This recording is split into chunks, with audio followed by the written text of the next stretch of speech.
Test.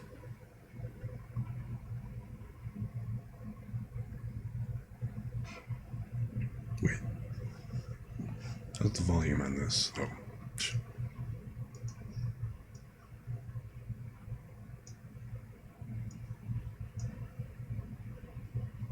oh my god, you can totally hear the HVAC.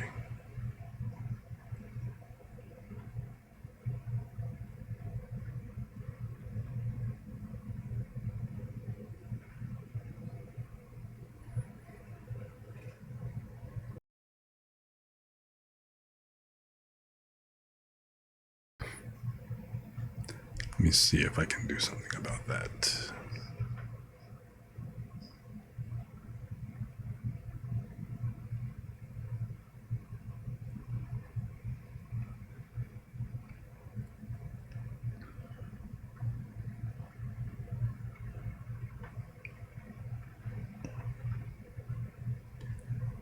Could have sworn that I actually had a decent noise filter on here. Now I'm using the speaks.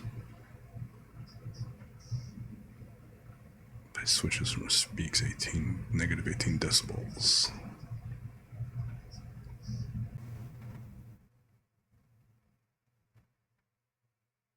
Oh, hey, look at that, it's quiet. And my voice is still coming through, so that's good.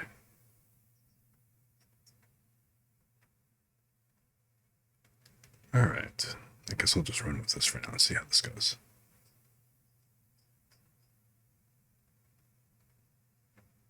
I usually don't use the R&N noise just because of the fact that it's a little bit aggressive. And even though it's really, really good, as you can tell, there's no background now. You totally can't hear the HVAC. I'd have to probably listen to this with a better set of headphones to see if I can pick up the HVAC while I'm actually talking. But for right now, it'll work. It's just that I think that when I'm doing certain things, like if I'm actually whispering, it actually cuts me off. And also, if I can't use this, oh wait, I gotta take my headphones off.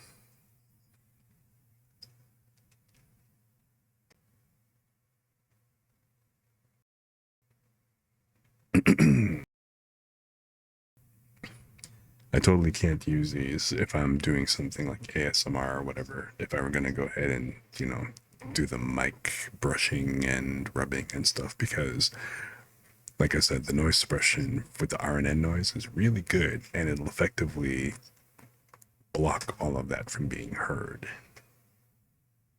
So, but I'm probably a long way from doing that kind of ASMR type of stuff, so I think I'm good to go for now. But yeah, actually, let me try putting this back on real quick. Excuse the scuff noises. This is what happens when you're trying to juggle two sets of headphones. Let me take one off. So unfortunately on my monitor peak machine,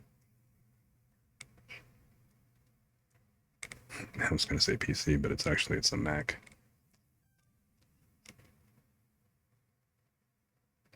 But this headset is actually kind of low quality.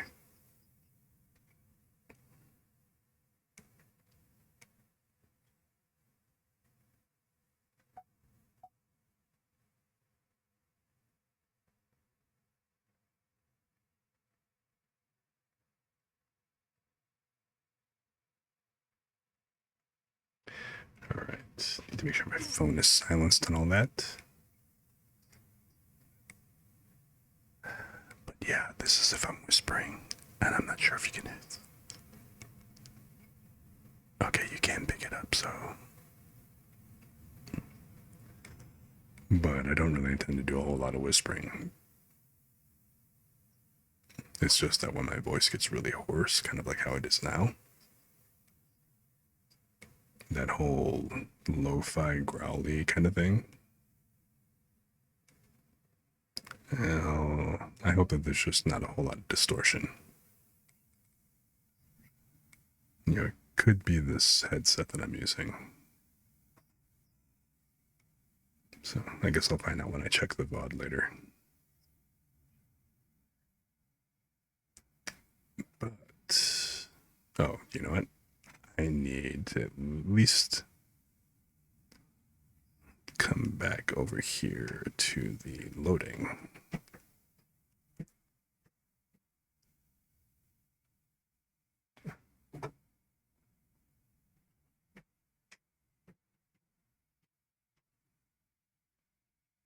Okay.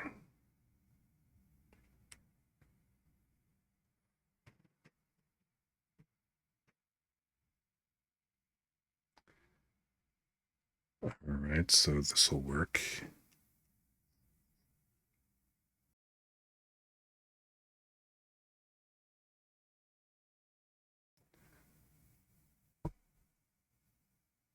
Now I think I need to go ahead and get some lo-fi tunes going.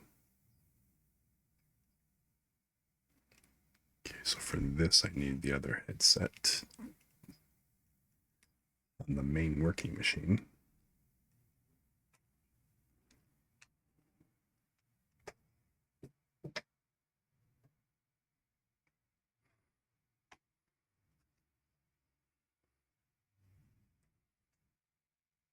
I mean, in case anybody's actually curious about what my setup is, even though I talk about it being a lot of scuff, which it is. If you saw my makeshift mic boom stand, you know, that would be, you know, the first indication. You know, I've got old ass equipment. I won't quite call my main computer a potato, but it is a, you know, a pretty older, it's like around 2015 area Mac.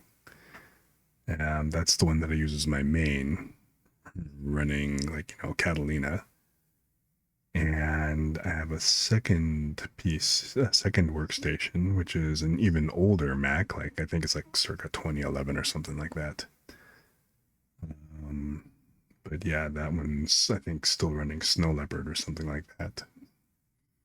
But unfortunately, I can't update the Mac OS on the older Mac because, thank you, Apple, the old hardware is no longer supported. So it's no longer eligible to receive like any of the bigger updates and stuff. So I can't take it to like Catalina or anything. It's more or less upgraded as far as it can go Mac OS wise. I'm just kind of hesitant. On one hand, I want to probably try switching over to a different OS, like maybe dropping Linux on it or something.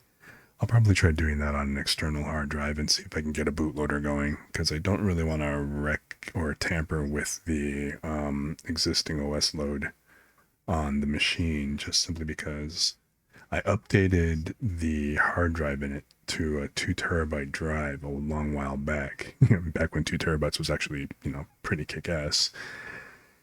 And it's actually got my main iTunes library and stuff like that on there, which, yeah, I know everybody's like, iTunes, what the hell? I mean, Spotify, YouTube, or whatever else, but hey, and that's where I've got my main, a large part of my music library, like all the songs that I bought and downloaded and stuff and acquired over the years. Kind of hesitant to let it go.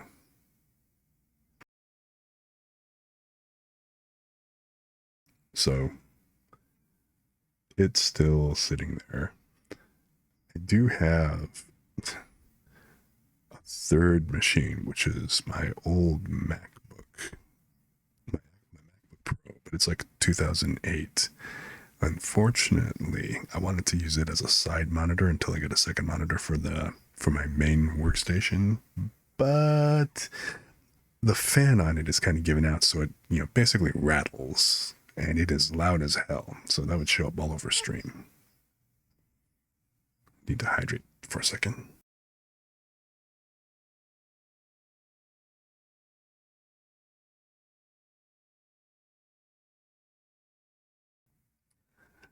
It's kind of funny. I'm ending up using Stream now to basically sit here and talk to myself. So if nothing else, since I work largely from home and I don't actually have to speak to anybody, I'm in complete silence. Well, not complete silence, but I don't say anything all day long. So unless I talk to myself, my voice starts to go. So use it or lose it, so they say.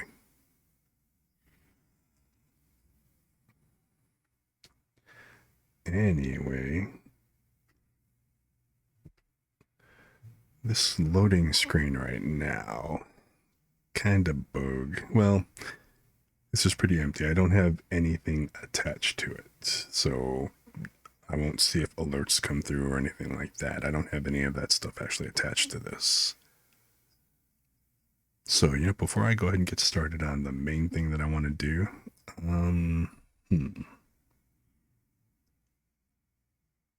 I was playing around with some settings. I didn't actually finish setting this up.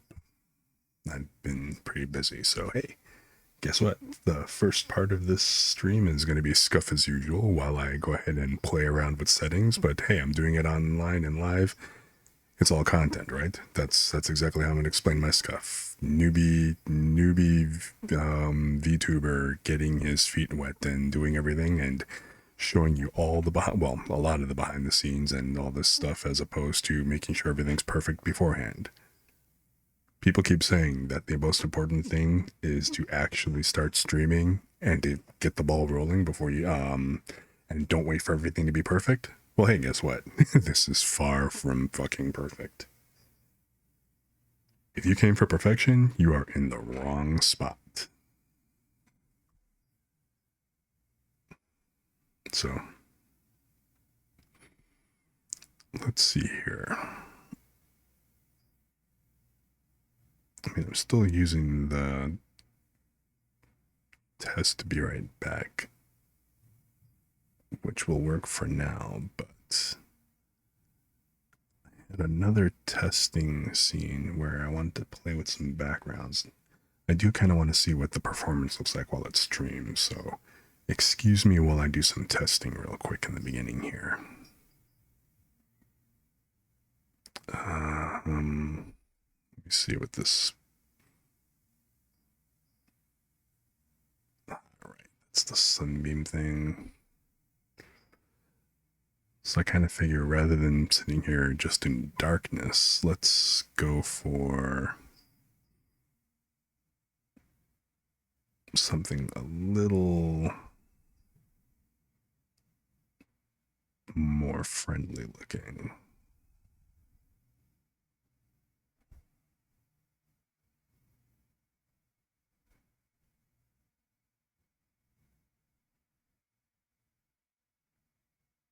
Let's see, how does this look?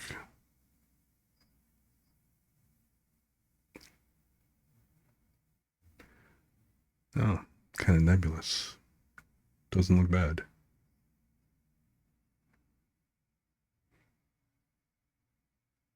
Slightly different kind of void.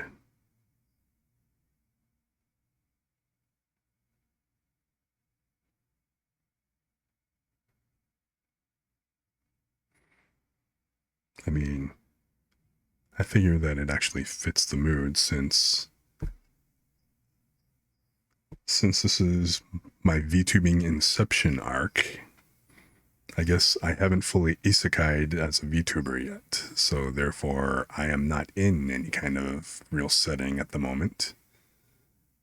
So for right now, I'm kind of like in that endless void where I guess in all the books and anime, this is basically where God lives, or the quote unquote staging area, where I would be sitting here, either having a conversation with a god or a goddess, going through some kind of bureaucratic paperwork, or otherwise just kind of hanging in limbo. So this is more the hanging in limbo kind of thing.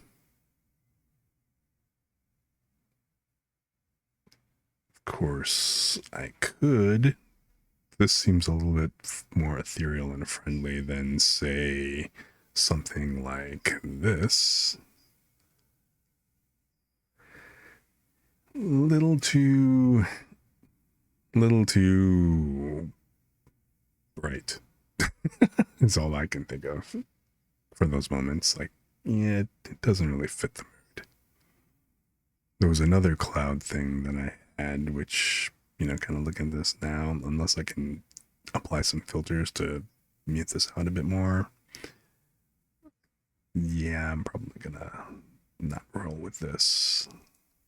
So let's just stick with the nebulous.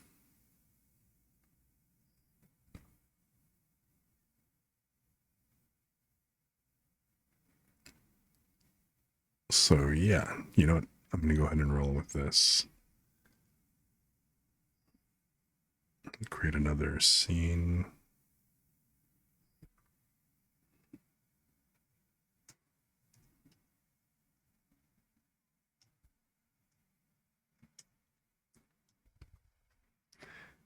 And let's use this as the background. So bear with me a second.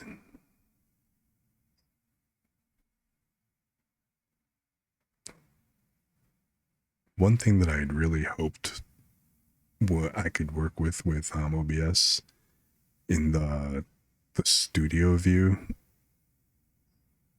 it would have been kind of nice to be able to have the main view active, and then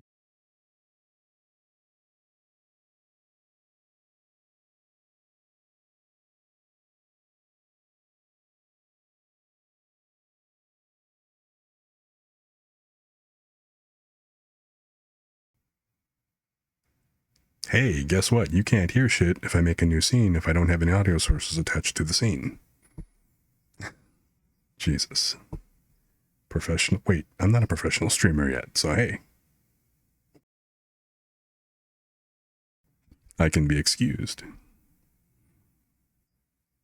But, so like I was saying, I was kind of hoping that the studio view would allow me to make changes and kind of do some setup and staging of a second scene while the current scene was actually running. So I could actually not have to select the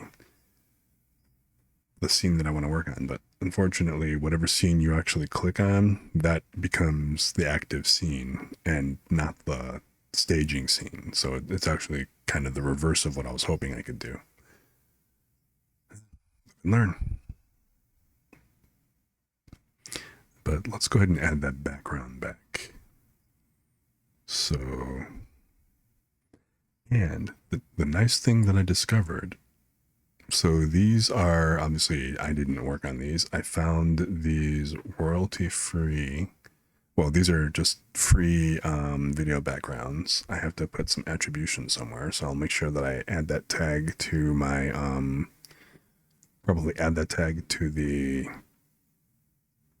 to my about page so that I've got the proper attribution.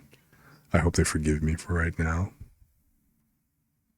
until I get that set up.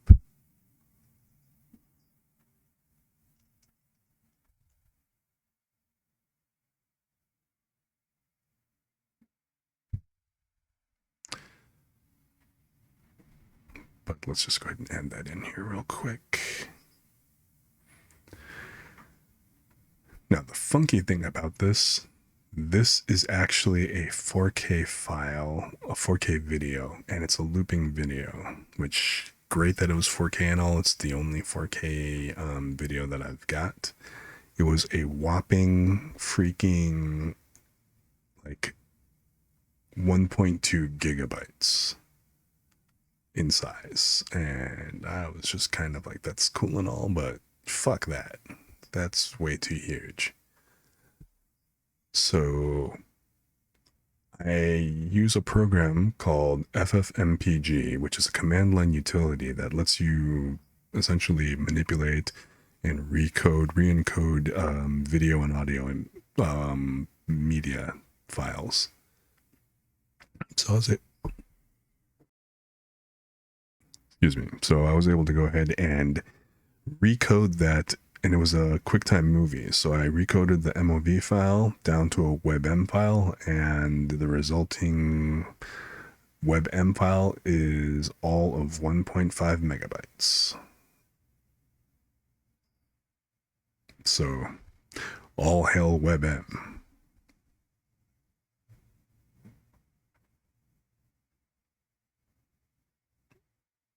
And of course, this is what it looks like. I have to rescale it. So let's get it to fit the screen, and blammo, here we go.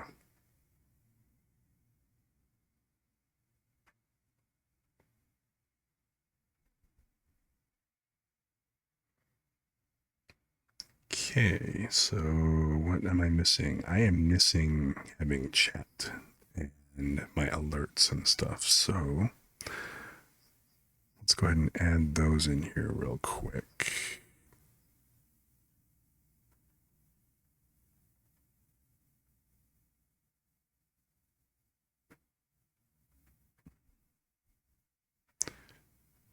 Let's use the source copy, and into this I am going to load a source.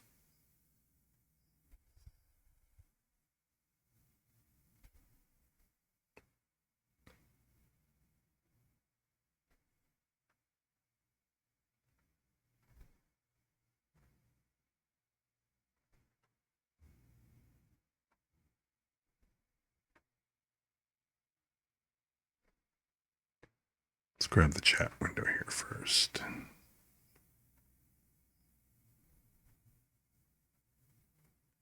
Okay, and let's put chat over here in the lower right corner where it's a little bit darker and probably easier to read. Maybe I can put a thing in here at some point.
Kind of cool that the emotes are actually supported automatically. It's nice to see them show up in OBS. But yeah, I think down here it's not a bad position. It seems fairly readable, maybe.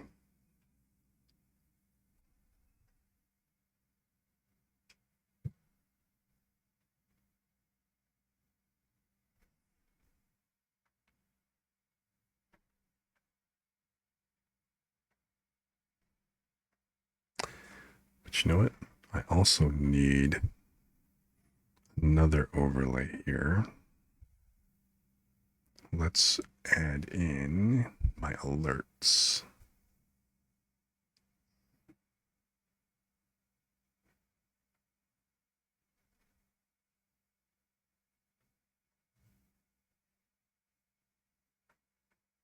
So the default alert box.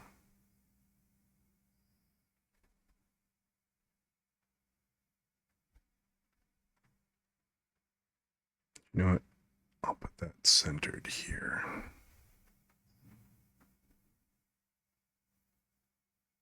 Centered horizontally.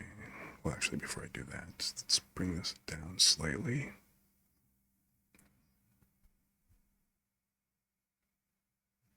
And now let's go ahead and center it horizontally.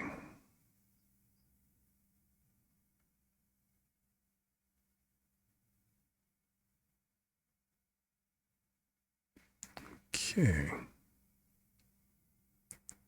kind of nice to test that real quick. Shoot, I need to go grab a Stream Elements window.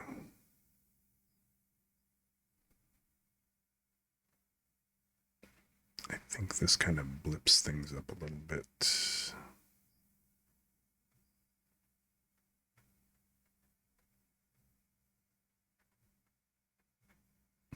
Oh no, it doesn't. At least it seems stable from looking at the monitor view. Usually when I wind up switching desktops, it gets a little weird. Cone. How's it going, Bez?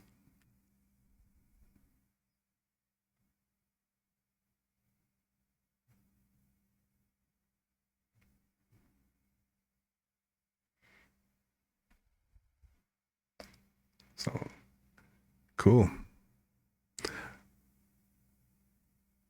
Was your day or night eventful? Or, wait a minute, you're at work right now, aren't you?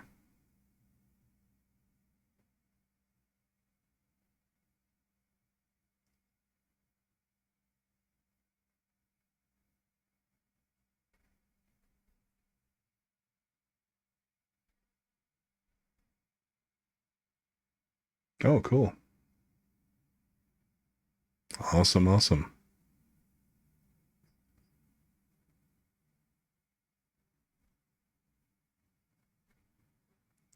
Better chilling than, being stuck at work and doing whatever else. Not that I'm saying work is a bad thing, but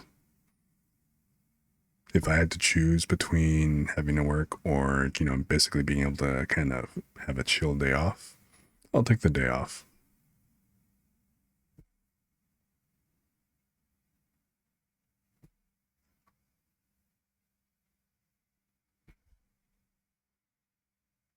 So let me just see what this looks like. Let me just verify the alert box is working.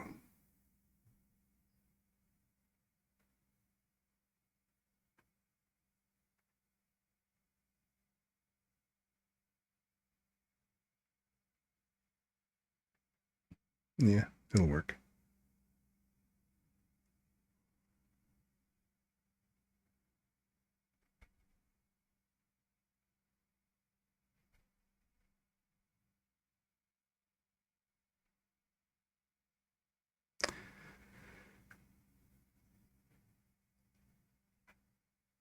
So I kind of figured today I was going to go ahead and finish out a really quick PNGTuber and just make a pretty simple image. Because, like I said, it's only going to be for temporary, so I can actually have a little avatar instead of, like I said, the disembodied voice.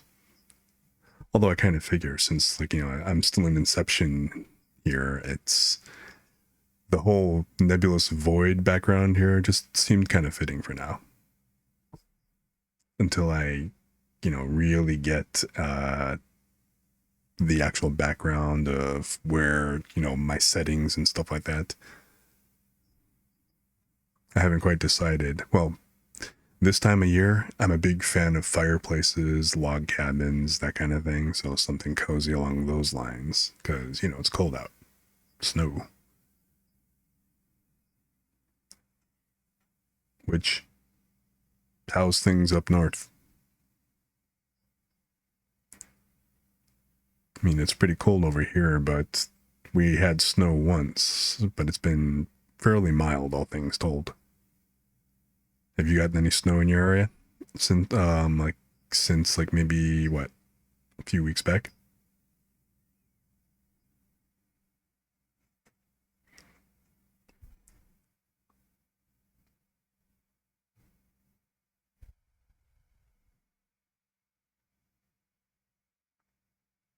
Oh, okay. I kind of don't mind. Like next week I'm cool with snow because we're coming on like what next weekend is Christmas Eve and Christmas and stuff. So Having snow on Christmas, like right around then, that kind of suits the mood, at least for me. You know, if this were California, I'm sure people would be freaking out if suddenly like they had a white Christmas, like in the middle of Los Angeles. That'd be kind of fun to watch from a distance.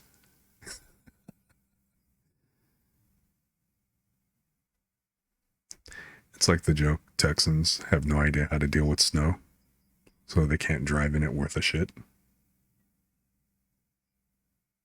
Which, from the short time that I spent in Texas, mostly visiting on business trips and stuff like that, that's pretty true.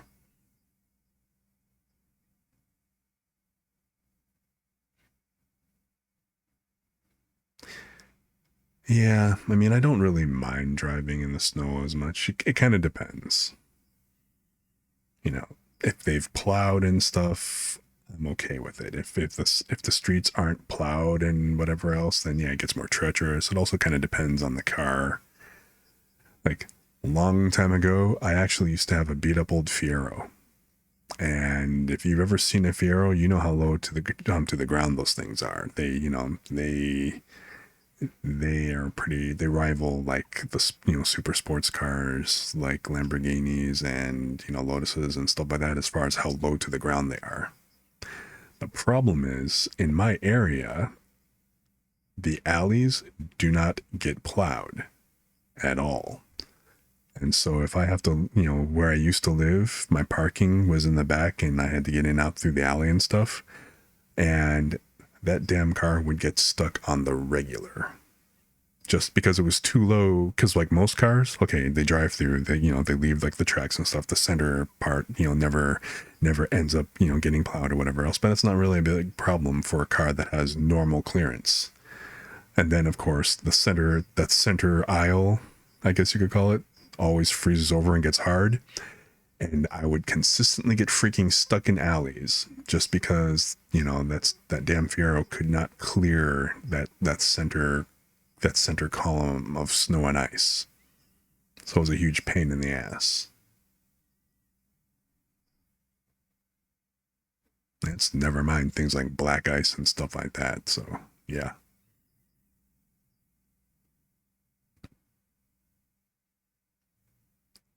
Like down south, like in the Mississippi, Memphis, Tennessee type area and stuff and everything.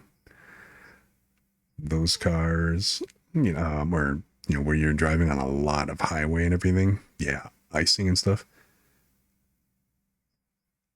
When my parents, well, my mom is actually from that area. And so I spent some time growing up down there, went to school there for like a couple of years and everything. And, up north, you get like, 3 feet of snow. Unless the boiler gives out in school, you got to go to school, right? Down south, because of all the school buses and the mostly rural area, if it starts to snow, they turn around and basically tell everybody to go, and they'll drop everybody back off because quarter inch of snow becomes treacherous. Like if it ices over, and they just don't want to have school buses out on that. So yeah, compare that to like the driving in 5 inches of snow and everything. It's like you feel my pain. I kind of envy the whole like down south and stuff. But then again, that's if they get snow, which they might get a light dusting, at least in that area and stuff. It's never anything at all like we get up here.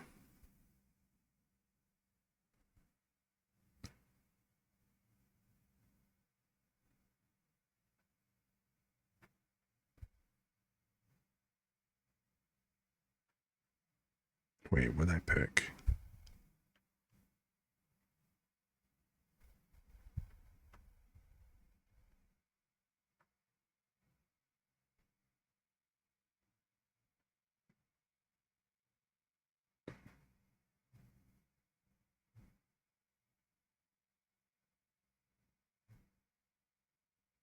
There we go.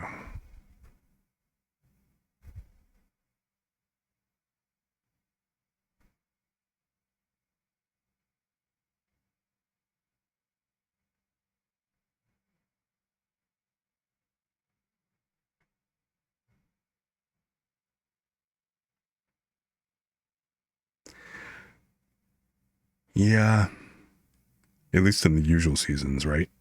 Like one really bad one, and then that's generally okay.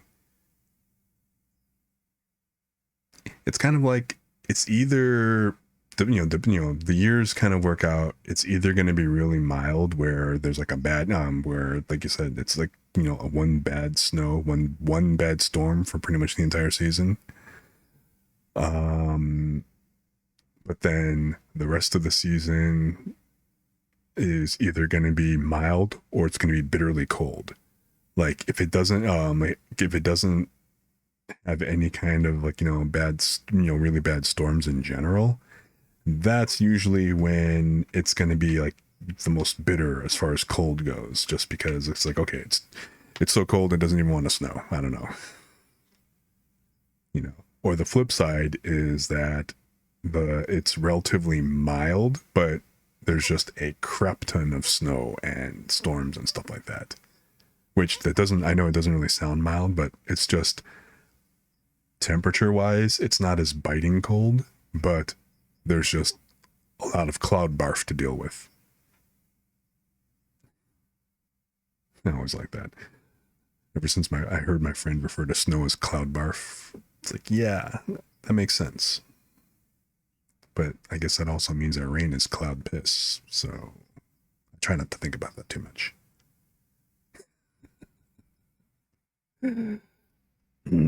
Oh, how's your voice?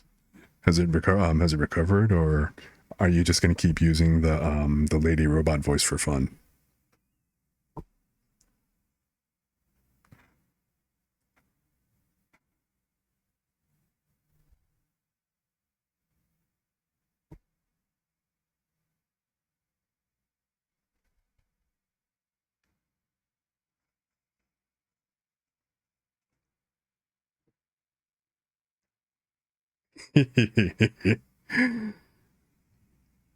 Well, don't retire it completely because it's kind of funny. I'm getting used to it now.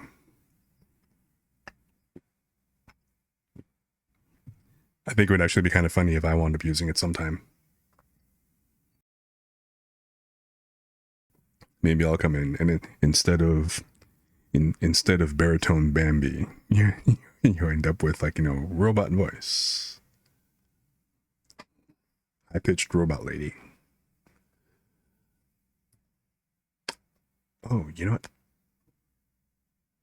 I'm totally missing some music here, so let me kind of set that up here real quick.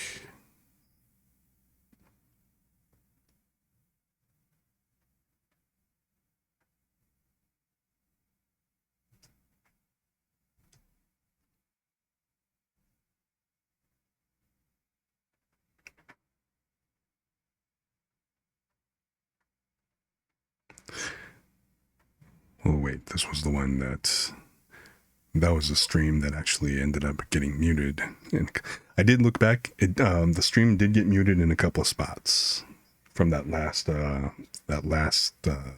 set that I chose on Spotify. So even though it was supposedly copyright free, it's like, yeah, there was still a couple in there. So let's try a different one this time and just see how that goes.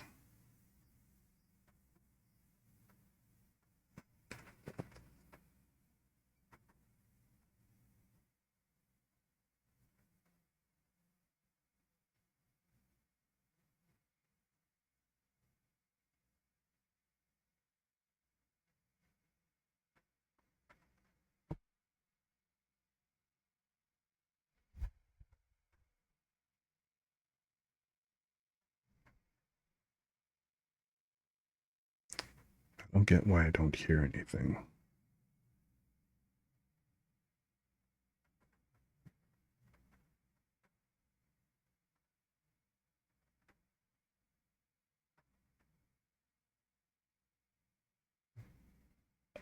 I'm not muted.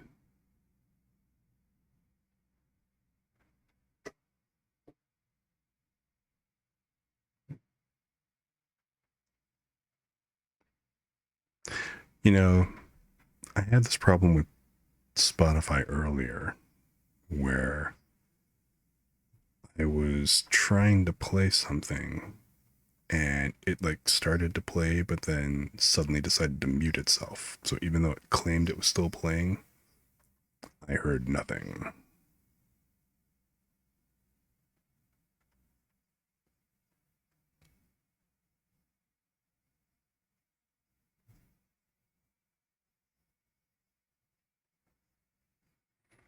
I mean, I don't even hear those stupid commercials anymore.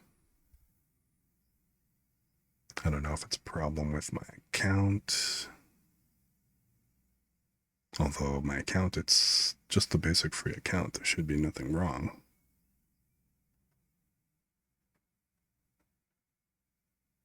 Or hold up.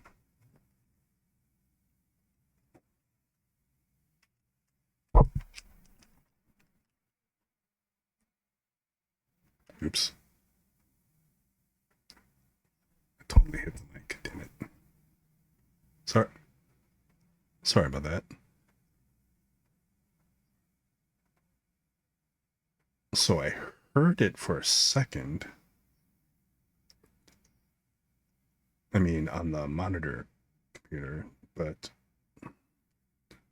now I don't hear it. It's on stream at all.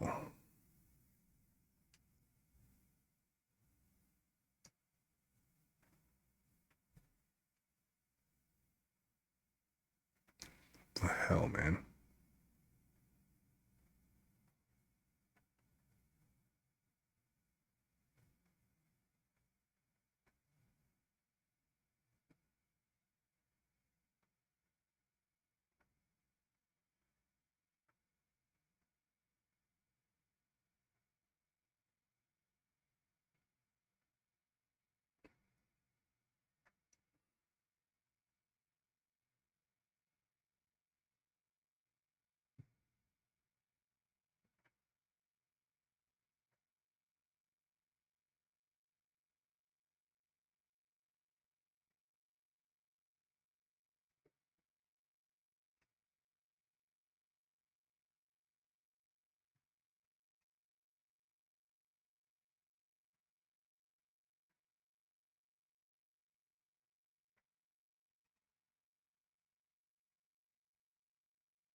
Okay, so it's on stream,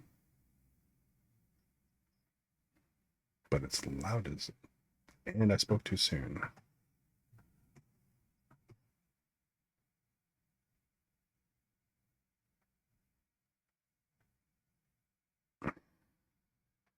See, this is what Spotify has been doing to me all day today.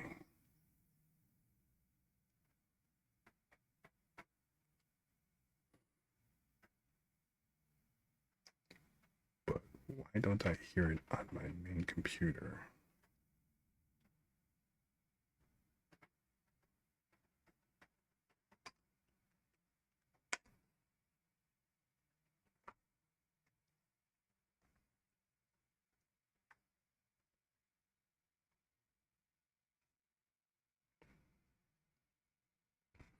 I mean, I should hear something.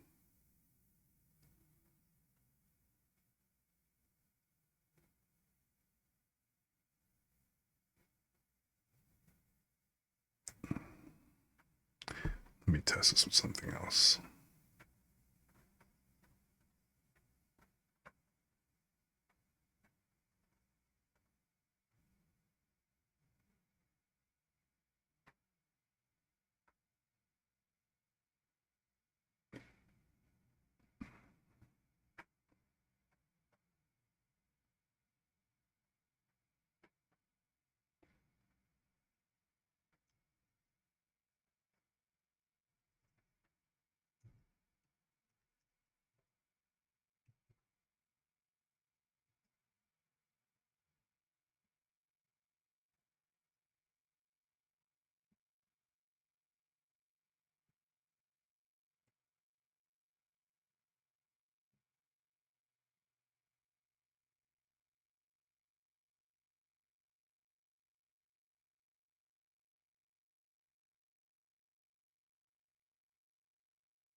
Okay, so at least that works.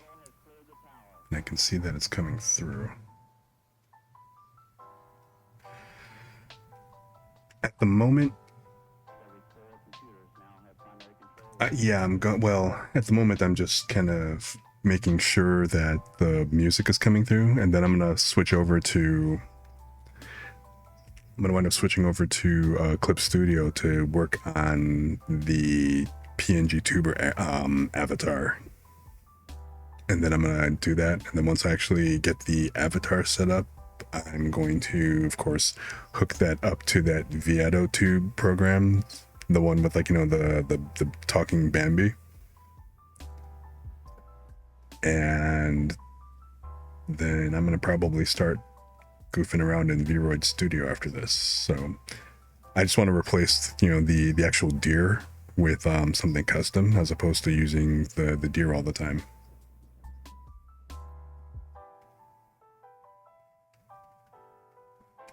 But yeah, I just wanted to kind of make sure that I actually had some background music while I work and everything, so that the stream itself isn't just silent.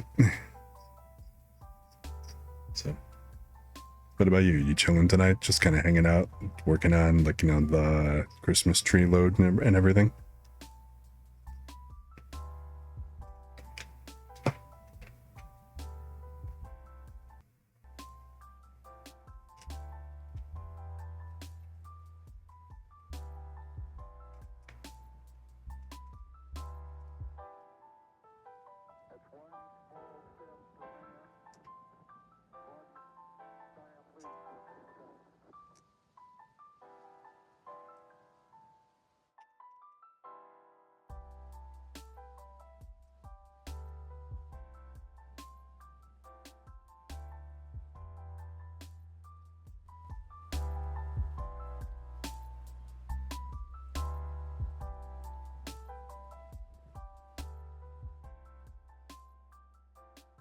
No, it's no problem.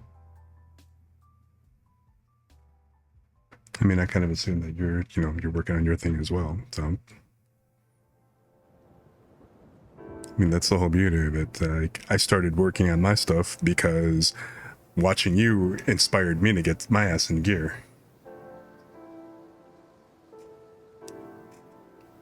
So hey, if I return the favor, even cool.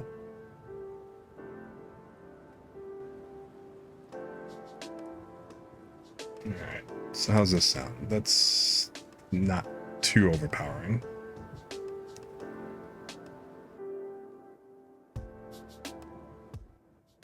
Oops.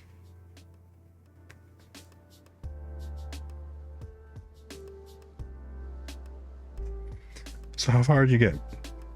How many things do you still have left to go ahead and do on the tree?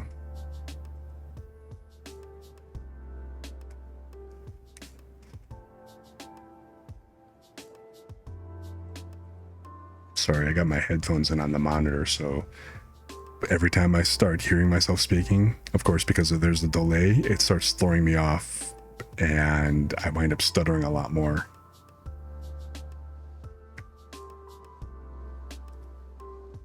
I don't know how people actually do this. Maybe if they're listening to their voice in real time. But I prefer not to hear myself speak and kind of reverberating so much.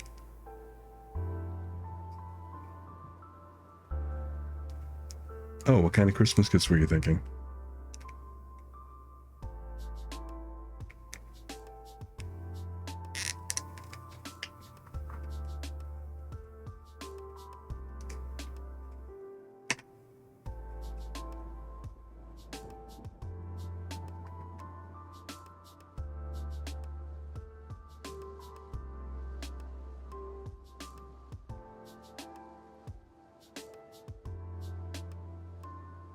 A random prize.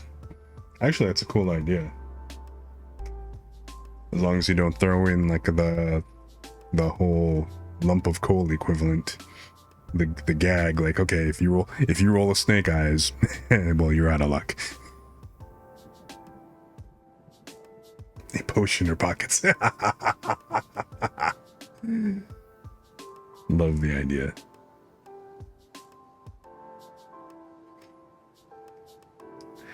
like those funky jelly beans. It's like, oh, earwax.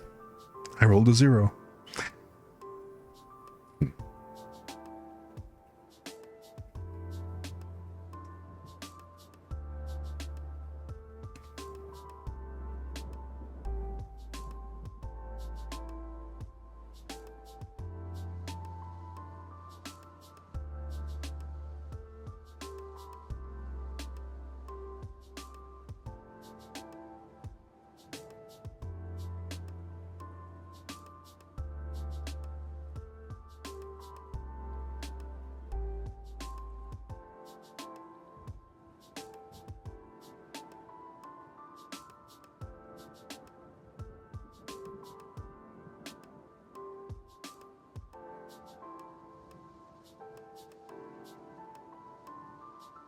Oh yeah.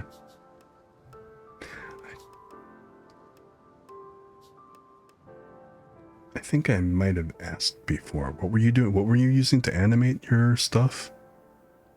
Because I didn't see what program you were using to draw in.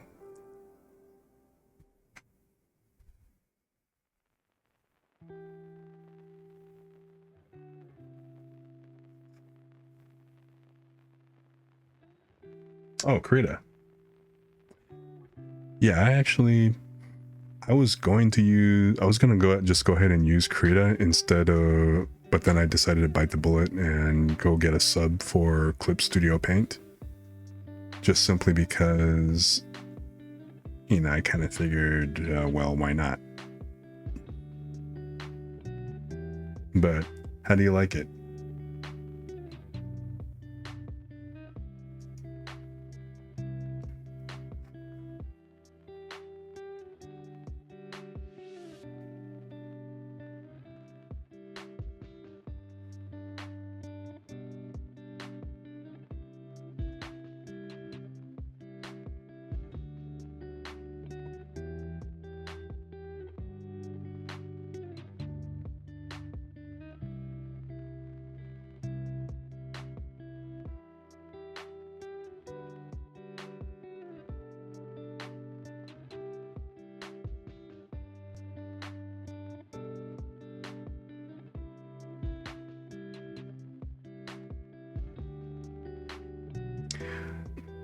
You know, I totally feel you.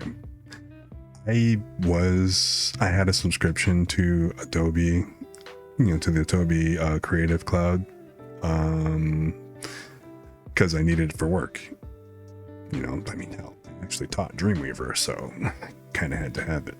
But I just for my personal stuff, I didn't use Photoshop enough, and Photoshop is cool, but Photoshop I feel has been adapted more for you know, for drawing, but its tools aren't exactly the best in terms of drawing support. Now, don't get me wrong, for modifying images, manipulating photographs and stuff, and, like, you know, for that stuff, again, the name is called Photoshop. It is phenomenal. It is a great program, and I don't think anything out there really beats it at this point. There's GIMP, there's Krita, but for actual, like, you know, image manipulation, you know, it's still hands down probably the best program out there. However, when it comes to drawing and artist type stuff, you know, I started using and playing with Manga Studio, you know, Clip Studio Paint before, you know, when it was originally called Manga Studio. I played with that because it seemed to have tools that were geared specifically for drawing, and I thought that was great. So that's why plus it's also a much cheaper subscription than Adobe. But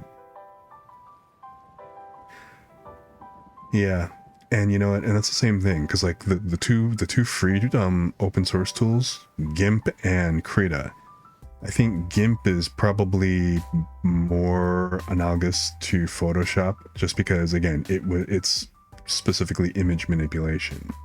And it apparently I've used it a little bit, but you know I haven't tried to draw with it. You know, and it does have some decent like, you know, manipulation type stuff. Like I haven't used it enough to say anything more than that, so I can't say whether it's like good or bad. But Krita I think is more analogous to Clip Studio, you know, to Clip Studio Paint, because it's a drawing and animation tool, which that was a big draw for me for Clip Studio Paint DX, because of the fact that it also supported animation.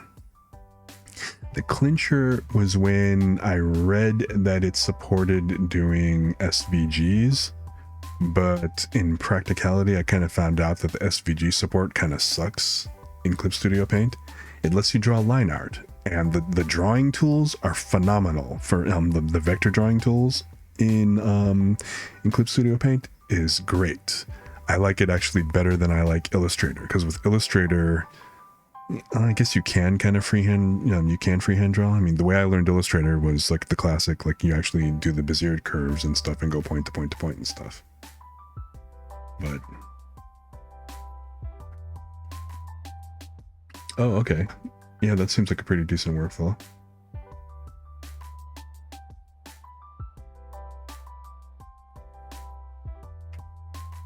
Yeah. But yeah, I'm kind of disappointed with the only thing that I'm disappointed about with Clip Studio Paint is that I wish that it properly supported SVG. It only supports the line art, but in SVG, but it doesn't correctly do fills. Like the fills you can paint in, and it will, like, you know, abide by the line outlines in the vector, but the actual fill layer itself is still raster, and so it doesn't actually get saved with the SVG. You know, I learned that the hard way when I did a logo for a friend of mine. You know, and they needed SVG art to send to the printer. I ended up doing all the drawing in Clip Studio Paint, doing the vector art and stuff, because the tool is great for that. But then I had to, you know, to get the fill correct and to fix, well, I had to go back and retouch up a lot of the stuff that was done in Clip Studio Paint. I used a specific SVG tool called Inkscape, which Inkscape is also free. So at least I didn't have to, you know, fall back and go load Illustrator and stuff. But I was kind of disappointed in that. You know, if Clip Studio Paint, if Clip Paint Studio, Clip Studio Paint, the fucking name is all goofy. But if Clip Paint Studio properly supported SVGs, I would be totally thrilled with it. You know, I'm happy. I'm mostly happy with it now, but it's like, it's still that one little bit.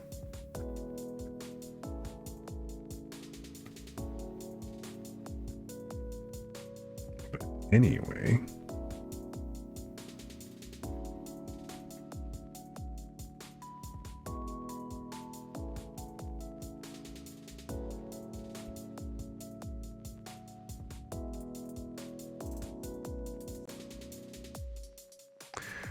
let's see here. What I want to do, I need to, oh, you know what? I haven't opened up Clip Studio Paint yet.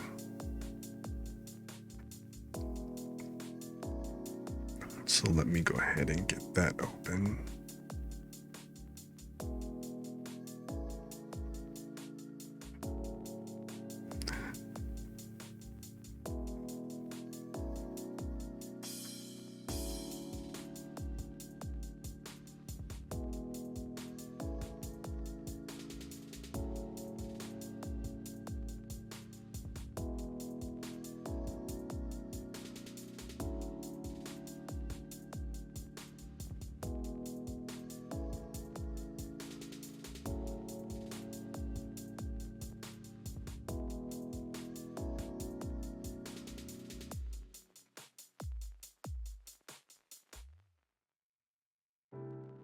Okay.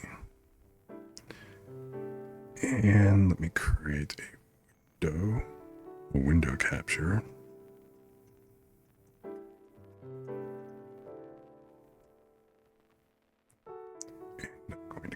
this to Clip Studio Paint.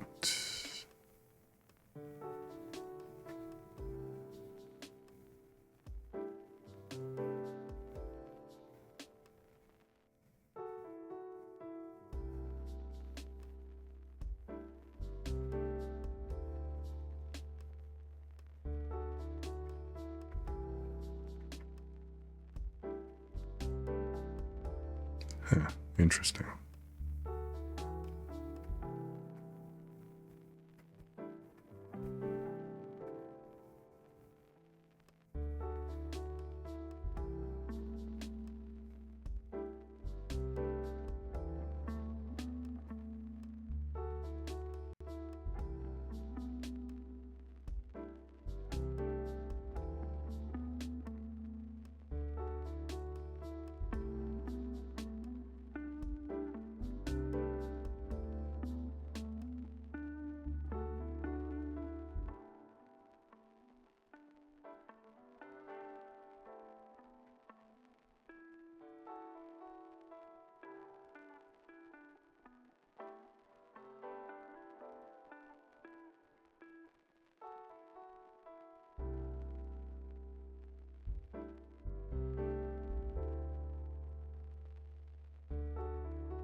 I should probably edit this a little bit more, but I guess having the chat window on this is probably not the best thing in this view. At least not for full screen.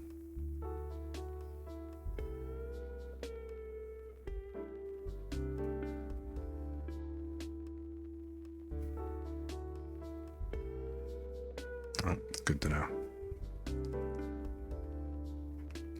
We'll move you up so that you're at least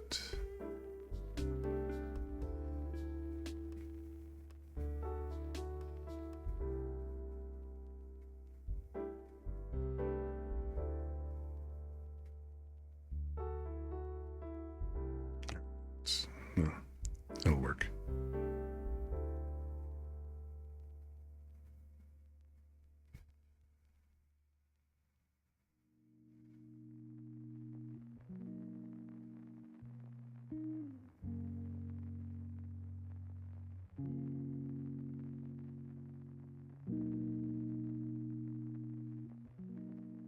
I guess having a horizontal version of the latest follower and subscriber would be good too for cases like this, but that's all right.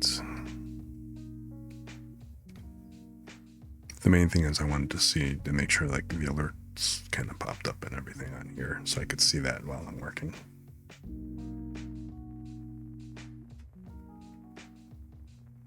Oh, you do? Well, I kind of decided when I was playing with stuff. So I wanted the character to be wearing a jinpei, you know, the basic Japanese kind of lounging clothes, I guess you could say. You know, they're not exactly pajamas, but then they're not, you know, but they're obviously a far cry from formal. It's basically it's the equivalent of a t-shirt and jeans back from the Edo period. But I decided that for now, for my initial character, what I wanted to just go ahead and do was simply have a again, a nameless figure, but instead of having like a full-size figure, I wanted to go ahead and, you know, do a chibi instead for right now. And since this is still formless, I wanted to just go ahead and, you know, make it kind of like a spirit. So the whole classic no legs kind of deal.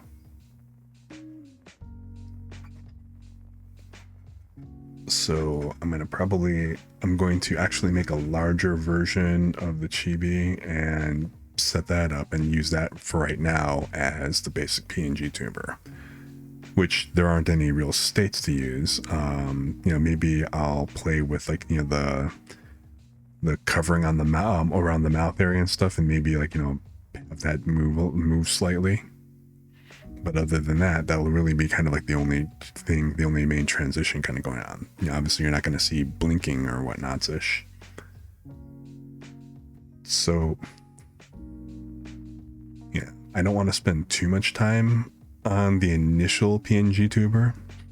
This is just okay, this is, you know, the basic concept, throwing it in, and let's just jump in, and then jump into Vroid, because I think that's going to wind up, the Vroid is going to wind up being my main for a while until I really fully establish the look that I want for, like, you know, the full fleshed out character. And that's when I'm going to go ahead and start doing, like, you know, the heavier images and actually drawing, like, you know, the images with all the layers and properly doing it and setting it up, and then winding up rigging that in live 2D. So, and then, you know what, because I like the whole Jinpei and stuff, I'll probably have one of my character's outfits still be like lounging around in a Jinpei. Kind of like that one anime, you know, the Dagashi shop with, like, you know, that with the crazy candy girl.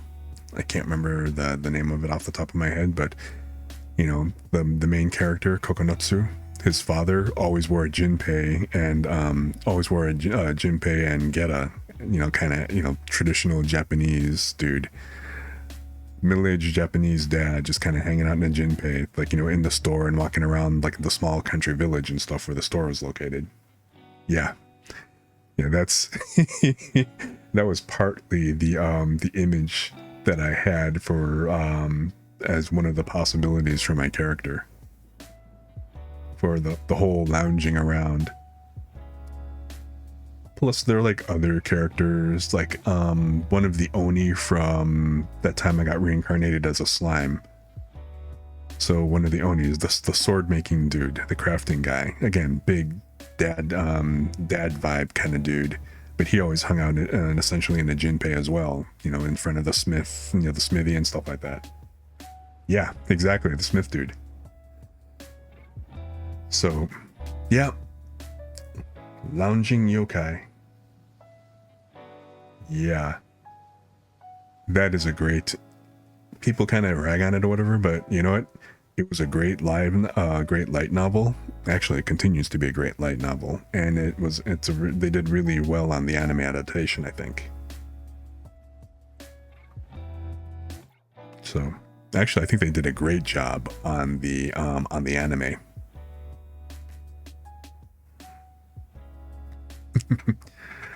In fact, my side, I guess that's partly what's influencing the theme that I'm kind of doing on, you know, as part of my VTuber. The concept, you know, Rimuru being transported, you know, into, you know, being isekai'd over, but then he's got, like, you know, the great sage, right, which basically kind of looks like the floating Bob or whatever else. And I kind of thought about that, and that's partly where the whole green screen kind of comes in and stuff. You know, the classic green computer screen, because it made me think of a sidekick. Like, did you ever? Now I'm really dating myself, but back in I think it was either the late 80s or very, very, very early 90s, there was a show called Automan, where it was kind of a riff on Tron. I don't know if you've heard of that show, or if you ever saw it or not when you were little or anything like that, or maybe I'm just that old, who knows. But, you know, if you're familiar with Tron, you know, you kind of get the idea, right? You know, basically a virtual character, virtual world and stuff like that. But essentially this computer programmer ends up making this guy, Automan, and brings it. Yeah, I'm an old fuck. I'm not a boomer. I'm not a boomer. You know, I'm very solidly Gen X.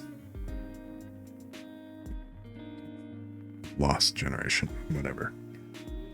But yeah, so anyway, he his character, the Automan, which was basically kind of like a Knight Rider-ish kind of dude or whatever else, but he, essentially he was computer generated, drove around in a really cool car and stuff like that. The shtick was actually it was very Tron-like the way he drove, because everything's like right angles and stuff like that. And that was kind of like a running gag. Riding in his car was kind of treacherous like that. But he had a little sidekick called Cursor, and it was literally a computer generated just floating cursor. And it could only respond. It was basically a bit, so it could only respond in yes and no. But I was kind of thinking that instead of having like something like the Great Sage that Rimuru had, I could have like a sidekick, cursor. And that would just be kind of like an extension of the whole, that loading screen and whatever else, like the floating green cursor. Only I, of course, want to make it look cooler and whatnot, so and then wind up kind of using that for the alerts and for drawing out like, the follower stuff and things like that. So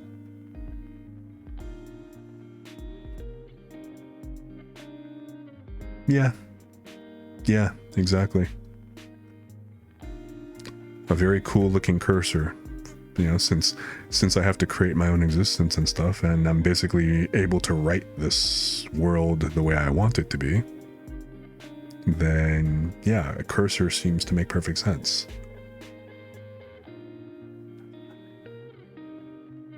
I had thought about being more organic, like the brush strokes and stuff like that, kind of like the, which is why I chose that, the Japanese ink wash stuff that I'd originally picked and everything. I kind of like that. It reminds me of the game Okami, which, if you've ever watched Cinder, Cinder VTuber on Twitch and stuff, like, the Hellhound VTuber. Yeah, she loves that game, and if you look at her character, basically that's where the inspiration for Cinder's character came from. Her character design is influenced by Okami. But I loved that game on the Wii. That was my favorite Wii game, and being able to do the brush strokes and stuff like that and just have that, I love that idea, but I don't want a little bug as a mascot. So I kind of figured go a little bit more techie on it, so I have like the cursor, but then have it somewhere between, basically like 8-bit computer printouts and stuff versus like, being able to use brush strokes to draw the world. Oh, it was released for the PS2 as well? Sweet. I wonder if you know what, I think my PS2 still works. My PS3's power supply died, but the PS2, I think at least one of them should boot up. I've got 2. But I don't have any PS2 games here. If anything, the ones that I did have are in storage. That's what I miss about going to cons. Like, I used to, a friend of mine, my brother studies Wing Chun, and his Sifu, who's now become like, family friend and stuff like that, he wrote a book, and my brother did the illustrations for the book. And for several years, we actually had an exhibition booth where we essentially plugged the book over at Comic-Con. And so we would actually go to the Chicago conventions and the New York conventions. So the Chicago C2E2 and Anime Central, and then over at New York Comic-Con, which New York Comic-Con is freaking awesome. I never had a chance to go to San Diego Comic-Con, but SDCC and NYCC are the 2 biggest comic cons in the country. And they kind of flip a little bit now and then as far as which one's first place and which one's not.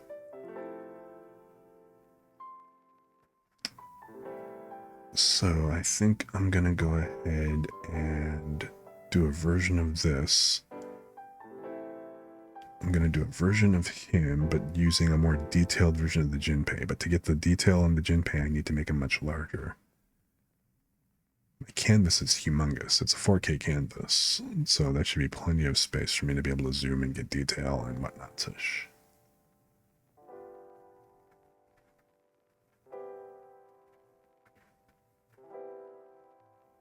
It's like, oh, you know what? I have a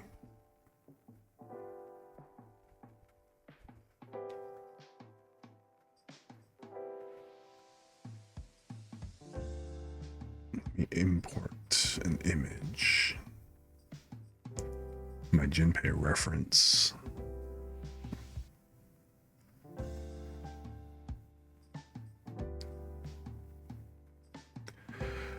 I'm so glad that the pop-up menus don't actually appear.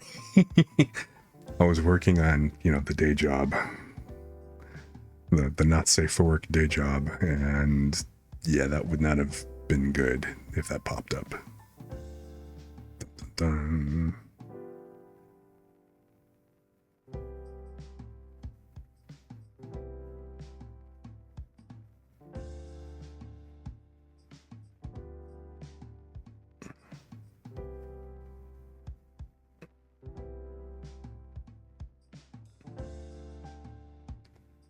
What's the name of this file? Oh, there it is.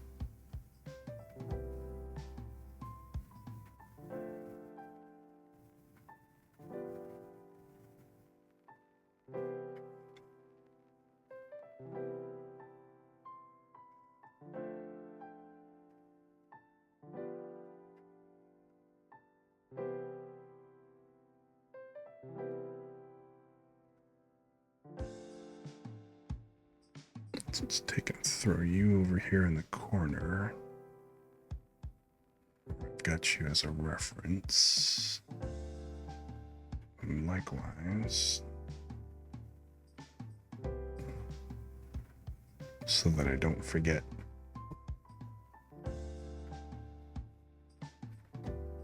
How the actual character for me looks.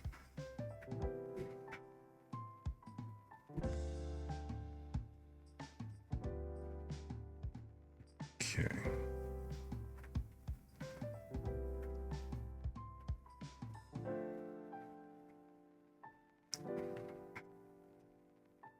All right. So a basic chibi character. So put this at the top of the head, so I have some room.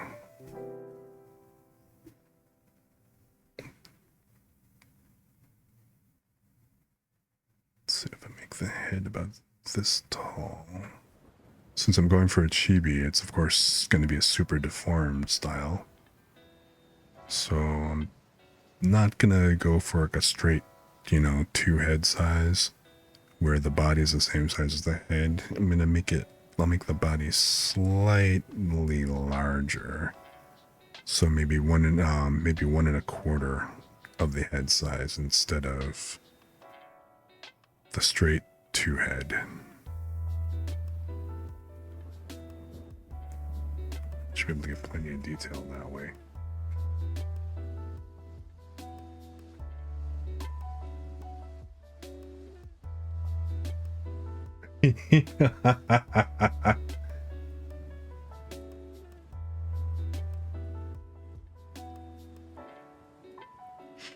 I assume that was in his office and not like, in the lecture room. But personally, I kind of think that makes him a cool guy even more. Like, all right, just hey, I'm gonna have some shit playing in the background, like, Okay.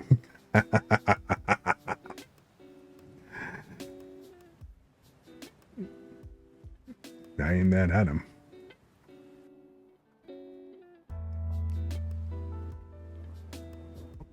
Well, you know what? Let me make sure that my key bindings work.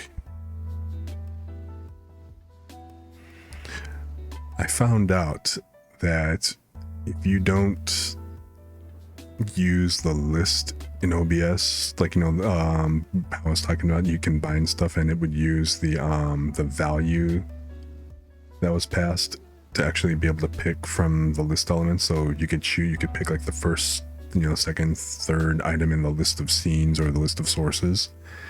If you specifically set stuff up by name, if you rename the item, it breaks the binding. It doesn't just automatically update the name. So I need to kind of make sure I've got those set back real quick, since this is quickly becoming my working scene collection. It's evolved from the test. Yeah, it's definitely case sensitive. There's apparently not like an ID or something that it ties to, so.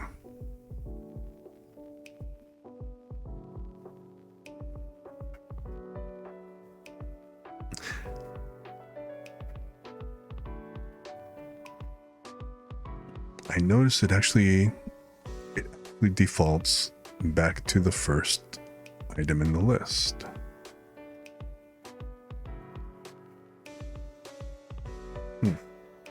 Does it?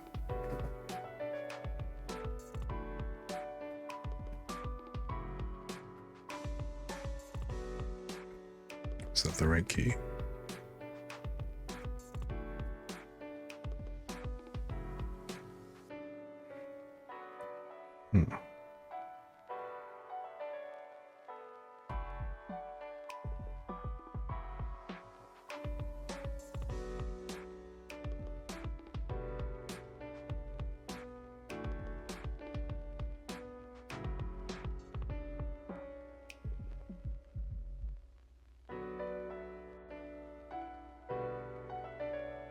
Let's point this to the right scene here real quick.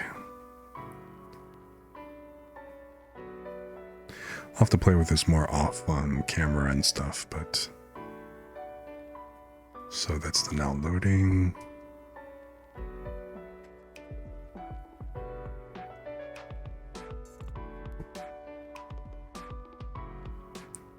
So this is going to be scene 2, void. So I want this to go to this void. Make a third one.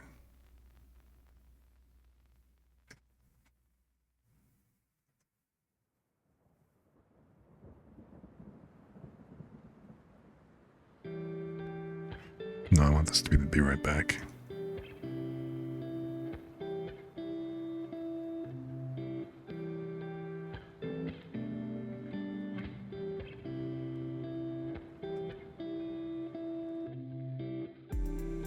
Then the be right back.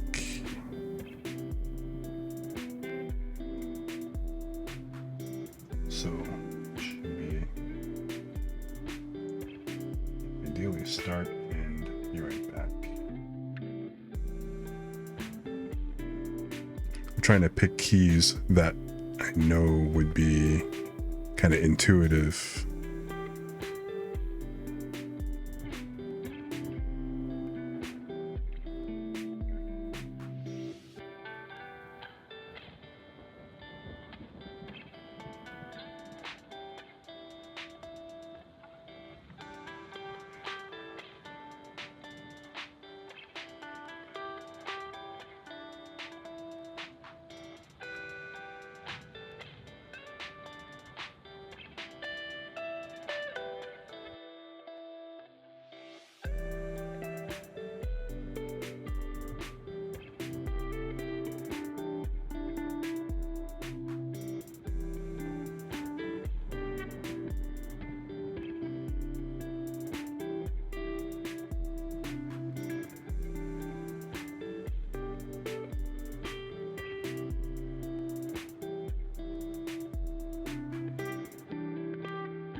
So I think that the now loading would probably be the one that would be used for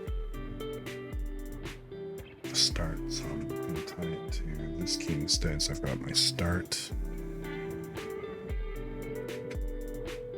Be right back at my ending.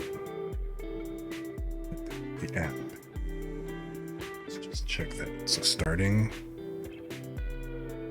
Goes to the now loading. Okay, cool. Be right back.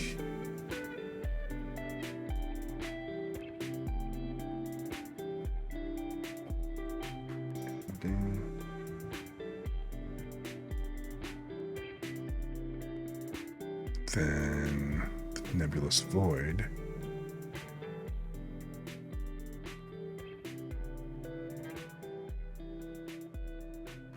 Okay. The nebulous void to actually be tied to this key. And then my app.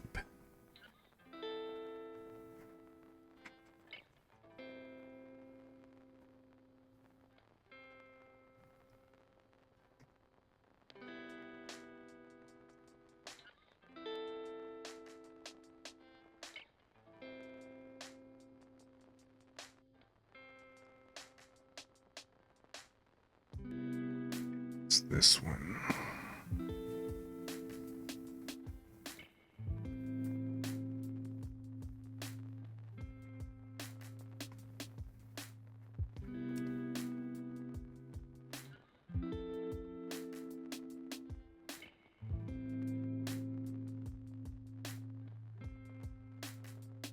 Okay. So I can go and be right back to the void. And then back.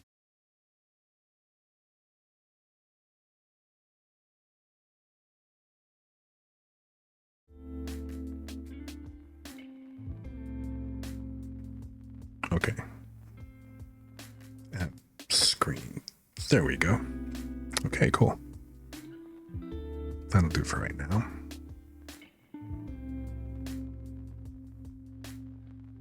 It's weird that I'm kind of thinking in using, so this octave controls the volume controls the volume and like, you know, the sources and stuff. This octave controls the scenes. So yeah, I should probably move those over so that I put that stupid recording button all the way in the back where I have to like reach all the way over here to reach it and stuff. Yeah.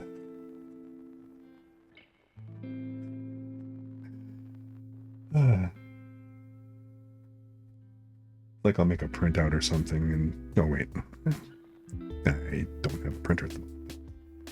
I have to have some kind of diagram and whatnot. So whenever I think of keyboard diagrams, when I was little and learning how to play the piano, when they have this overlay that's kind of like this weird fucking bib thing. So it's to teach you how to play without looking down at the keys, so you become like a touch player and stuff like that. I never got really good at that, but so it looked like this huge oversized bib. So you put the bib on, right? And then it's less a bib and more like a giant apron.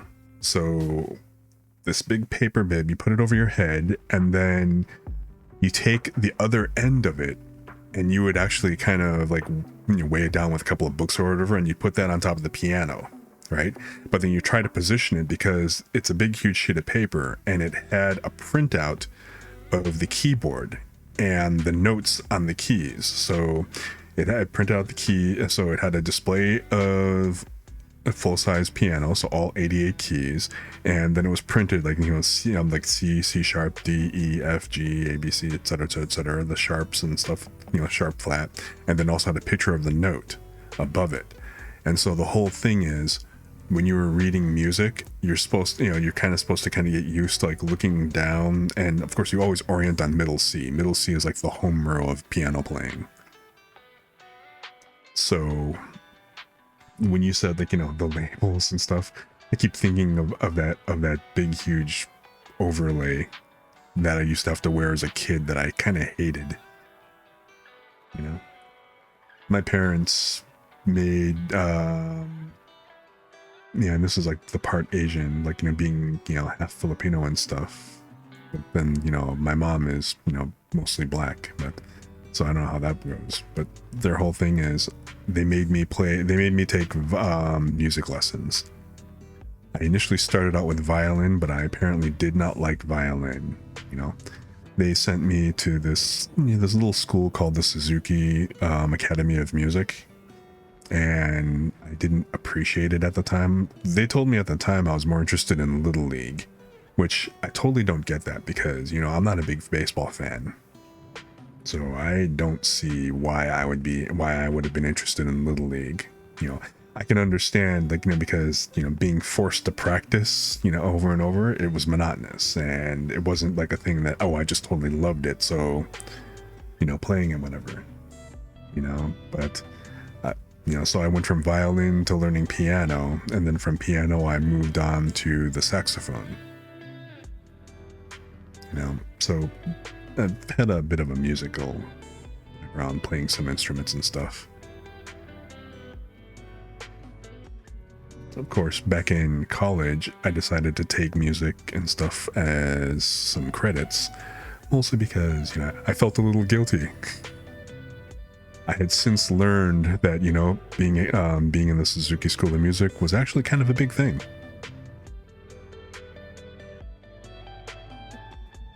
But, oh well, live and learn. So I took some music theory. Well, I started to take music theory classes. I took some basic, some of the introductory courses first, and then, like, some piano and stuff. So that was pretty fun and easy credits. It's like you can either take music or take PE, or both if you want to boost your credits. Yeah, I did. I mean, I can still kind of pick out notes, and I can actually play some things. I can kind of work stuff out by ear. I can't just sit down and play like, you see some guys who've been playing like piano or, violin. They can hear a piece of music and then just sit down and they'll play it perfectly and stuff. I can't do that, and I do kind of envy the people who, my friends who can do that, because I think it's just kind of cool. But I can get by. But I do occasionally practice every now and then. Hell, I've kept the keyboard out of storage just in case for those moments when I do feel musically inclined. So I can speak the language I can speak Tagalog about as well as Numi. So in other words, putang ina mo, bastos ka.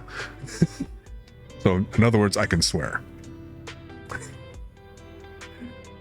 Yeah, Tagalog. Actually, my dad is Ilocano, which that's basically northern country folk. So he lives out in the provinces, up in stuff. So he was like, of course, Ilocos North, big, huge, those people were like huge Marcos supporters, that kind of thing, and whatever. I actually grew up with him, kind of idolizing Marcos, but I never actually learned the language. My dad actually brought his family over from the Philippines and stuff, like, his kids and stuff. So I've got like 5 half brothers and a half sister and 1 half sister, all on my dad's side and stuff. And when they were there, and then of course my cousins and stuff, all from, his side of the family. So when they were at home and when we go to their cousin's place, they all spoke Tagalog. My dad and my uncles would occasionally speak Ilocano, so I got to the point where I could kind of tell the difference between whether they were speaking Tagalog or Ilocano. And I started to learn a little bit of Tagalog, but Ilocano I never got.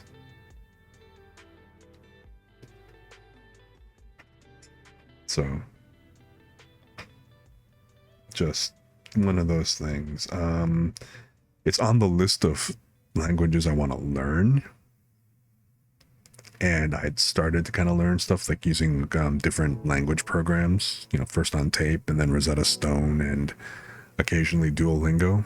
But I mean, Duolingo is just kind of like a trash app. It's more like a toy app than a real learning tool. So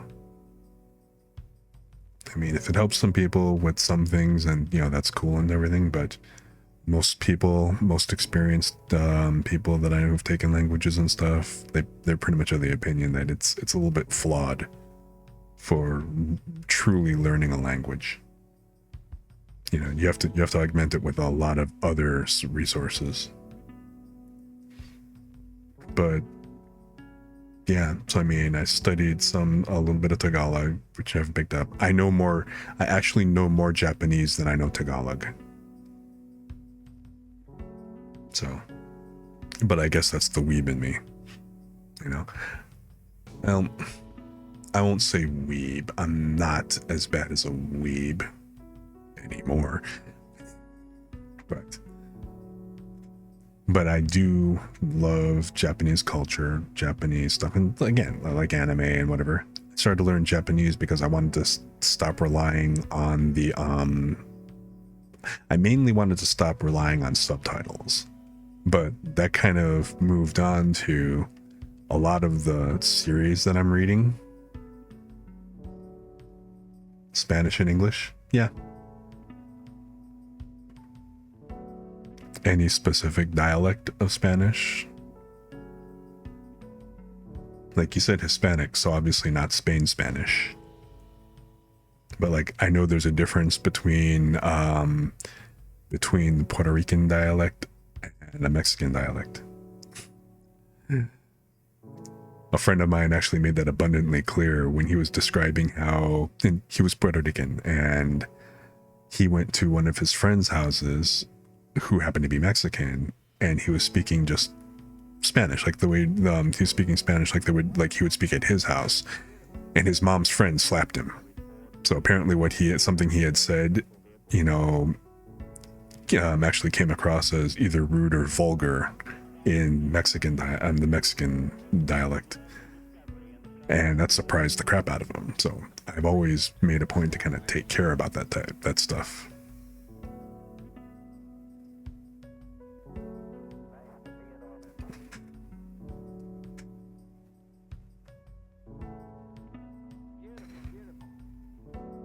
But yeah, otherwise, I grew up in the Virgo. I never actually picked up any Spanish.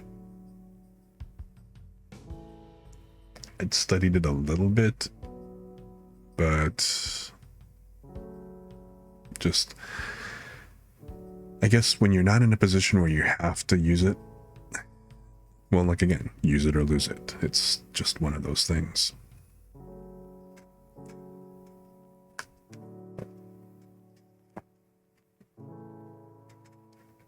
Oh, Nicaraguan.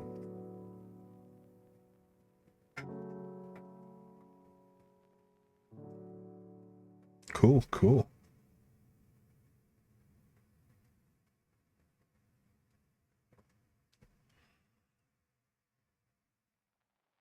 I mean, the area that I actually grew up in, went to school with, it was mostly Puerto Rican, some Mexican with, like, you know, a little bit of sprinkling of everybody else, you know.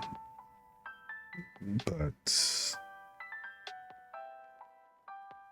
I mean, I can't really say. Well, I mean, I can't say specifically if I, you know, had any friends who were specifically, you know, Honduran or Nicaraguan or anything like that. But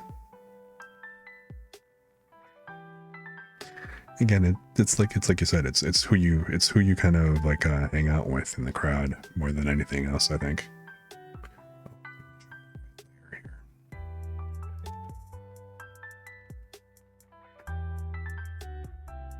Wait, what's going on? Oh, there.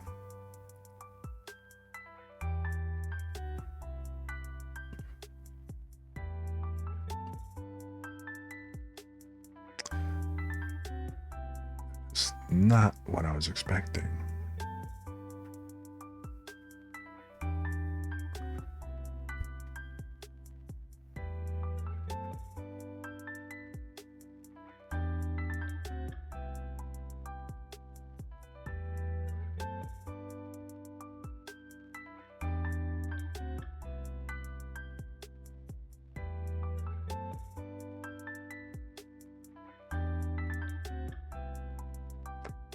Yeah, that's about right, right? You don't sound Nicaraguan. You don't sound black. You're definitely not Filipino. Yeah, no, I kind of know how you feel.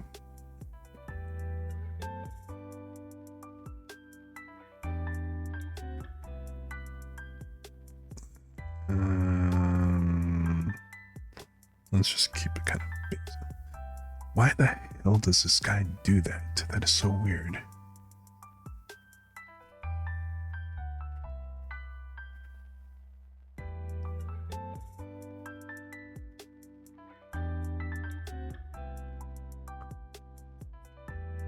I totally don't get why these guides are blocking my pen. Maybe I should just...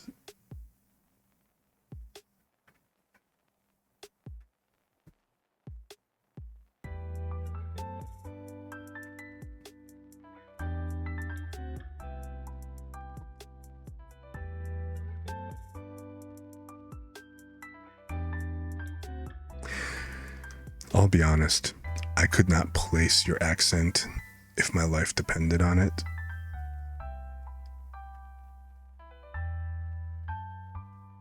Other than it being Hispanic.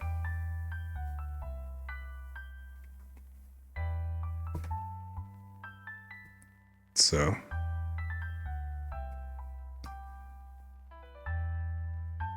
I think it's interesting because if other Nicaraguans can't like, you know, say you don't sound like you're from the area and stuff, it's like, all right, well then what the hell do I sound like? Where do I sound like I come from then?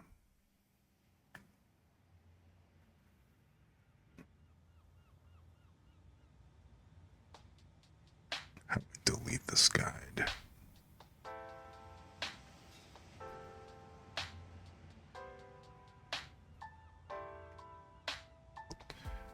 Shit. I'm still learning Clip Studio Paint on top of all this, so it's like, all right, great.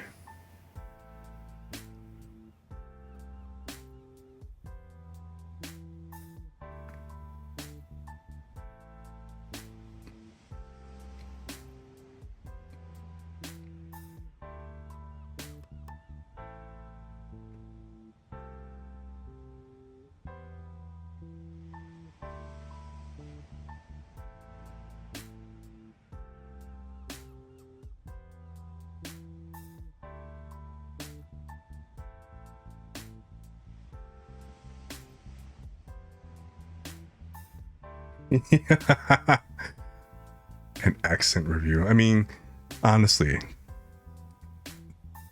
it's like the people to who it really matters, who you would think it matters to, don't really care.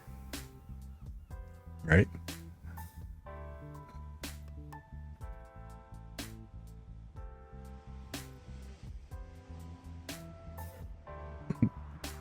The Gen ones, yeah, the Gen ones is like, you don't sound right.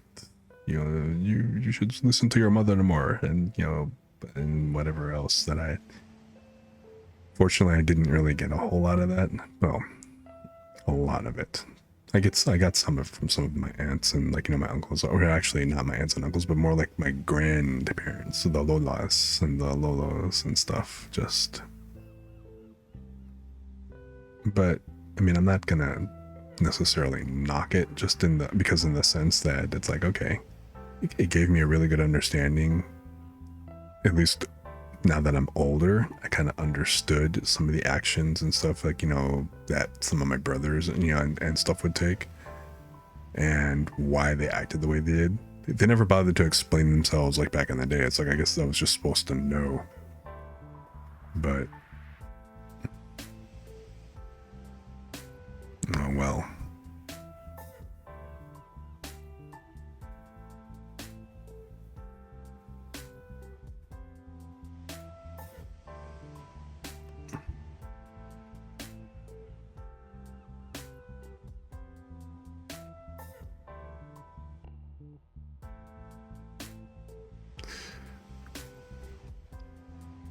So if I do this, will it erase the guy? Nope. Damn it.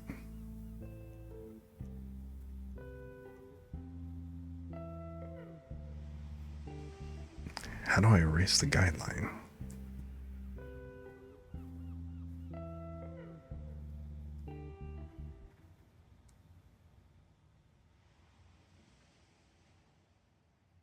click the guideline to delete. Oh, okay, delete guide.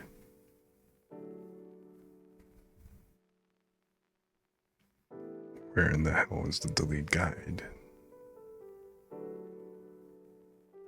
Is this? Nope.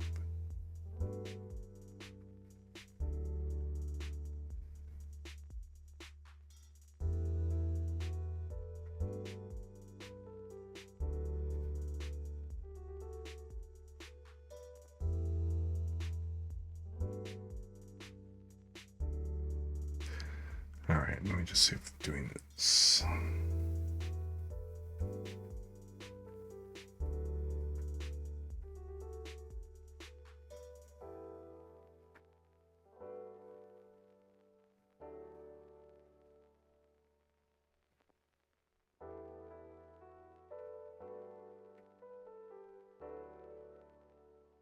Oh, okay. So the guides are on there, so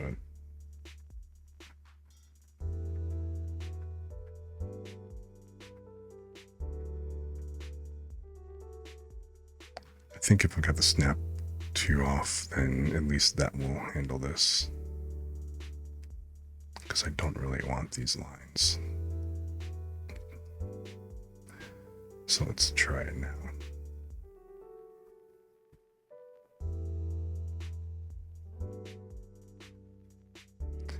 I guess this is less than an art stream than a learning to art stream.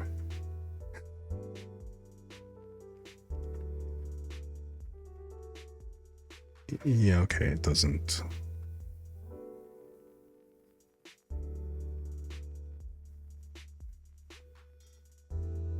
Okay, it's not snapping, so that's all I really wanted.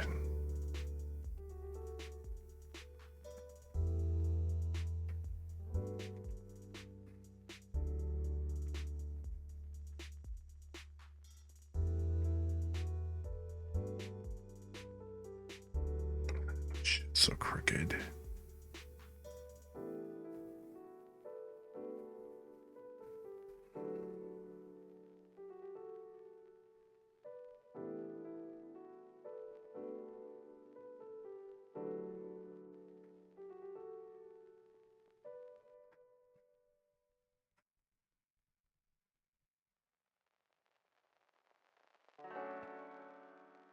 I suppose I could turn symmetry on or something like that, but... Really? I think that definitely to an extent that's accurate. Like, some of my older aunts were like that, right?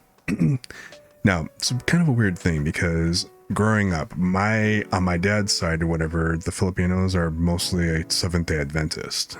So imagine my surprise when I found out that the majority of the Philippines is actually Catholic. So that's already kind of an anomaly right there. But as far as like the superstition goes, I did see a lot of like from some of my other relatives and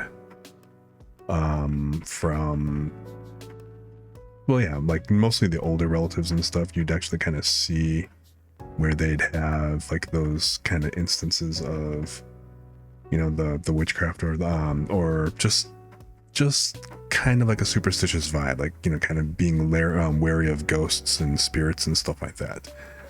You know, my brothers and stuff weren't so much, but like I said, my older relatives, that was definitely kind of an aspect.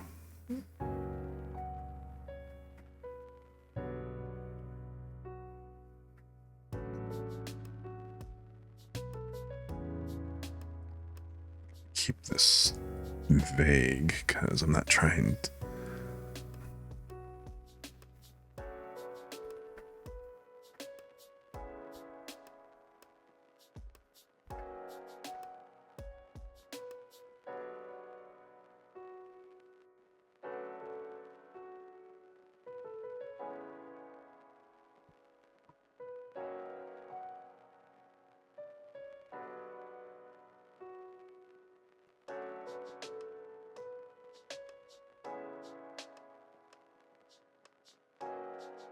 Was your family like that? Where they had like a, because there wasn't like a lot of, at least not too much voodoo. And I think that's probably because of the whole Seventh-day Adventist thing. But I had some of my friends who, kind of made note of that in particular.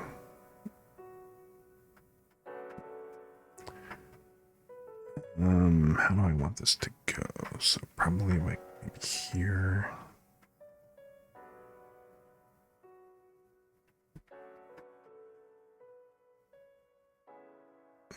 And yeah, I'm thinking here and then down to this end. This would be where normally. I mean, did you actually end up having to deal with a lot of superstition in the areas where you grew up?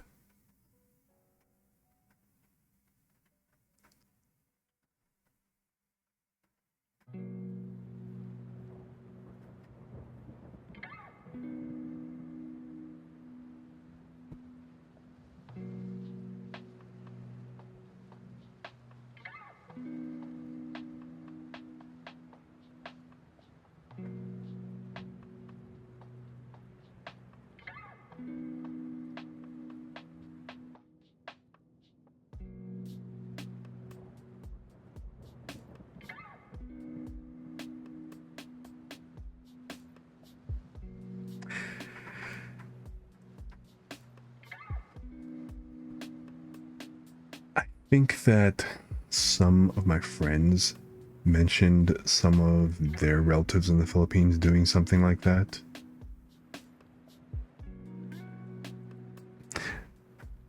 But I never actually saw it. Like I said, my family, being Adventist, they were probably a little bit less superstitious on that part, because like there's not really the whole sense of saints or whatnots ish in Seventh-day Adventism. There's not like saints like all over the place like in Catholicism and stuff, so it's not really kind of the same thing. Rosicrucian, really?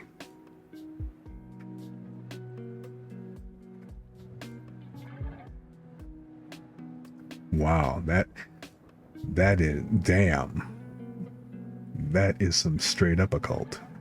But, or I'm sorry, religious. One man. That's the interesting thing. One man's religion, another person's occultism, right?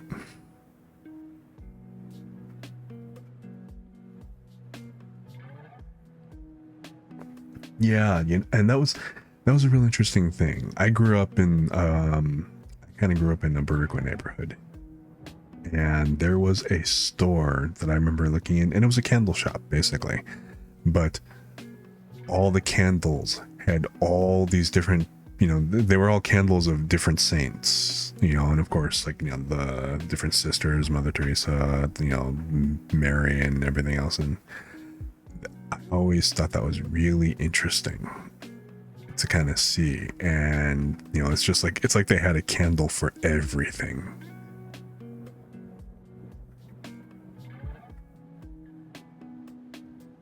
Which, to me was pretty wild.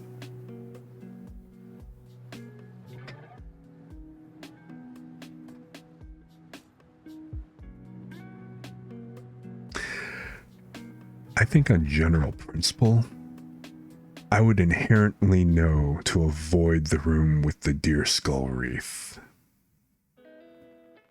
I'm not, maybe my curiosity would be like, I want to know what's in the room, but then there's like some part of like the self-preservation, like it just strikes me that there'd be an alarm bell going off in the back of my head, just, and if not an alarm bell, a voice. Yeah. Go back. Which maybe that's why there's so many different horror shows and stuff, some leftover shit from like, from the deer room.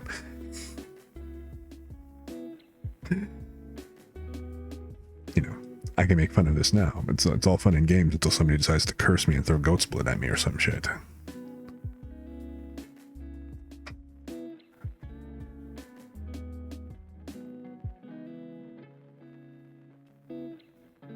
I would think that would be very highly unfunny.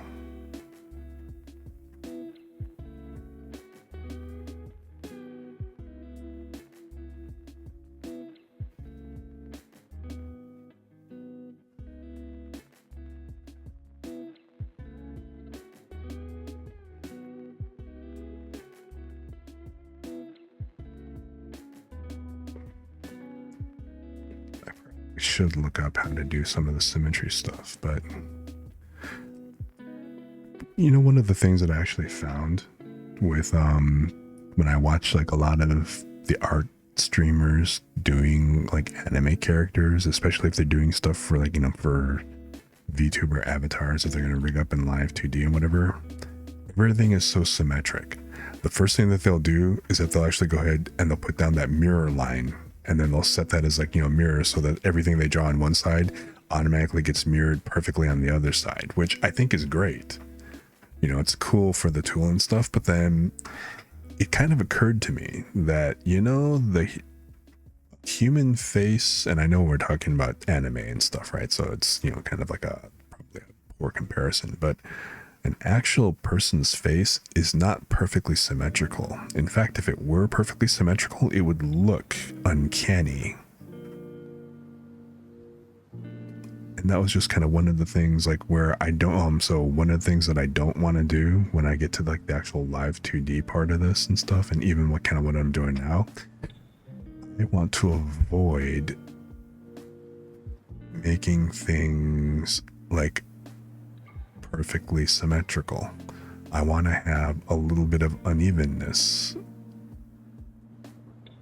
specifically because of that whole deal where, you know, it's not natural. And I think that that would actually be a bit of a distinction when it comes to how the character ultimately looks.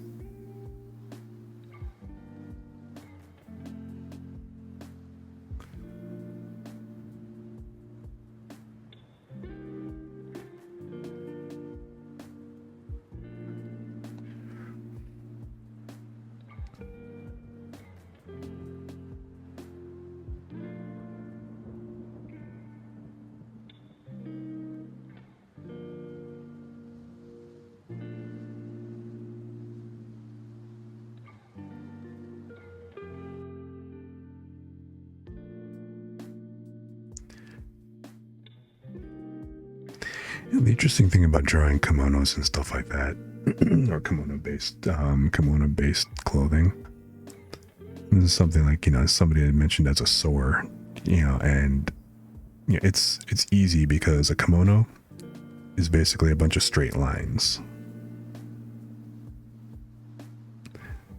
Most of the stuff when you are working with,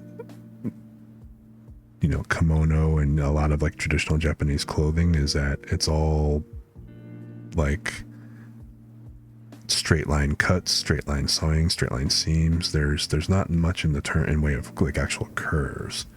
And I've actually sewn a couple of kimonos.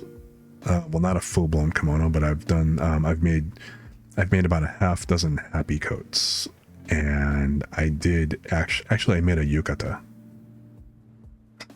So that's like the only kimono type clothing that I've actually made so far. I dated a cosplayer, and you know, one of the things that she did is that she actually did a Westworld character at one point.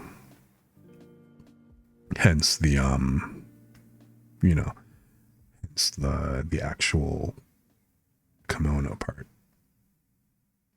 So I wound up making her a yukata. And I mean, I love kimono. It's like I had wanted to I had actually wanted to make a leather kimono at one point, and then I got the idea from this one person that I'd followed, and like I took like some of her classes and stuff on shibari, like, you know, rope bondage and stuff like that. And, you know, she had actually she had a custom leather kimono made for her that she actually wore to an actual event. And apparently it was actually really cool. Like this one old Japanese grandmother was at the event and kind of came up to her and stuff, and was like, came up rubbing on her kimono, and she's like, "Ooh, very stylish," you know? So, of course, having that much leather is expensive as fucking hell. So, but I actually found I think when Hancock Fabrics or something like that, some like, you know, clothing store, when they were having a closeout sale, there was like this leather, they had some leather type, some stuff, some faux leather material. I wound up buying the entire bolt just to get that. Yeah, you know, it's like I still, whenever I get a chance, it's like I'll actually go buy leather. I'll go buy leather, like, you know, when I go to like a medieval you know, like a medieval, not medieval times type place, but like, you know, where they got like in up in Illinois and stuff, there's like a Bristol's Renaissance Fair, which actually I think that's like closer to Wisconsin or whatever, but I think it's still Illinois. It's like, I think close to like Great America or something like that. I forget exactly where it's at. But of course, like, you know, at the end of the weekend, like I would go at the last weekend that they were going to be open and stuff. And of course, all the booths and everything would be keen to get rid of their inventory and whatnot ish. So I would pick that and I'd wait until like, you know, the last day or so, like, yeah, and then of course come and see all the people who were trying to liquidate the last of their inventory and everything and try to get like whatever deals that I could. And yeah, that's where I could get like, you know, a lot of my leather. I probably have enough leather in black and deep crimson burgundy that, are you familiar with like, you know, the Elder Scrolls series and stuff, like Skyrim, Morrowind and stuff like that? You know, the Brotherhood, the assassins, like, you know, the Brotherhood and stuff, they actually, I thought that they had a really cool, their outfits were really cool. So their uniforms, like either the cloaks or like, you know, the, you know, wearing like the jacket and like, you know, the trouser and the pants and stuff. I probably have about enough to make an actual Brotherhood jacket that would fit me. So it's either I could go for the Brotherhood, you know, the Brotherhood jacket, or like the Star Trek field jacket with the red and the black, like the classic Next Generation look.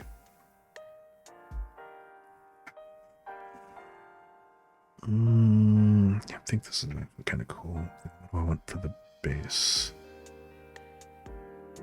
So feet wise, I want his arms to kind of be down here.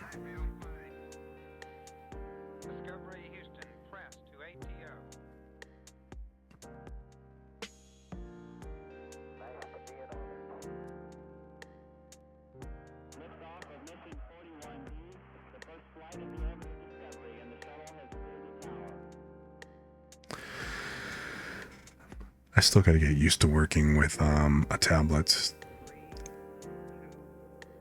I come from from doing more traditional art and traditional drawing, and not having the pen or the pencil and stuff where I can see where I'm working totally throws me off. And, you know, there's still a bit of sensor issue where, you know, it doesn't exactly pick up, you know, sensitivity wise exactly what I'd kind of like. But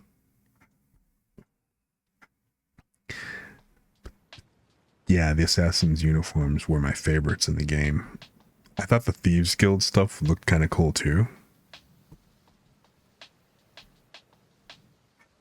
But let's see. And I'm thinking I want to do something more like a...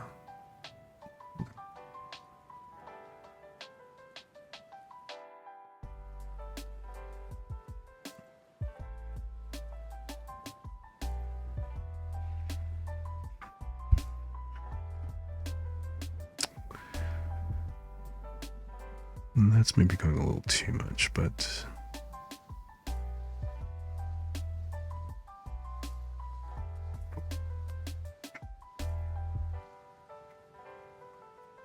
I think this is kind of okay.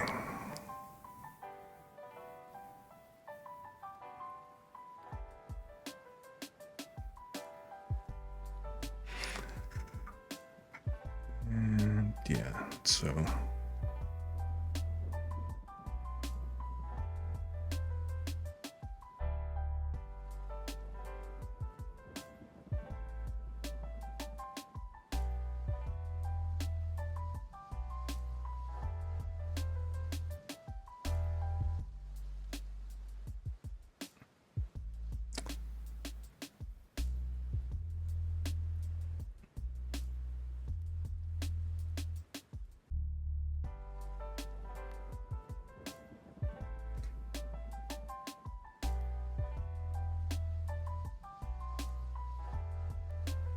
It's not bad. And I think what I want to do is up here.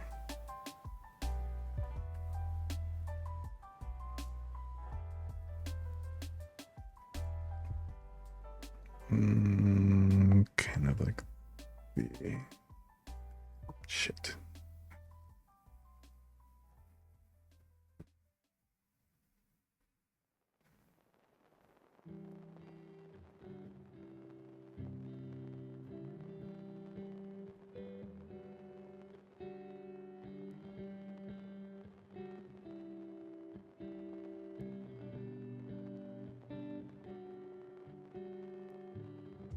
Maybe make that a little bit rounded.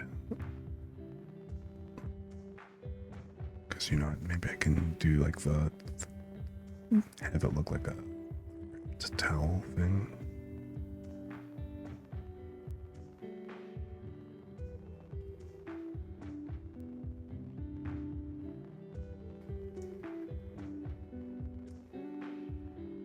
Oh yeah. Of a wild streaming site setup? Yeah, sure. I don't think links should be blocked, so.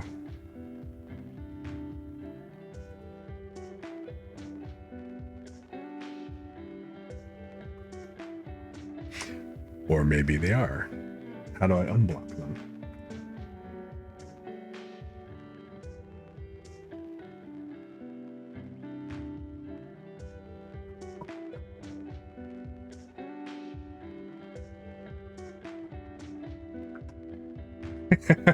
Okay, I haven't gotten this far. How the hell do I how do I allow links?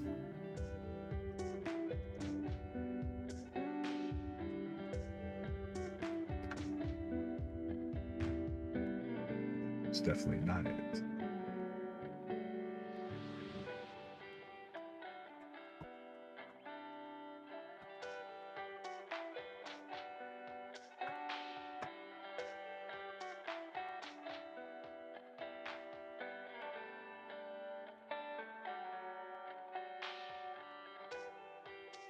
Okay, let me check Stream Elements.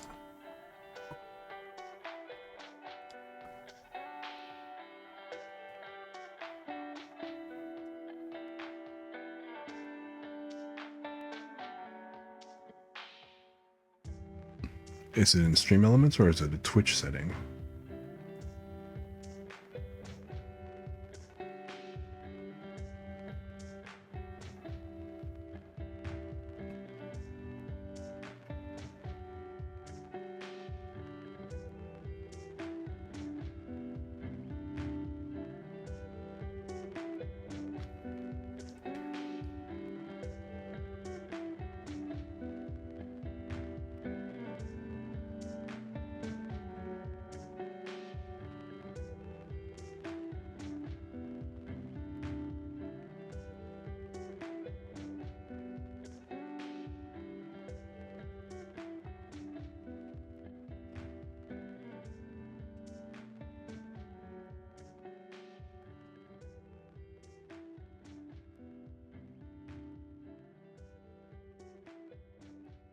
I mean, I know it's the mod. It's the auto mod, right?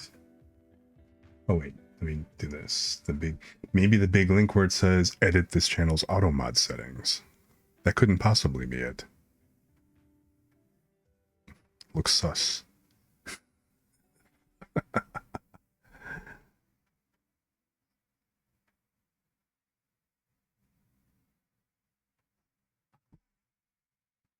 Hostility, discrimination. Yeah, no, that's cool.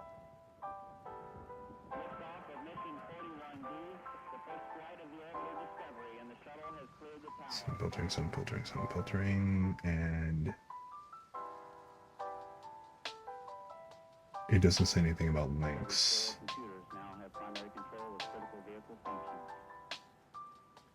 Just the usual discriminatory harassment type shit.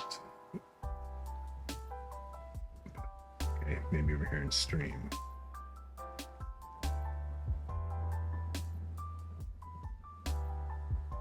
Clips permissions.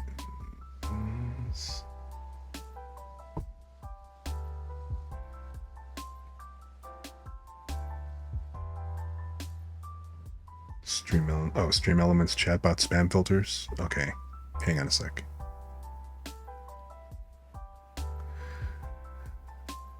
Makes sense. I wasn't actually thinking about chatbot.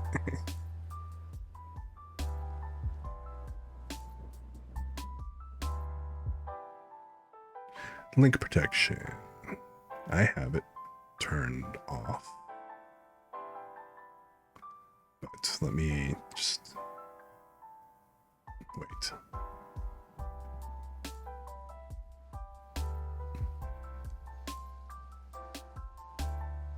That allows you.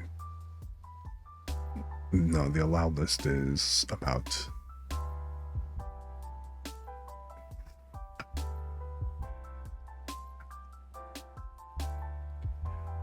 No, I've actually just got the. Actually, the only bot I have is just the Stream Elements moderator. So I'm not actually using.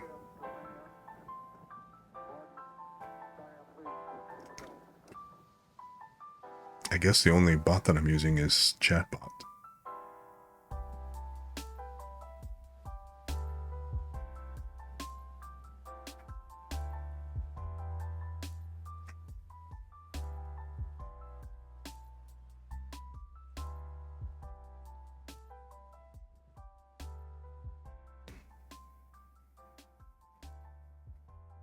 It removes messages containing not allowed links, but it's disabled anyway. So I've got all those filters off because nobody's on here yet.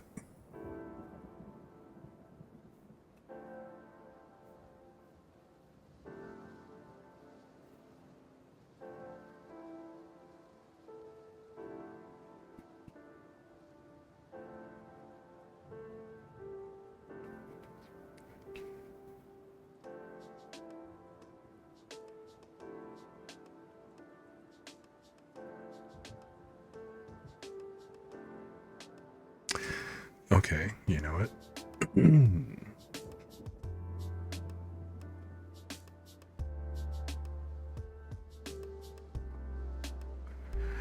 Yeah, that's why I made sure I had stuff turned off, because I didn't want anybody getting bonked at this point. I figured, like, if people started acting up, well, let me rephrase that.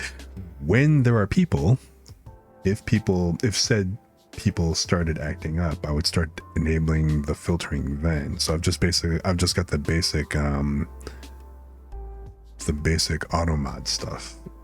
You know, actually, let me try that. What if I turn off auto mod for a second and see if that's actually what does it?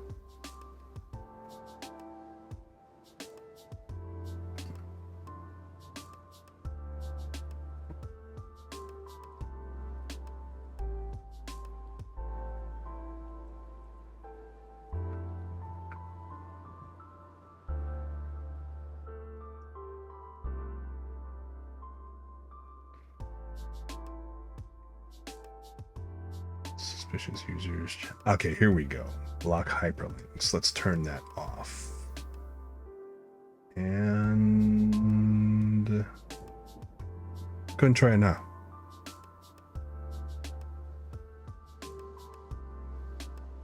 Aha! Success.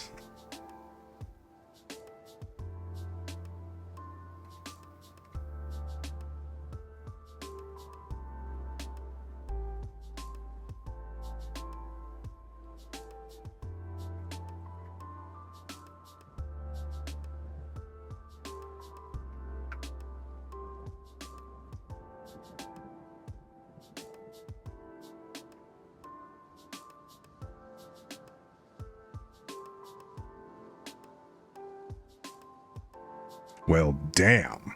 All right. New goals. I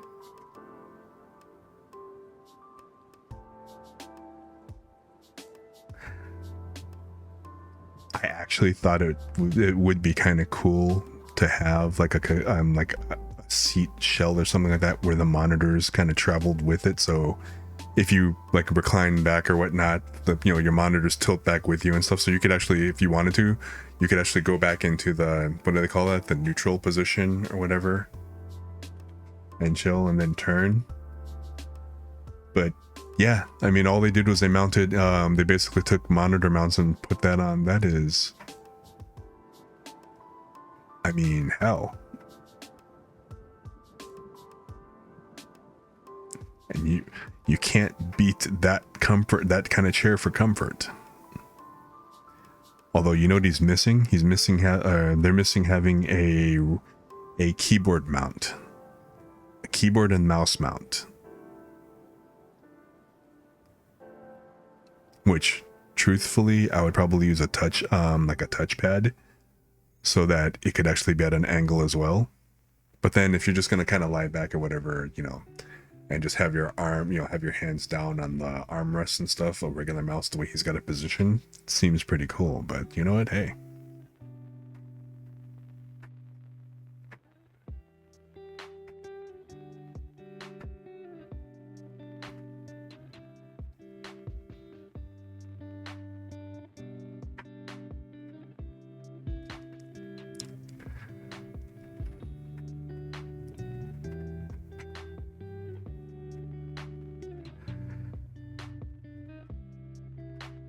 Totally appreciate that, man. I totally appreciate that setup.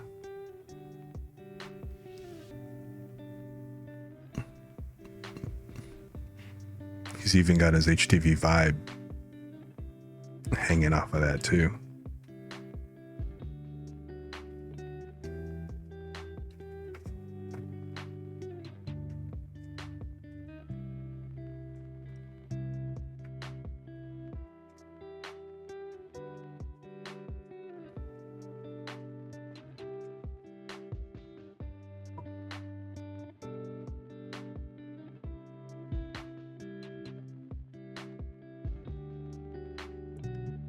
Desks are for mortals.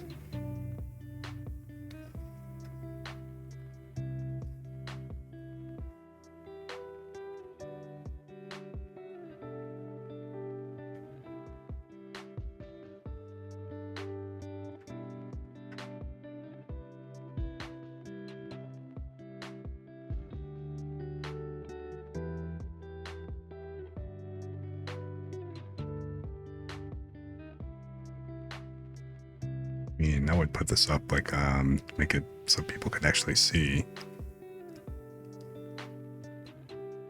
but there's no real need. They can follow the link, but that's actually a really cool setup. At least the monitors and the monitor mounts. Totally love that idea.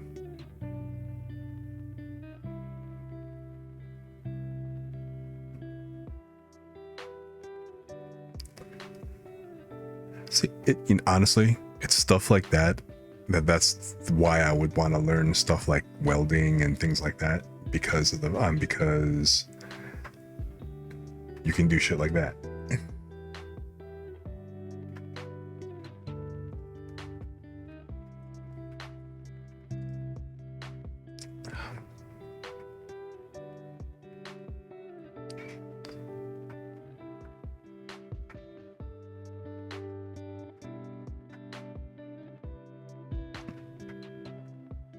And let's see, I think I want this to kind of come down about like that.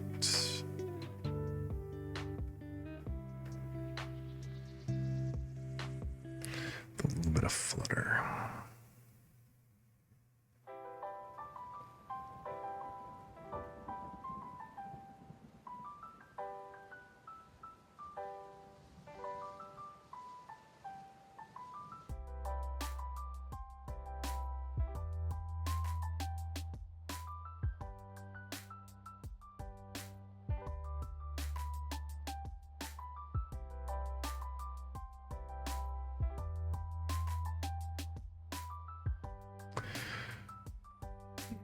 Okay, let's see how this looks.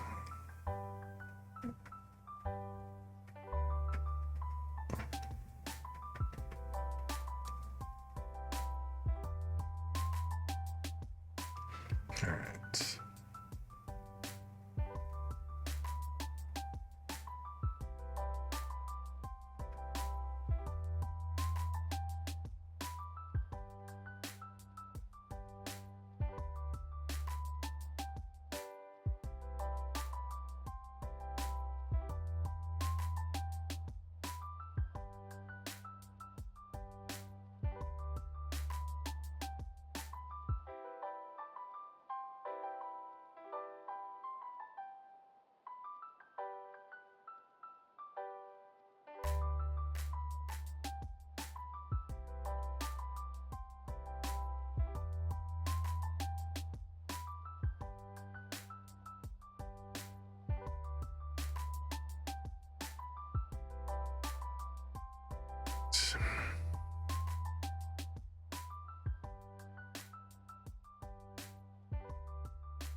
Oh wait, I'm using the wrong pen.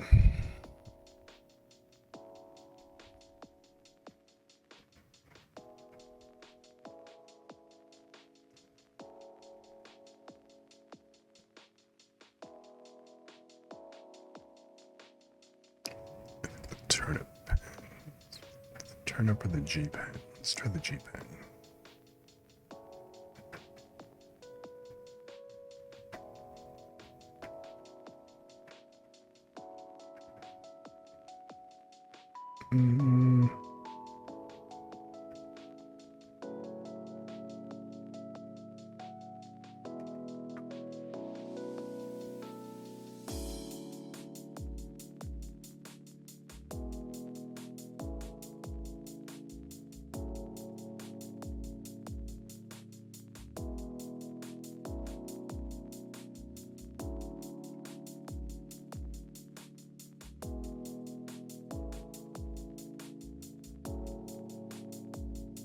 Shit.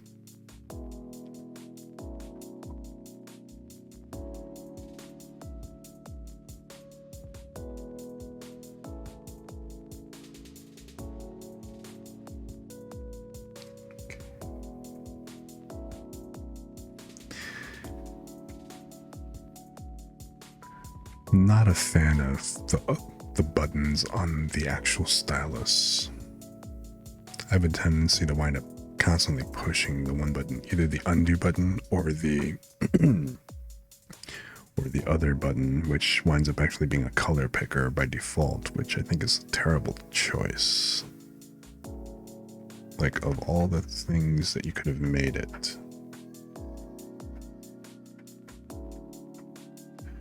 you have to turn around and actually make it the make it choose colors.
How's the tree coming along?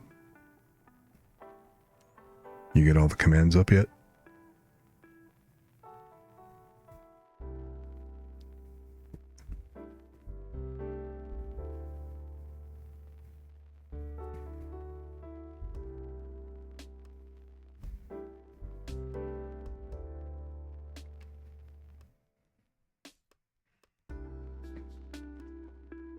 %? Cool. Looking forward to playing with it once you've actually got it all set up. The new cone. Constant decorations.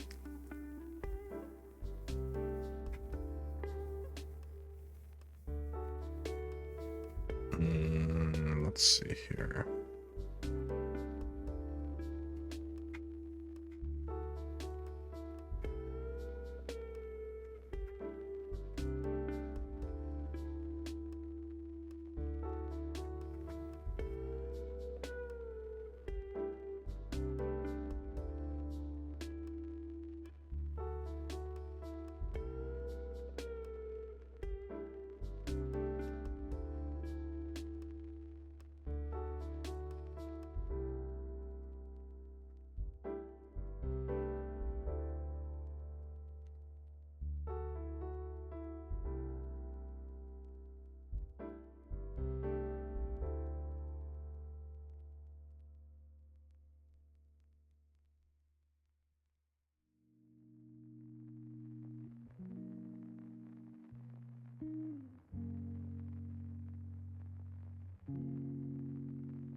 Shoot.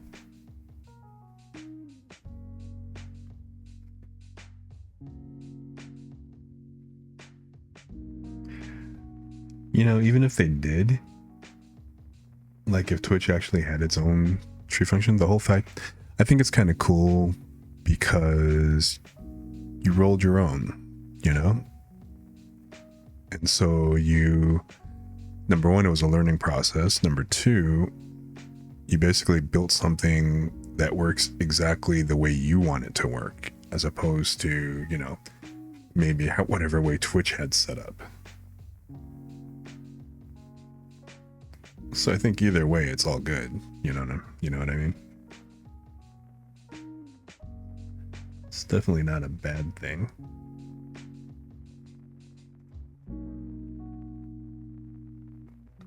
Oh, you know, that kind of reminded me.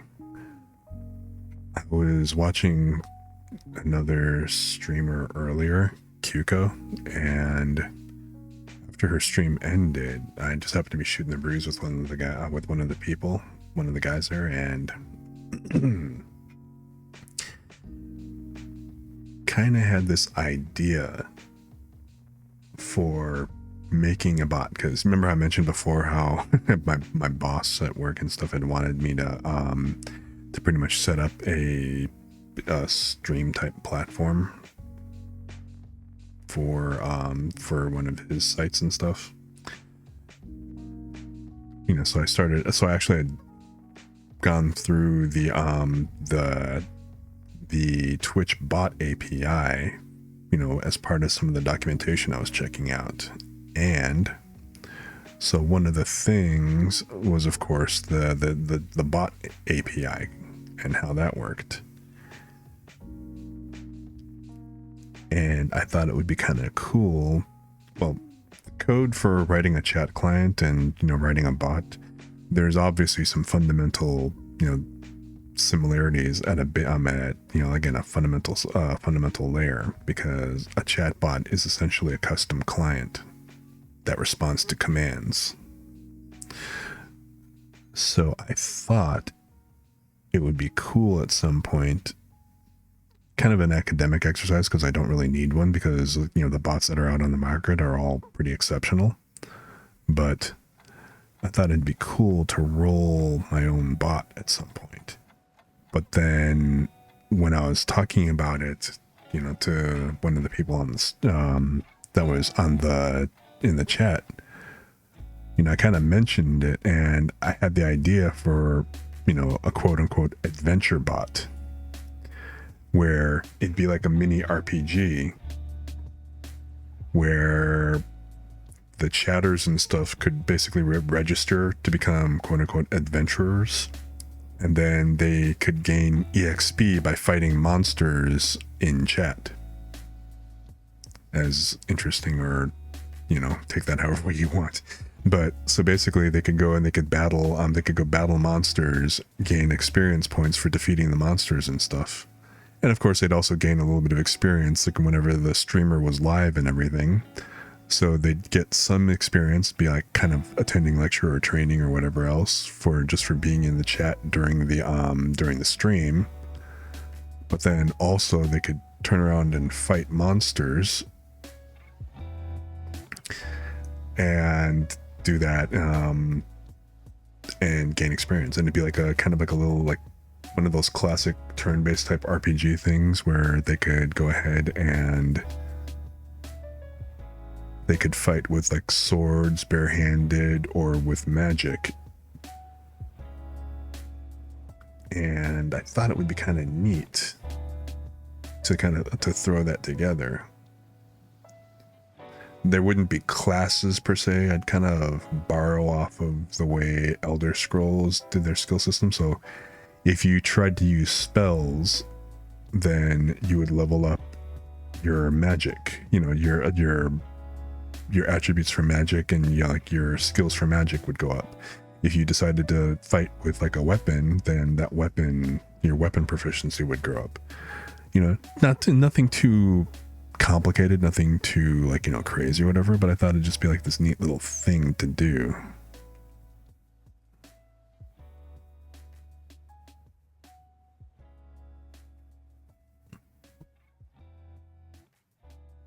Yeah, kind of like a text adventure, like those old school MUDs. So I figured there'd be like a chatbot command for, you know, for a battle or something like that. And then that'd be like the equivalent of going into a dungeon room and there'd be monsters inside, and whatever monsters that were in, it'd be kind of random. It'd be slightly tied. So it'd be kind of matched to your level, you know, plus or minus a few. So of course it could be either too easy or, you know, or maybe some like a little bit too rough. So it's not like you could go off and go challenge a dragon and whatever else immediately.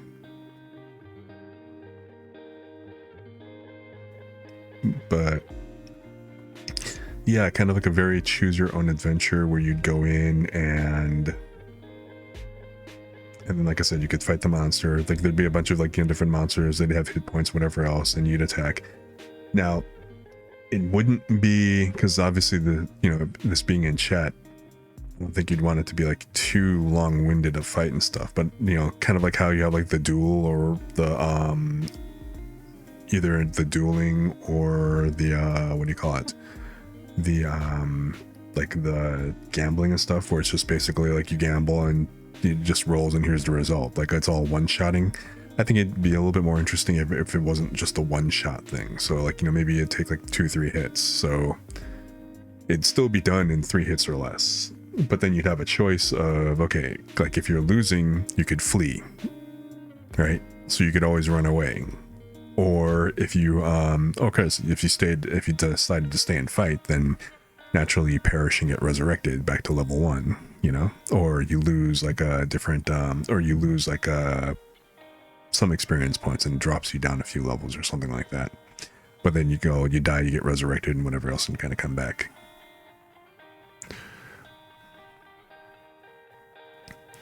It just sounded like it could be an interesting idea.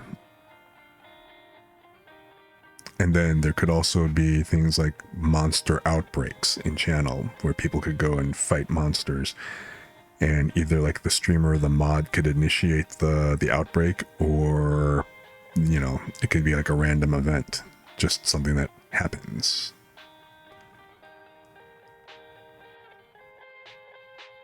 So it was just kind of an idea I had, but the guy I talked to thought it was kind of a cool idea, and I started to actually seriously think like, okay, well, what if I actually might make this? Yeah, it'd be one of those things that you could do in chat, right? So while the streamers kind of doing their things and stuff, everybody's basically having a raid in chat, like, you know, taking on a whole bunch of monsters and whatever else. You know, as long as it wasn't like overwhelming, I kind of figured it wouldn't be bad.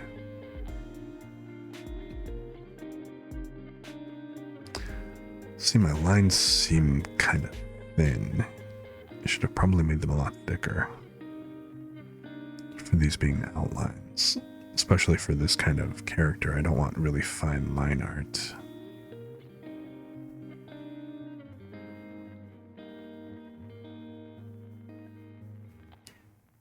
Or maybe I just make this vector art or vector lines in the first place.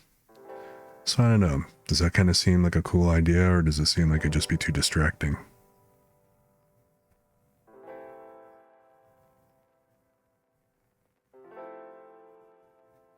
I'm gonna increase the pen size.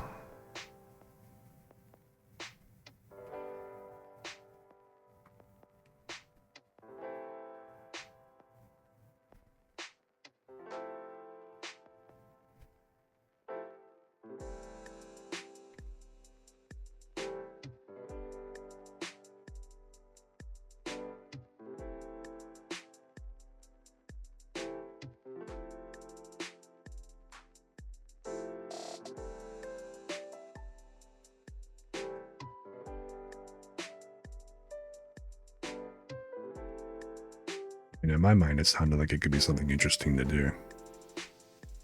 Not to mention the fun of actually building a thing like that. I guess that's where my geek flag flies.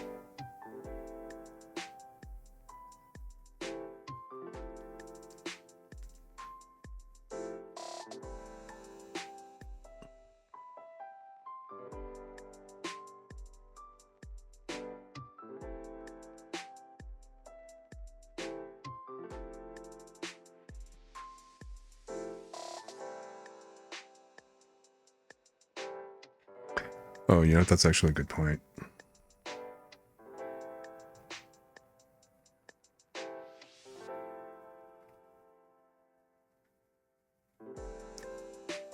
I don't really need to do the outlines right now. I can add it.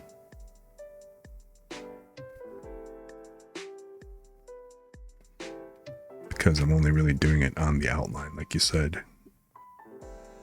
So...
going to withhold judgment until... But I do want to fix this line.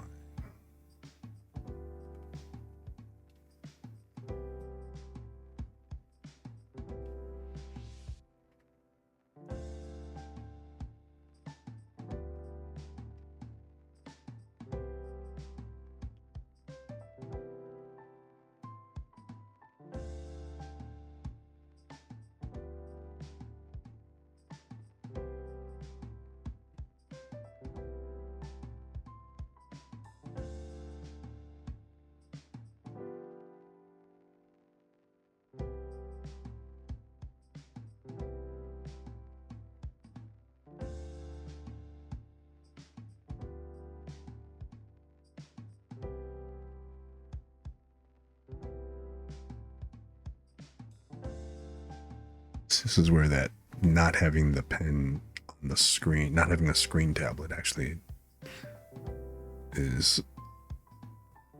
throws me off.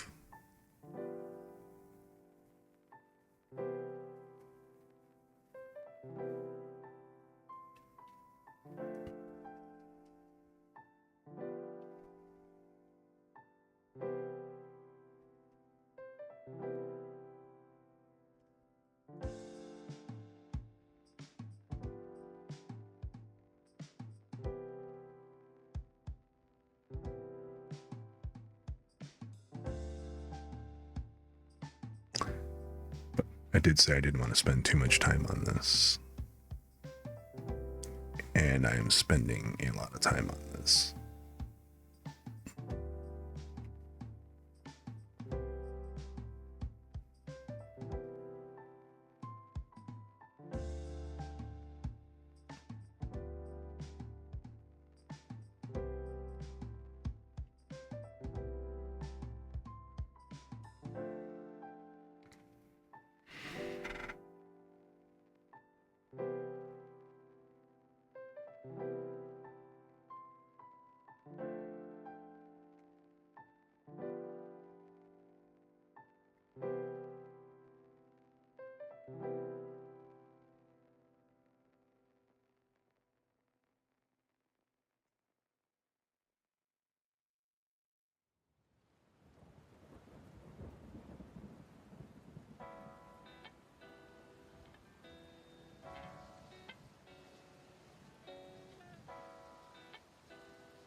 This one already. There you go.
Yeah, I suppose I could have made this a vector image from the get-go, then I could adjust all the lines, but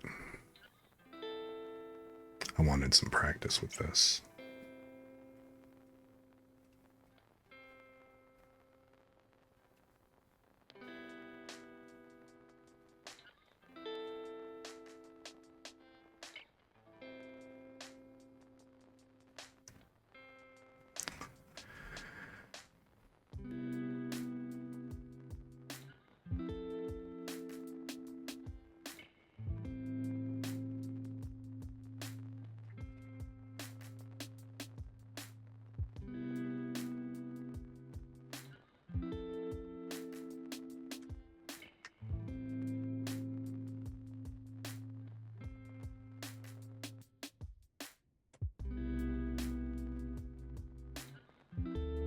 Could be worse.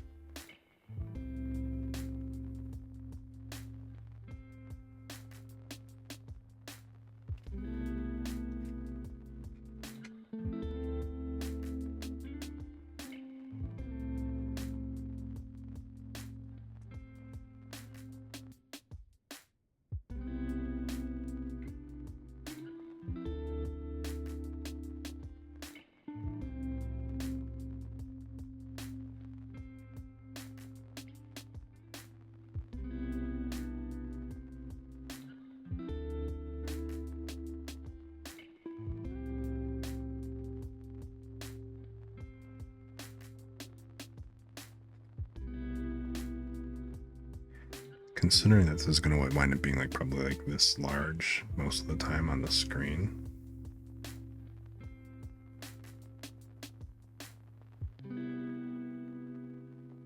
Maybe a little bit taller. Yeah, you know what? Isekai is my current favorite.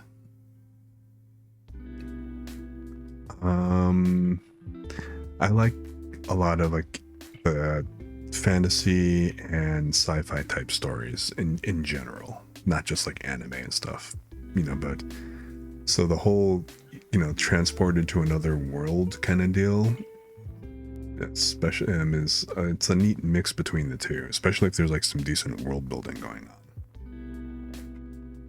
You know, people didn't really like the anime, and I don't really blame them, but like Death March to a Parallel World Rhapsody, the one where the computer programmer basically gets, you know, kind of he falls asleep or, you know, whatever after doing a Death March, programming a game or whatever, gets transported to a world with that game's properties in it.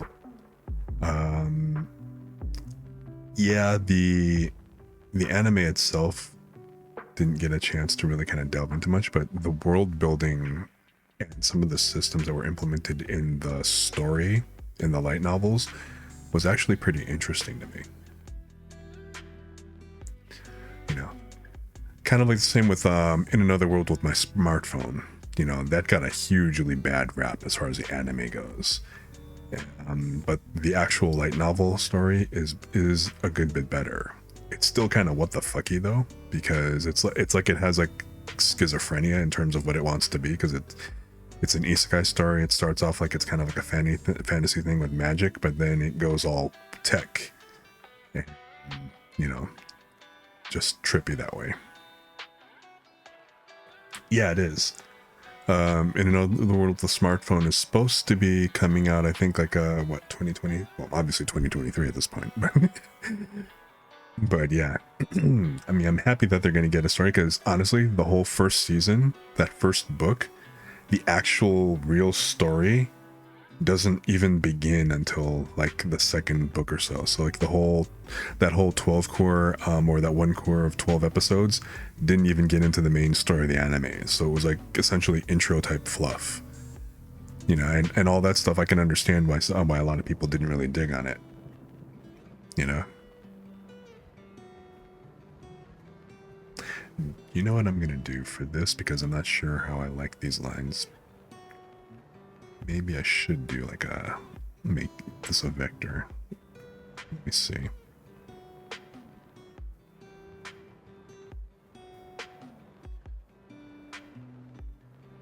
Nope.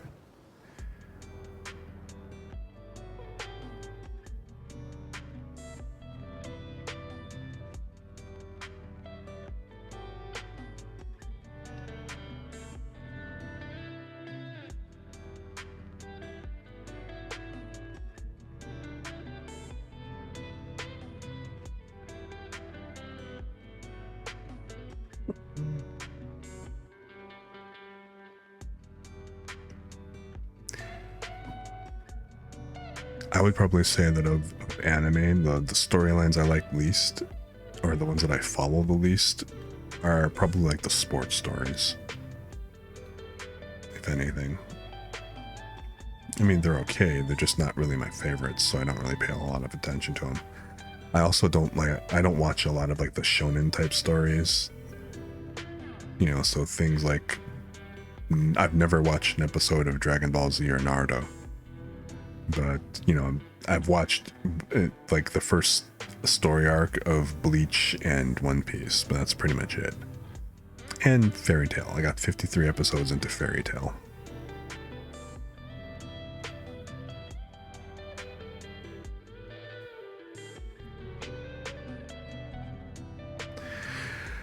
Yeah, it's actually kind of funny. I mean, I started reading the light novels because I got tired of waiting, you know? Like, I would actually start reading ahead. And so rather than kind of waiting for the drip content like on the week to week, I kind of hate that. I usually tend to binge watch stuff.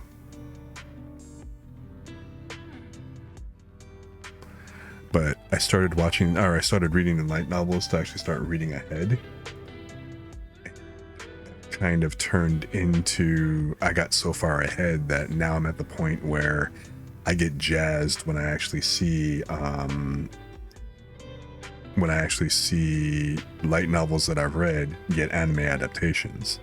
It's like I started reading and I just didn't stop. If that makes sense.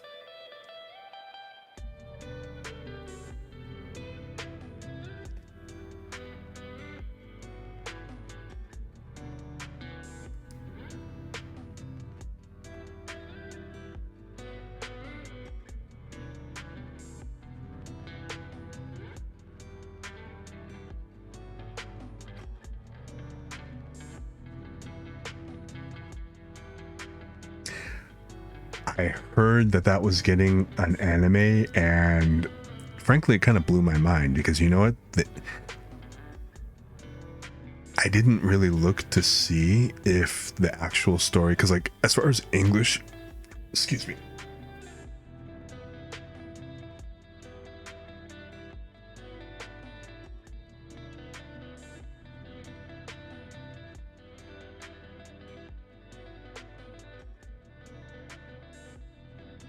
Sorry about that, slight coughing fit, but I mean, there's no official, it hasn't, that story, reincarnated as a vending machine or whatever, or I forget the exact title, but I read because like there's no official, or at least the time when I'd read them, there was no official publisher English publisher that had picked them up. So I wound up reading like whatever the fan translations of them are, and they only had like the first, I think, either 3 or maybe 4 episodes or novels. So there was, of course, a whole lot left hanging.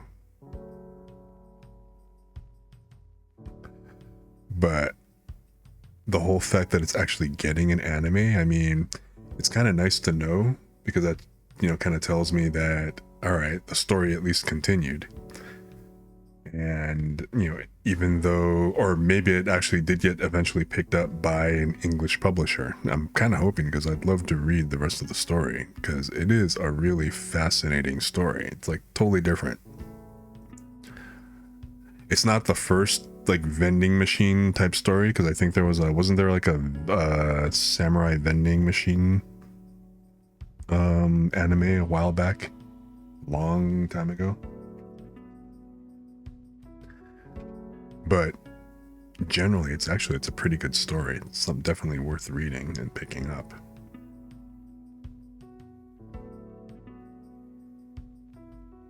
Okay. I'm just gonna do this.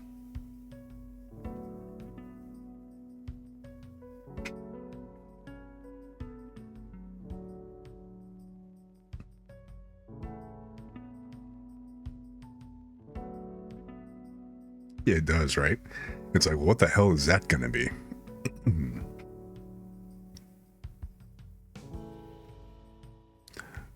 It's just so outrageous. The title is just so outrageous. You can't help but just wonder, like, what the heck are they gonna cover? Oh no, I don't want to do that.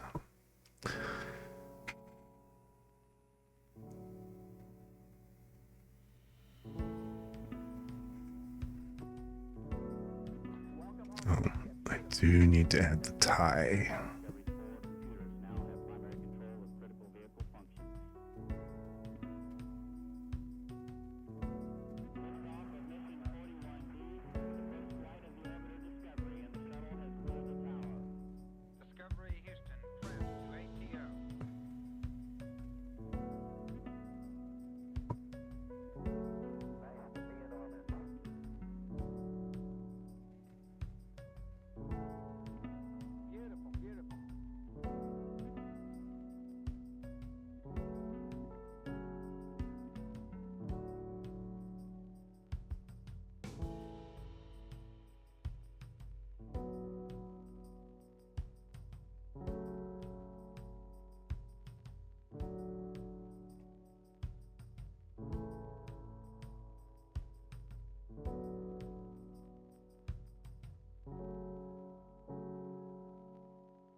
Okay. You know what I also need?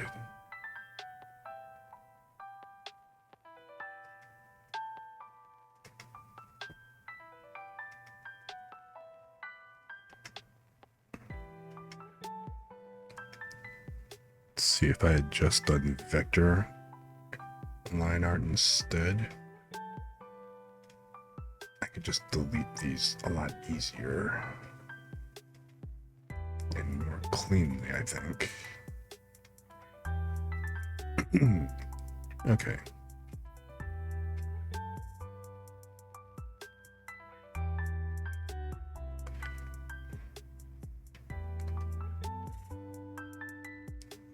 So let's talk color scheme. I mean, I kind of like that bluish color. I don't know if I'm going to do the stripes though.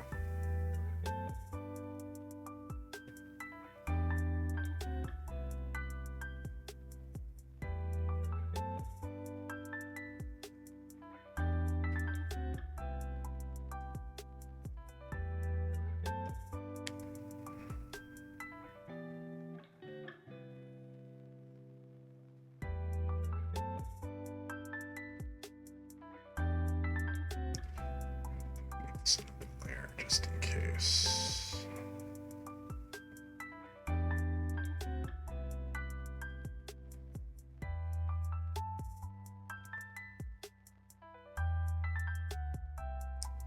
think I can get rid of the guides now.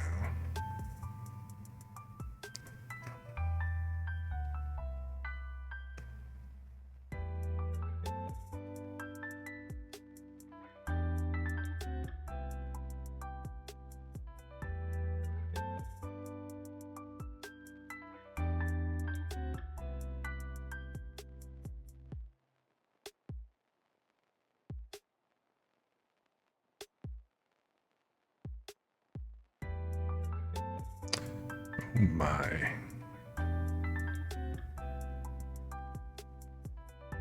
This is behaving exactly the way I would expect a watercolor brush to behave. And nope. So maybe I don't want the watercolor.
If it looks like this is the first time I've actually done digital, like painting and whatnot, Sish, it's because it is.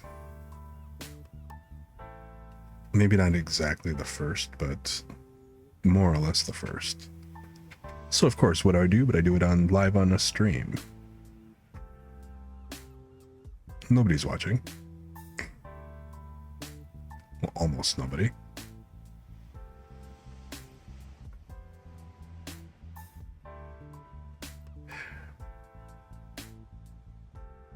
Yeah, I don't have a physical form yet, so this is like a temporary visualization, I guess.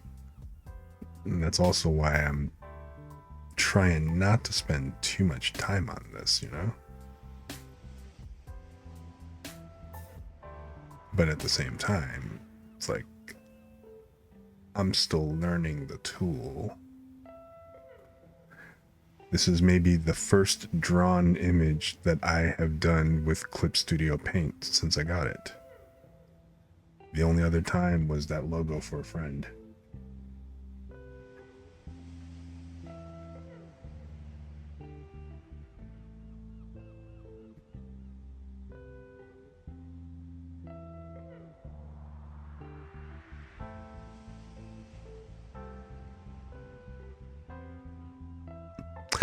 Yeah, I'm glad it gets the I'm glad it gets the ghost point across, or spirit, if you will.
I think he's looking fairly done, Corporal.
I'm not trying to make it perfect. I want it to kind of have a hand-drawn feel.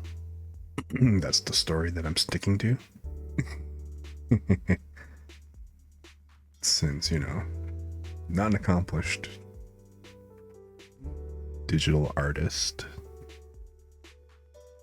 So,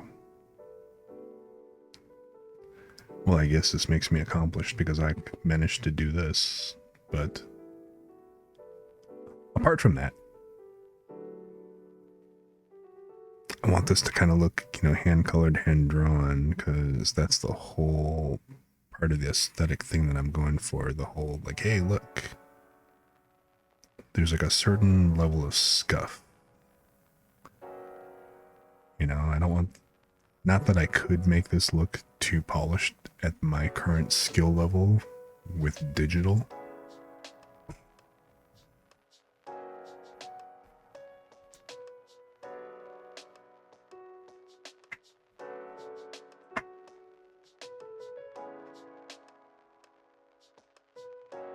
Looking very Casper and Friends.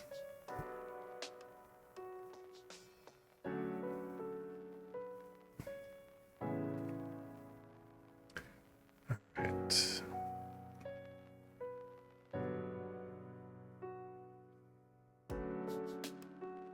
So I think what I'm going to do next is let's add some highlight to this.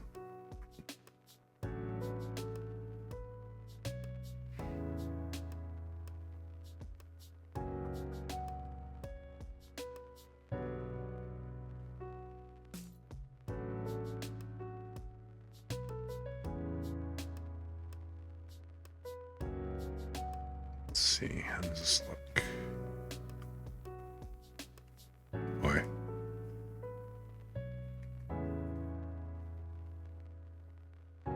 Oh, shit. Fucking eraser.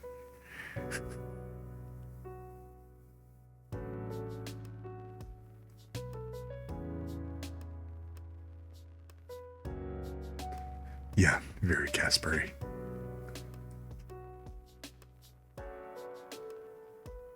Mm. I don't think that's the shade that I'm really going for. It's too far in the purple.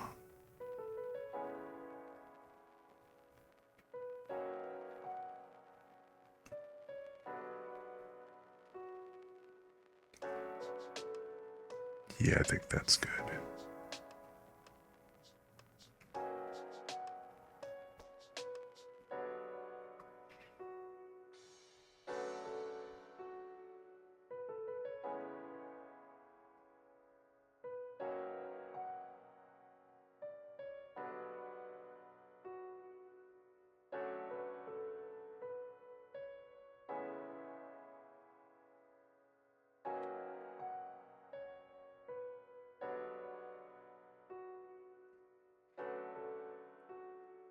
I have to look up how they actually set the brushes up so that it doesn't, like, overflow. Try to keep it from bleeding over the lines and stuff.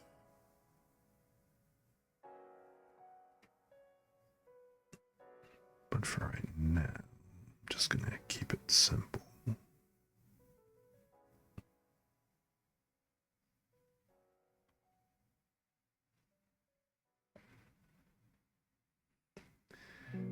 Nothing.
So do you actually have it set up to where when people place an ornament, people wind up replacing it, so that basically you're going to get a lot of moving around and everything?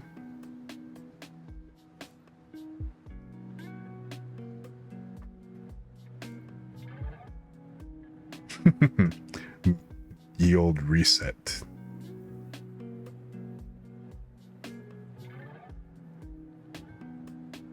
Oh, that's so trippy.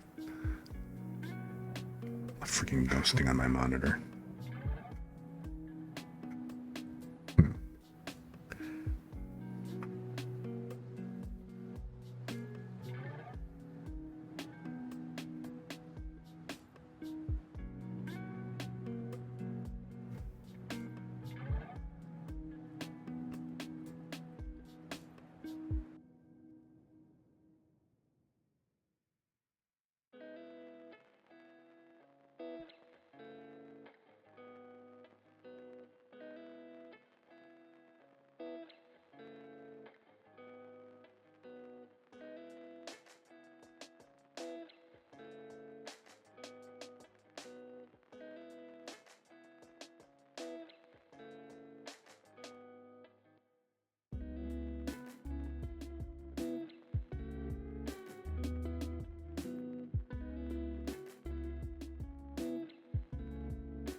I guess we'll have to see how it goes, like, you know, the placement and stuff. Get enough people on and yeah, they'll all fight. No, over here, to left, to the right, to left, up, down.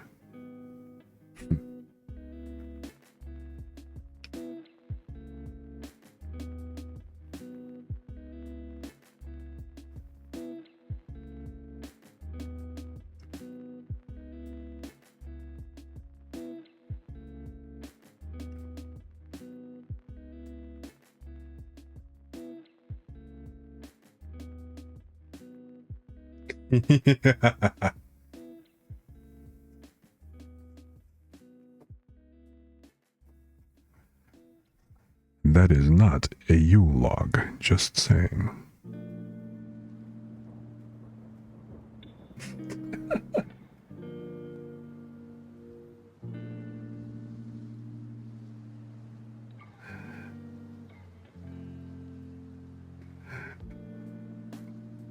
Two blue ball ornaments. I mean, I'm not sure exactly what you're trying to say here. What are you implying?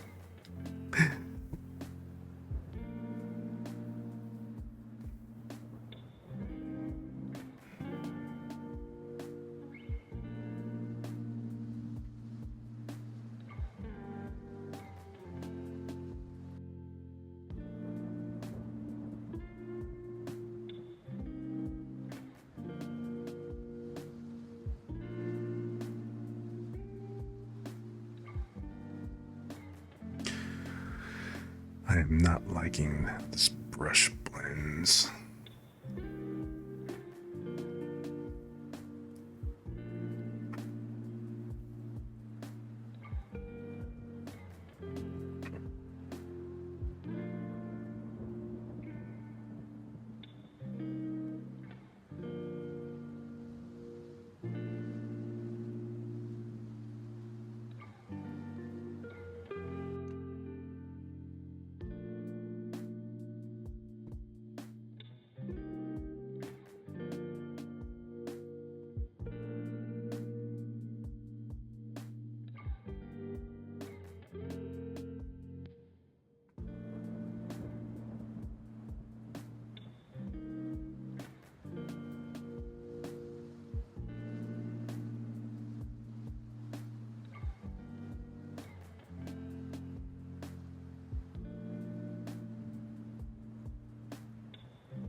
I'm looking forward to seeing how the tree looks at it when you're done with it.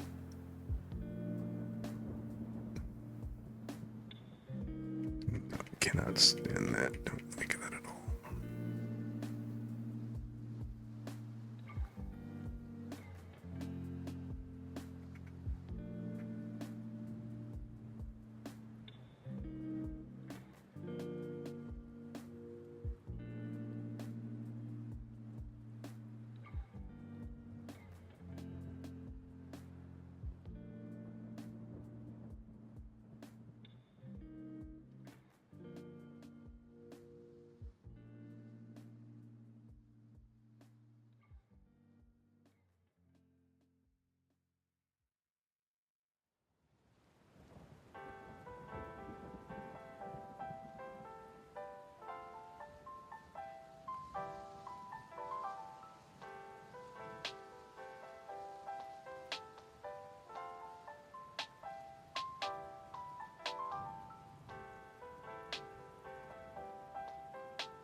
So, overall, my shading sucks, but oh well.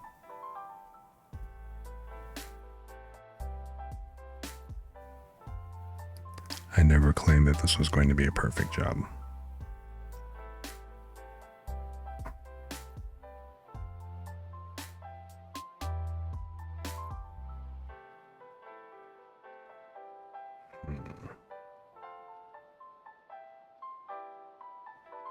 Definitely needs more depth.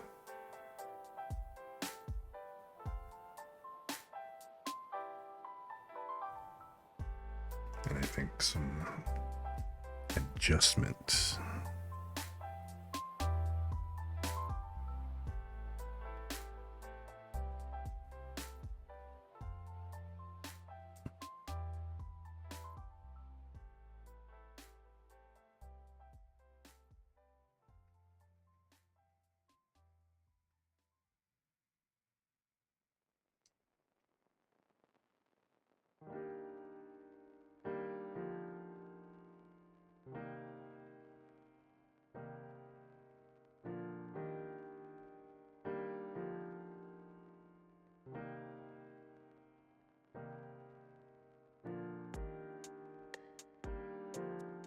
Oh, shit, no wonder. Probably should have turned the opacity down to begin with. That would have given me better results.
every 4 computers now have primary control of critical vehicle functions.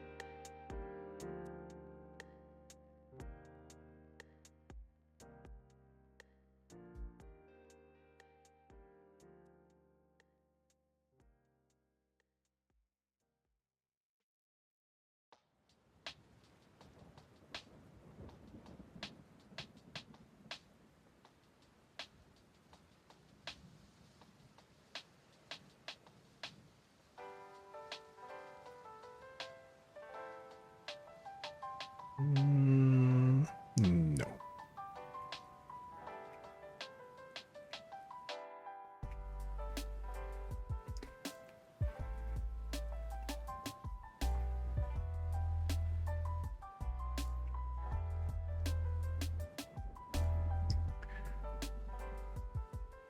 I feel like I'm spending a little bit too much time on trying to make this look perfect, which it's not.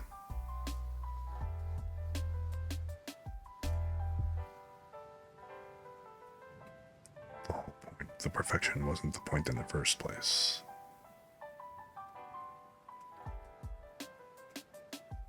So,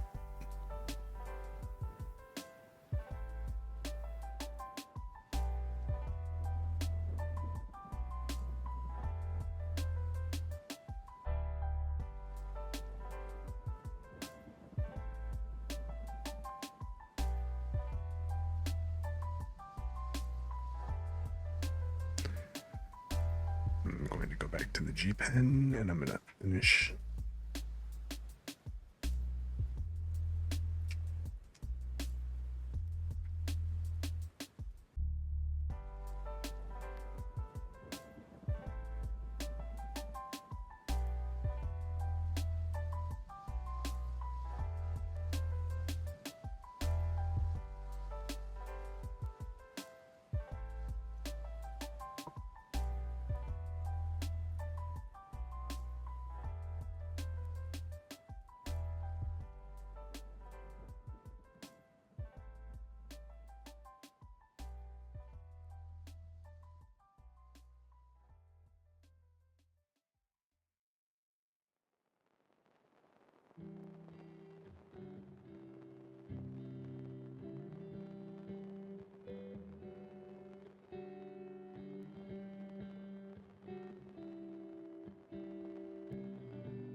Okay. You go do your thing, man.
know what?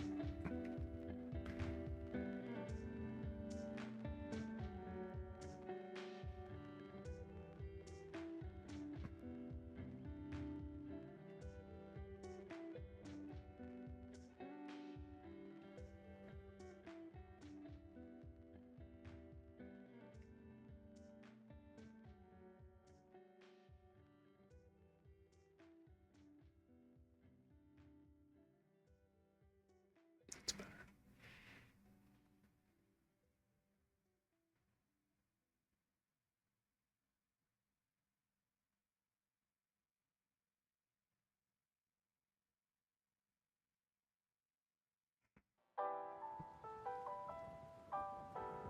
Liftoff of mission 41D, the first flight of the orbital Discovery, and the shuttle has cleared the tower.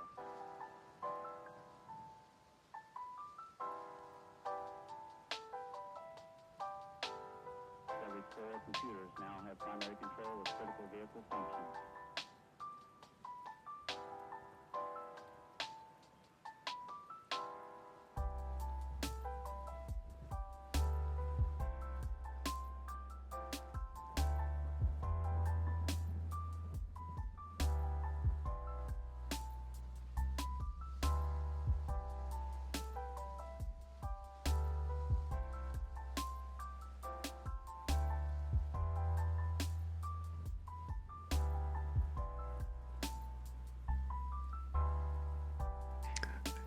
I think definitely the next time I do this,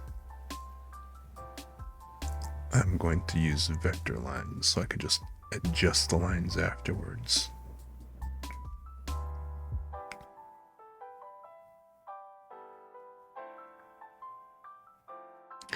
Because, man, my strokes just suck.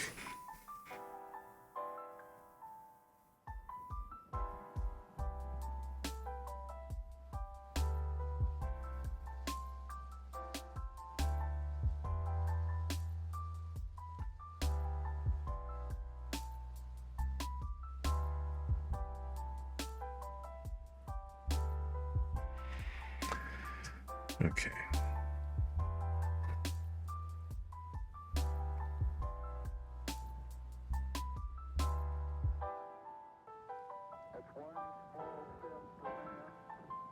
Considering it's...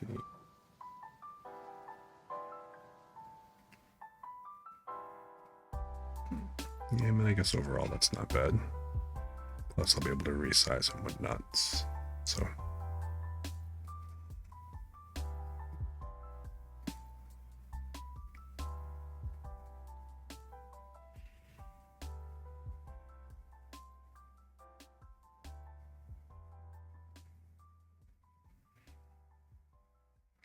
Alright, let's go back to the base coloring.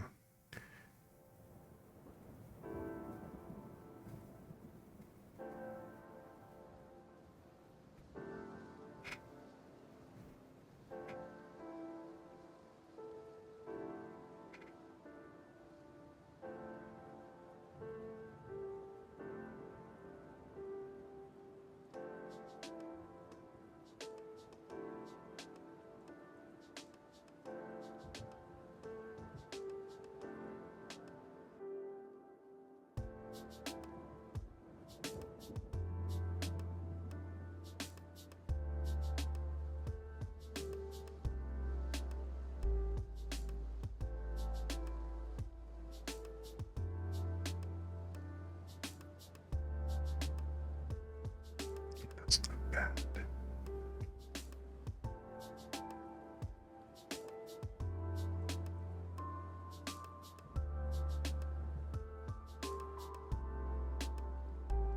Except...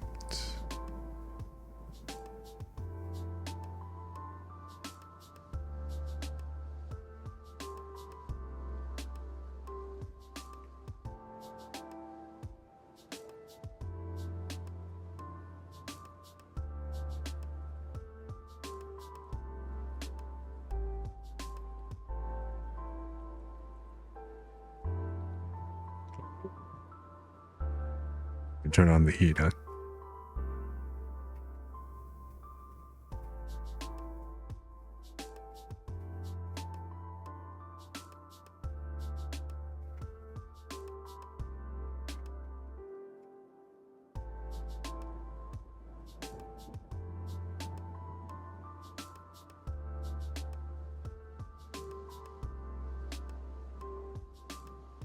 It's not the shade of blue that I want.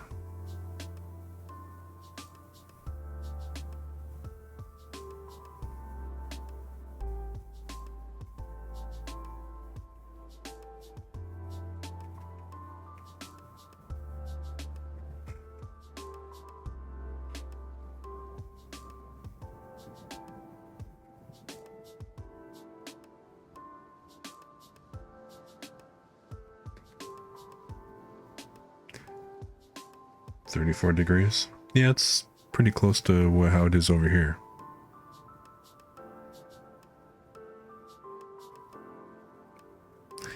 Yeah, I think that's what I want. The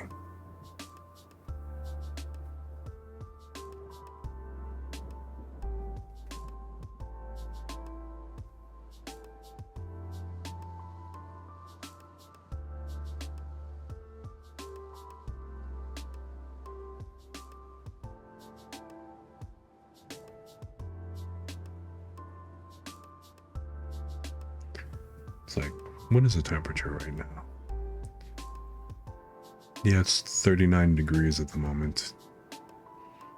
But it's been raining all night.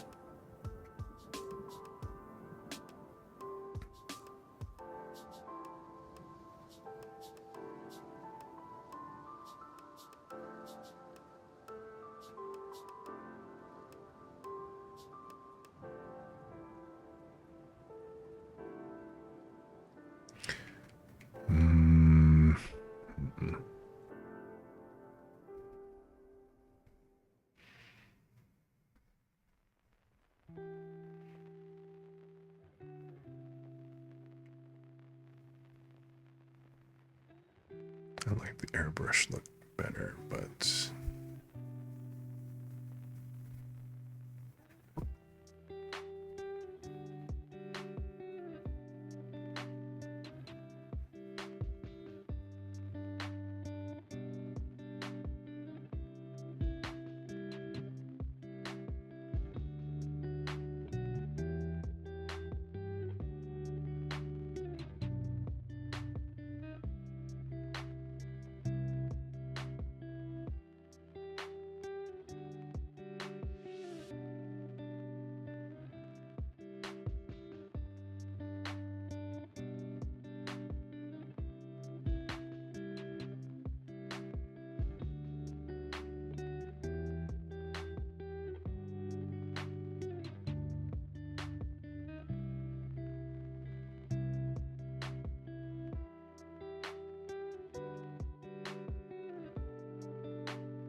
Most interesting thing about this whole thing is that we're both grown men doing this and having a blast.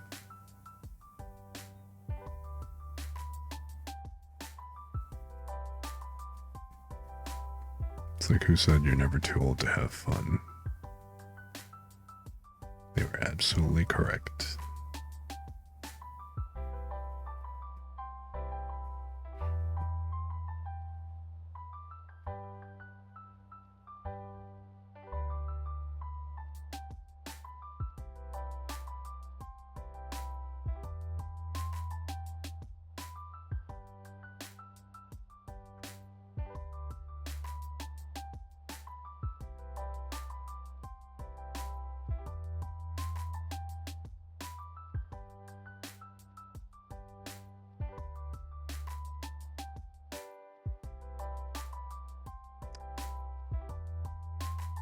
That actually makes me very happy to see. Because, you know, it's easy to be jaded and bored. But, so if you find something that you really like and you like doing it, completely jump in. At least that's what I kind of think. Jump in with both feet and just, I say, go for it.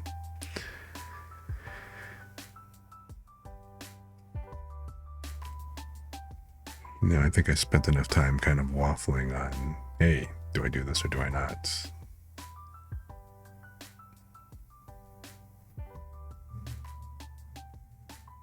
I'm glad I did.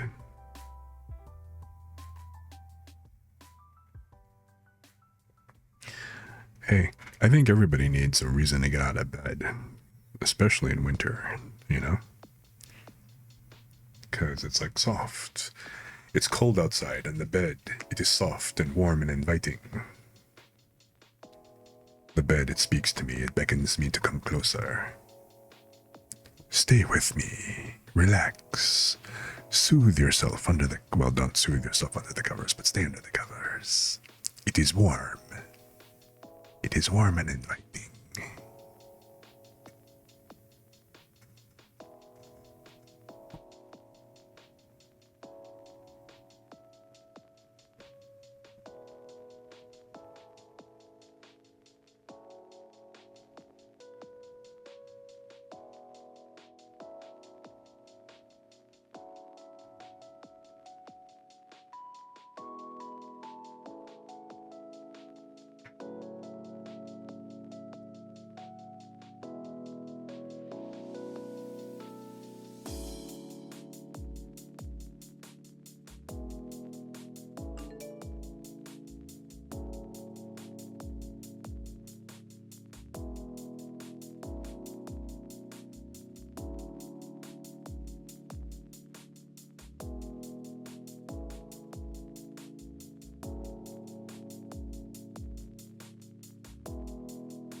I mean, for me, it's like, I actually kind of just, I had wanted to do stuff and, you know, and make recordings, but then I had started watching a whole bunch of VTubers at the time, and then I just decided, you know what?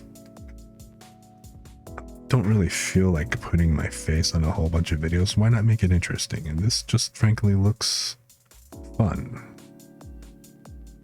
So it's like, all right, I figured I'd give it a shot. Because if you're gonna do anything, you might as well make it interesting and make it look cool.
feel like I should well, it's a bit late now.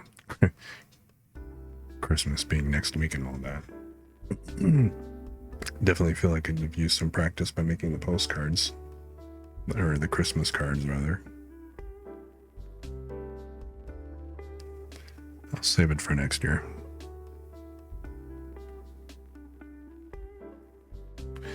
The one time I use this.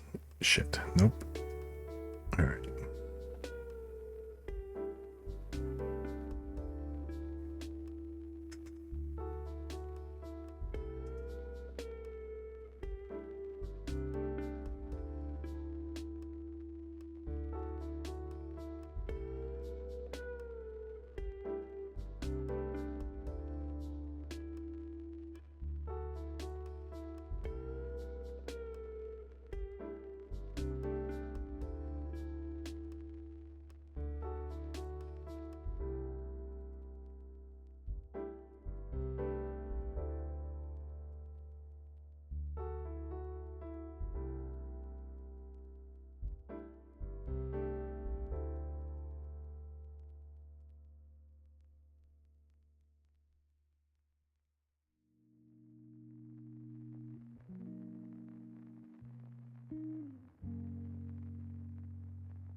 I'm not really sure what I was going for down there.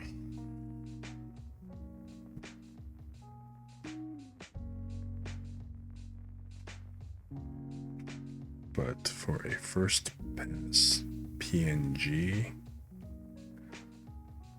I'm going to kind of run with it.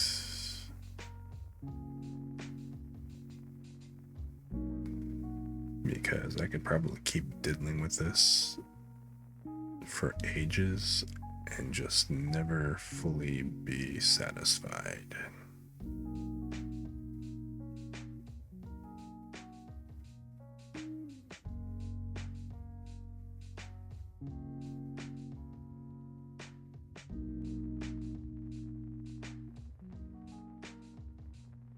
So my instincts are telling me I should probably quit while I'm ahead.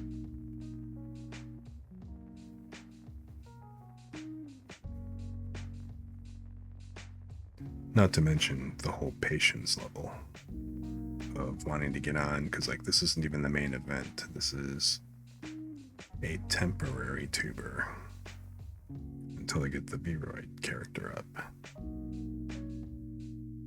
So it's like, okay, so why am I messing with this too much again?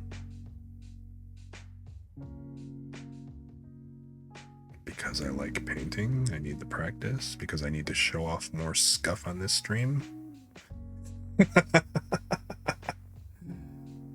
Oh, okay, cool. Oh, you know what? I need to actually put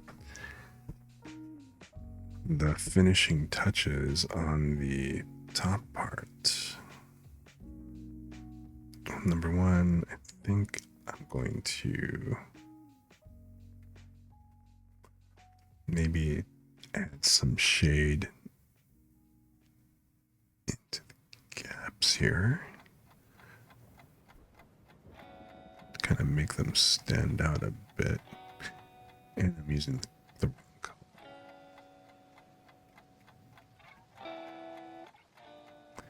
I wanted to use that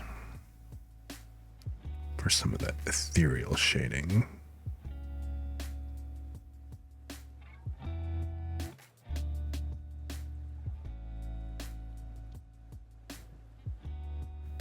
And also to kind of make the stitching stand out a little bit more. But just a little. It's very subtle. I'm trying to do the subtle. Yep, that's extremely subtle. And alright, last thing, or penultimate thing maybe.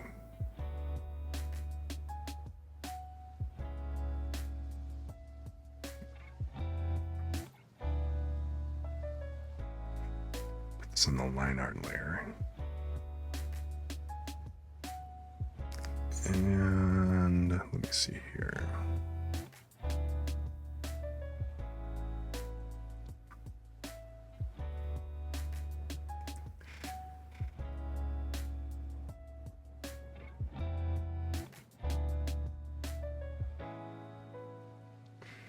Actually, put it on its own layer just in case,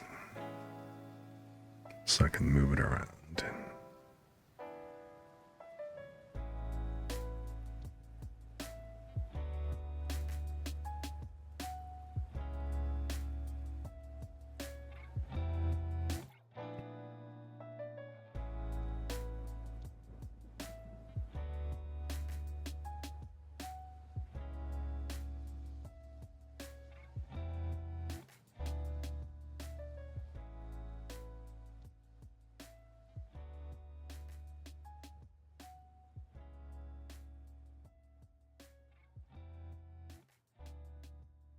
I mean,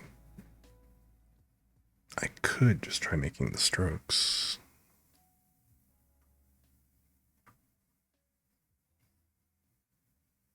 Let's see how that looks.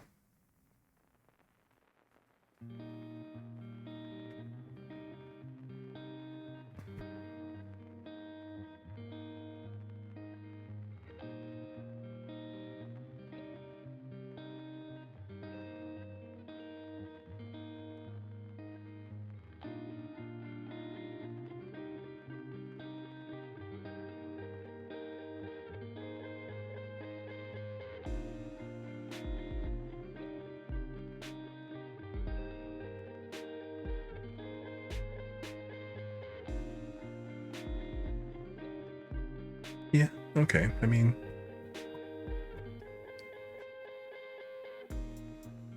not the worst I've done.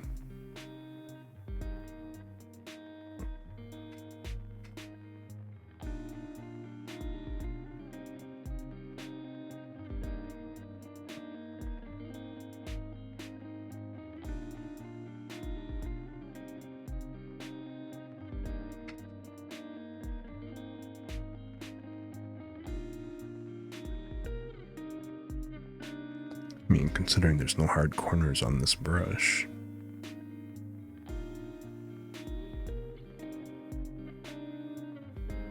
I probably shouldn't really complain.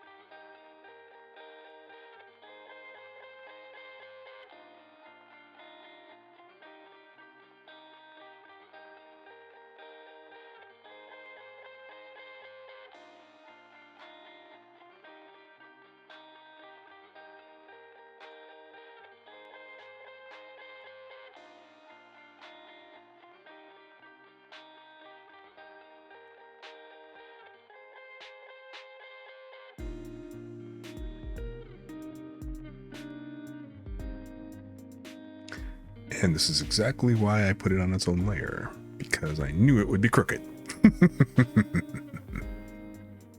Okay. All right.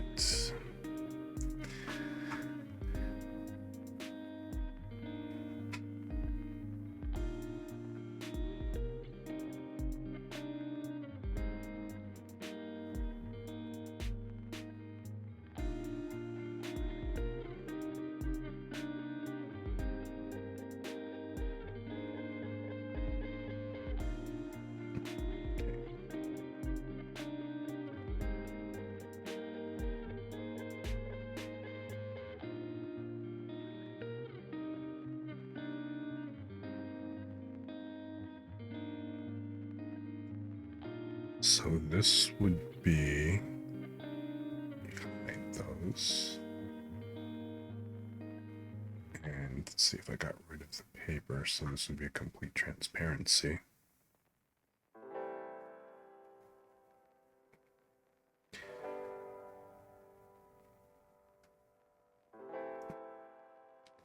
Well, now, if this is a complete transparency, I probably want his base color to actually be white because he's obviously too transparent. So let me do that. Okay, another layer. Can't believe I totally forgot that.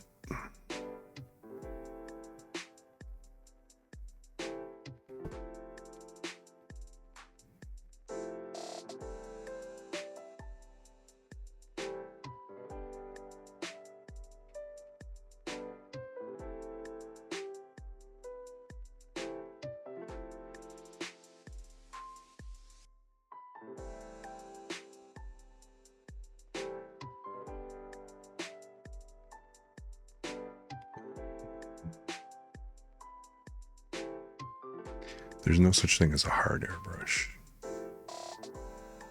So let's just put a G pen. I don't want that.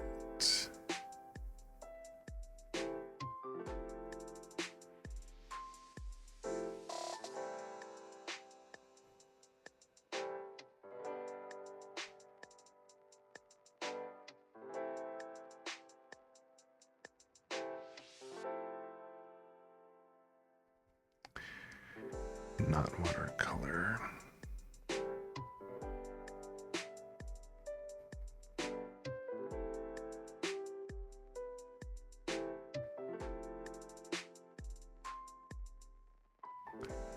You know what? I don't know why I hadn't thought about the felt pen in the first place.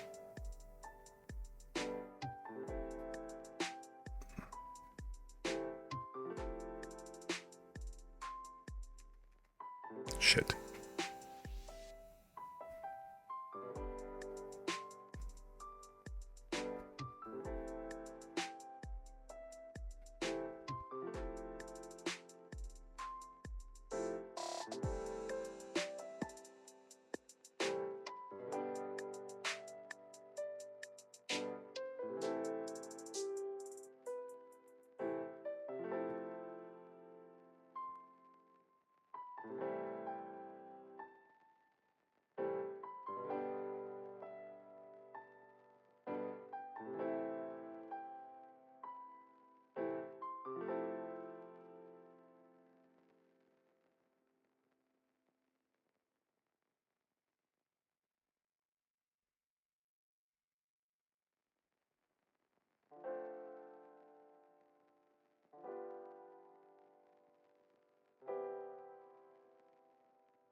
I'm sitting here holding my breath for some reason. No idea why.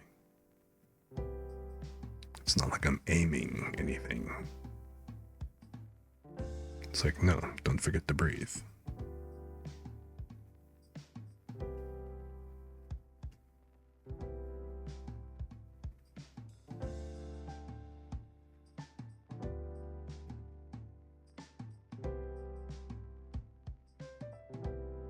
Yeah, plus 10 accuracy.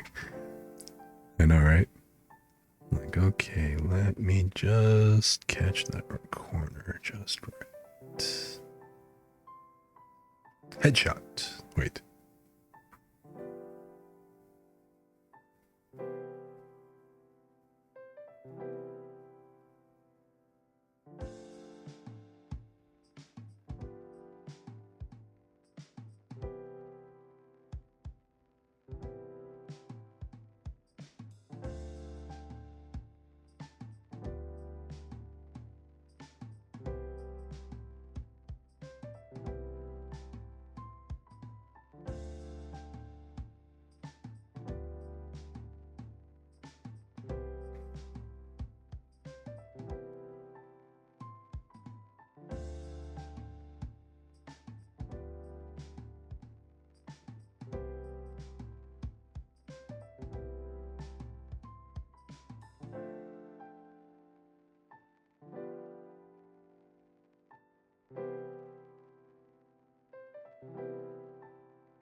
Alright, I guess the only thing really for me to do now.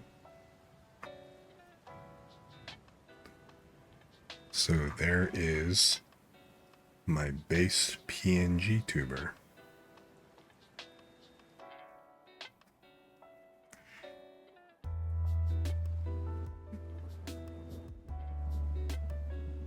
For a first pass, okay.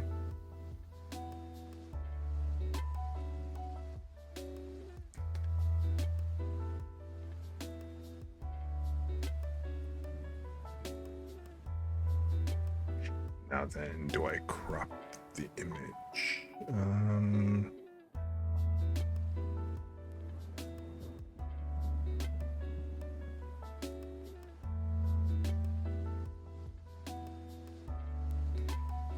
Canvas size.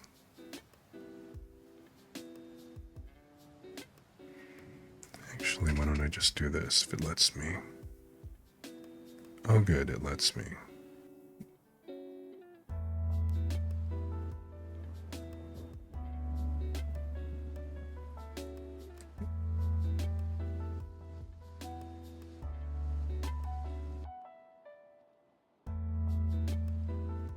So I'm going to kick the canvas down to this.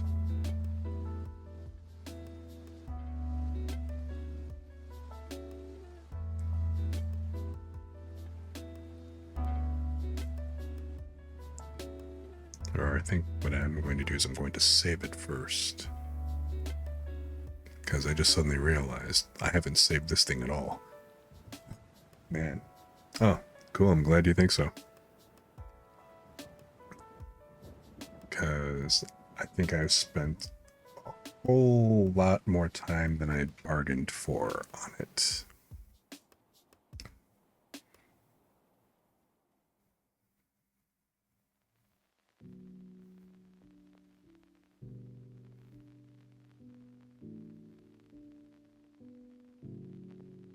You know, before I actually, before I go ahead and I change this, well, no. Do I want to flatten this? Not really. So for the different expressions, I don't have a blinking. So for the PNGTuber, for Viadotube or Leodotube, I need 4 images, assuming that I have like a mouth closed, mouth open, and then blinking while mouth closed and blinking while mouth open. And that doesn't include like other states if I wanted, like for example, maybe a blushing or anything else like that.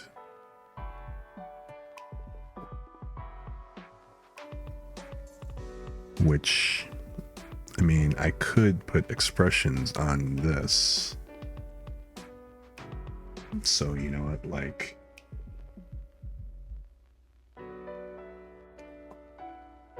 this is what the lettering, right?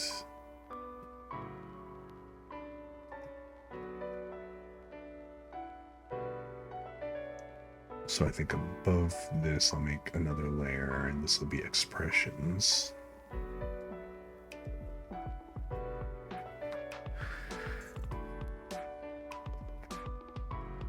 And,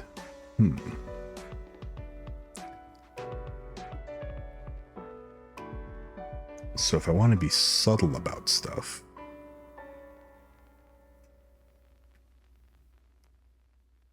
what I could do is I'll use that same color,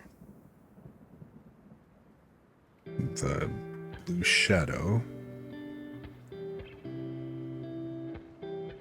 and I'll try using the flat marker for this. So if this is like a mouth closed, I could maybe do something like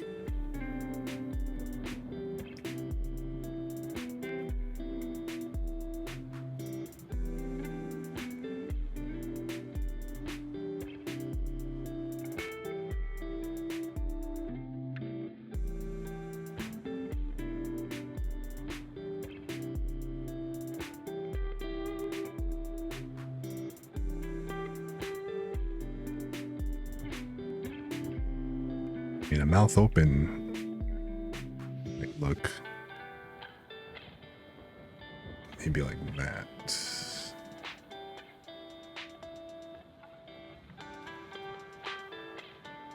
I don't know.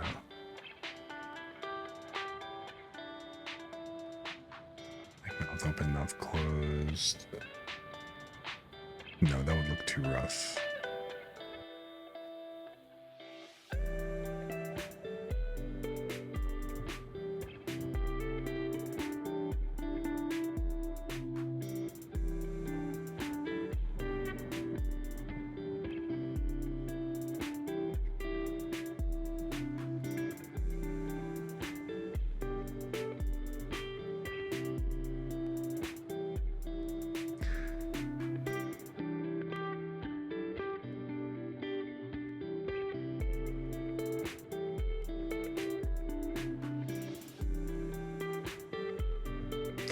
Yeah, and you know what? I think.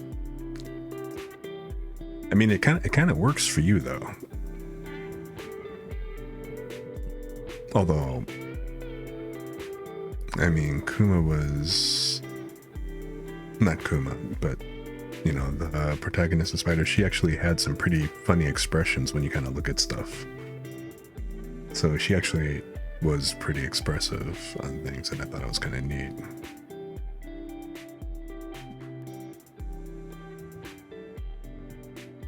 I mean, on this hand, I mean, I'm not going to get into like too many expressions on this thing.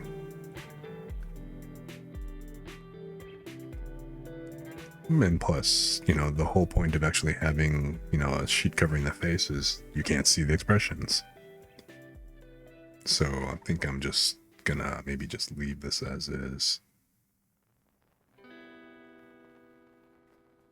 I mean, I thought it would be kind of neat thing to like have it maybe show some kind of a movement of some sort, like maybe a rustling kind of effect. I'm not exactly sure how to translate that though.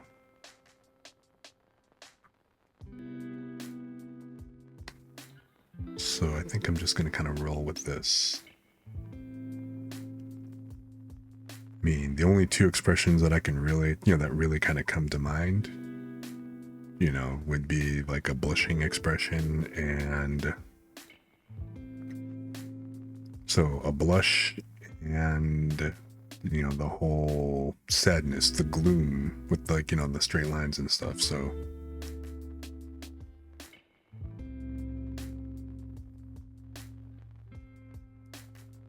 like if I were doing a mill pen with the gloom, I'd probably draw something like,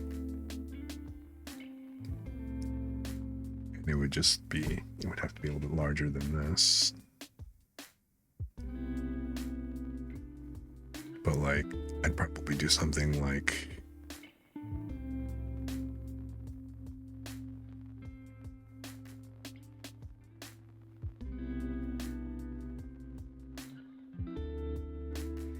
something along those lines.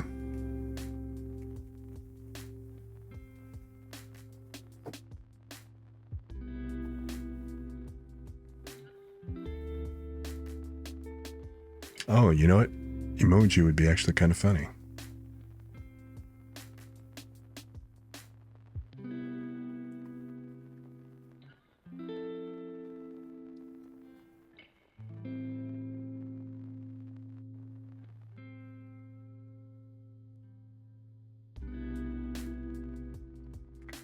Let me take a look at her.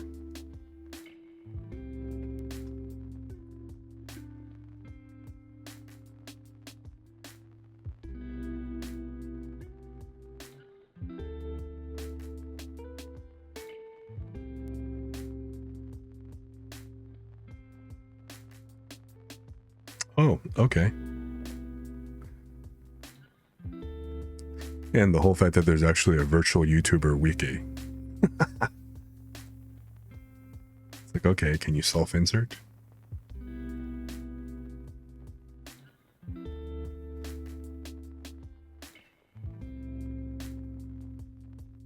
But that's actually pretty cool. And so yeah, you can actually just totally, whenever she wants to switch out, especially if it's a PNGTuber or whatever. Yep. Put the expressions on like, you know, on a hotkey so they could swap out and stuff. Then you have like the, you know, I like that idea. That's pretty neat.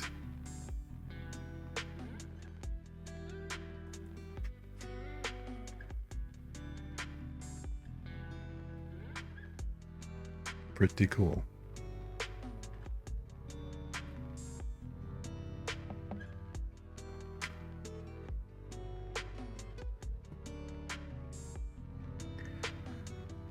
You know, I'm kind of glad that this, instead of it being an actual playlist, this, because I wound up having to go to YouTube for the background music. So this is like 12 hours of DMCA free and copyright free music for Twitch streamers, specifically. It's like, okay. I had better not go wrong with this one, you know? Because they explicitly say that it's kosher.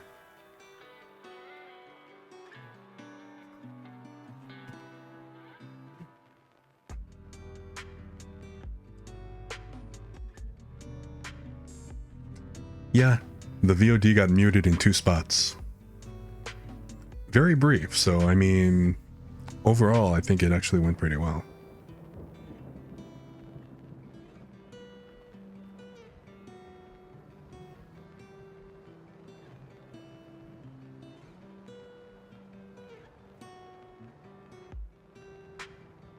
You know, I think that's what I'm going to do.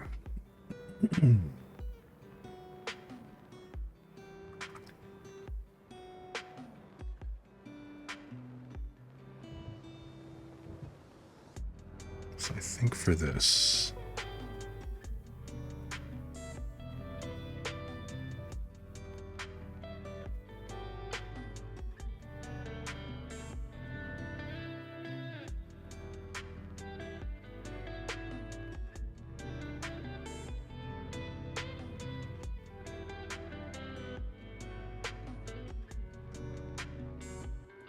call that layer mouth closed.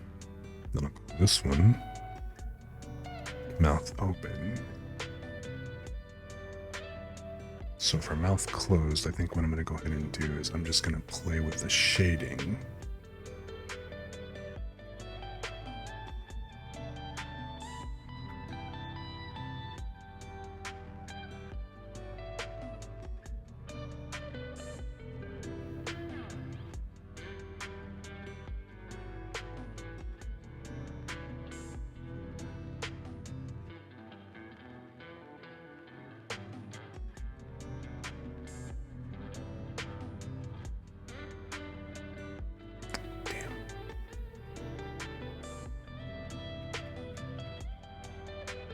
It's a bit much.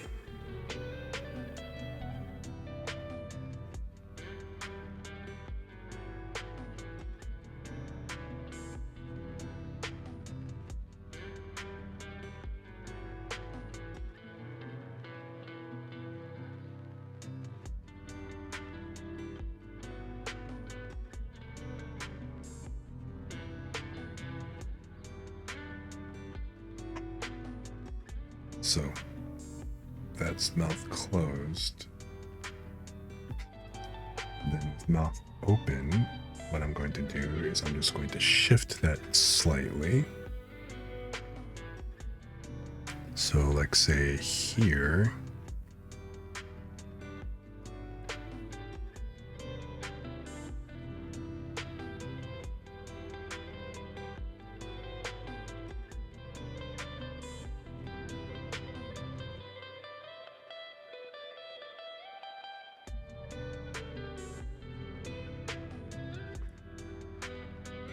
so then if I toggle between the two, it goes between mouth closed, then mouth open.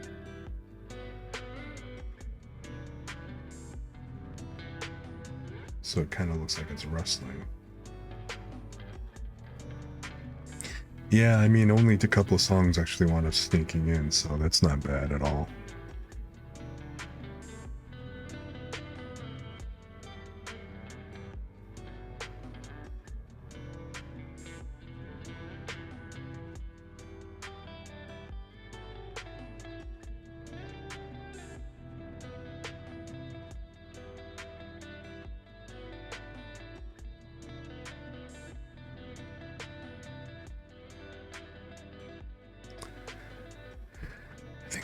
It's a little too exaggerated.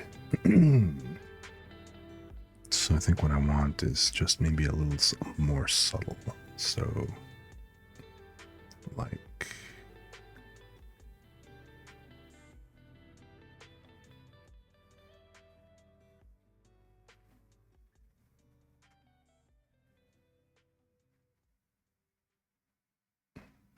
something like that.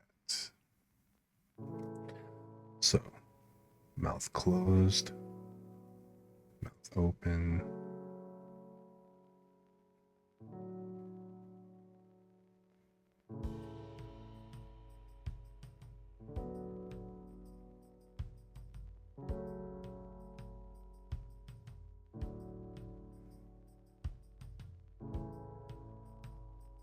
Yeah, I'm not digging it either way. Okay. You know what? I'm not going to do any expressions on this. Because if I really wanted to do it, excuse me, sorry about that. If I really wanted to, if I wanted to make it look like the shroud was moving, then what I should do is also probably like, you know, have it move the edge of this a little bit. So then that way it gives it more movement looking. But then if I start doing that, it'll start to remind me of Abroad in Japan.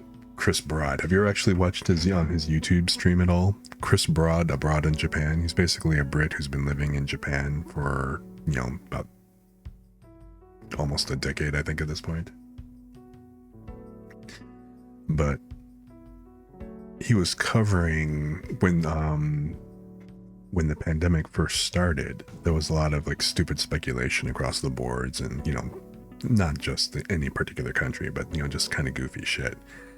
And Japan is already notorious for having like a lot of like their talking heads and, like, you know, providing a lot of goofy commentary. And yeah, he definitely hangs out with Connor and they're all good friends and stuff. But there was a video that he covered, and I actually saw, I think, part of the original video that he was talking about stuff, but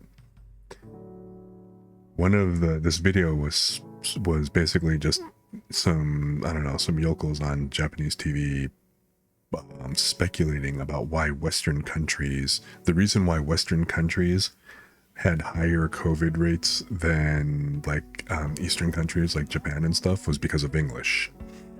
And they basically did this test, like, you know, so they basically spoke in Japan, like, kore wa pen desu, in front of like a hanging tissue. And so when they said kore wa pen desu, the tissue barely moved. But then all of a sudden, when they spoke in English, this is a pen, you know, like, it's like, of course, then, like, you know, the tissue kind of flipped over practically. It's like, well, yeah, if you're gonna sit there and go, this is a pen, you know, well, what do you expect? Nobody actually says that in English. This is a pen.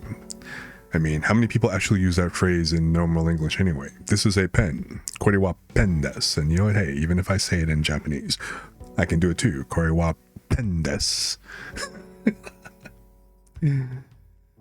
So I don't really want to do the whole kore wa pen desu on the whole face covering shroud. That just, yeah. I highly doubt anybody's going to get that joke anyway, so. Alright. So this is the YouTuber, or the PNGTuber. I'm going to go ahead and save this again, and now let's get back to what I was originally doing. I'm going to crop this so that I don't have all this empty space for no bloody reason. So I'm going to change my canvas size to bring it in close.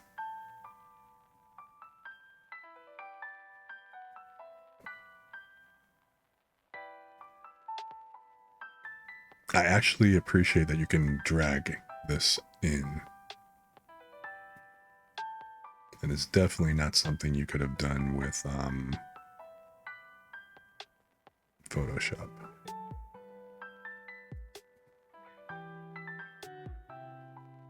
It's a little too far in on this side.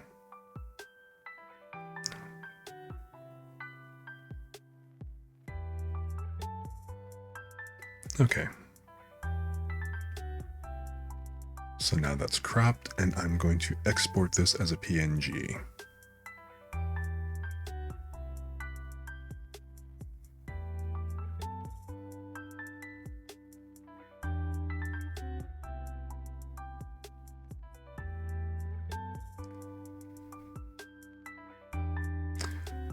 Okay, again, I'm glad I'm not sharing my desktop this time, and as opposed to like just showing the window, so like the actual dialog boxes don't pop up, so you don't get to see the path.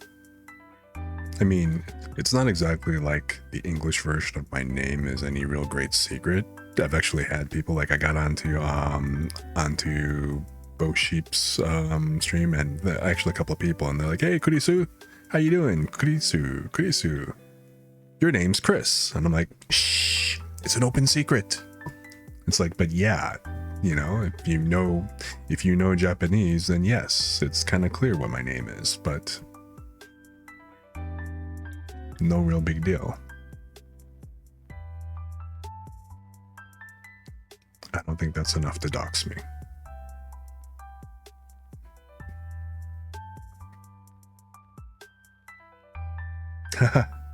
Yeah. If you were actually gonna properly pronounce Kurisu Ero, it's actually Kurisaru. Kurisaru. Like I went on to like one Japanese streamers. I got onto their stream once, and they actually pronounced it perfectly, and I was like, wow, that just perfectly sounds like she just said it almost in English. Like it sounded like English with a Japanese accent. So I'm like, oh, okay, yeah, hey. But I mean, that's about right. And yeah, you know, no, most people probably wouldn't notice just simply because they're not used to, like, you know, to reading Romaji. And most people don't actually, unless you've actually studied Japanese and actually studied the pronunciation and stuff, you wouldn't really immediately connect the dots. So you can tell who's been studying Japanese and who hasn't around these joints. So I'm gonna go ahead and put this over in to my streaming folder. No, wait, you know what? This is where I no longer need the pendas. And I'm gonna put this, well, let's put it in the main folder here. And this is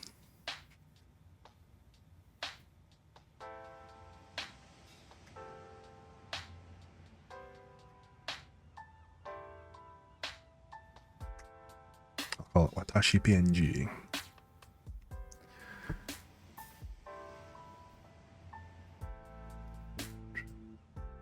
Comic for illustration.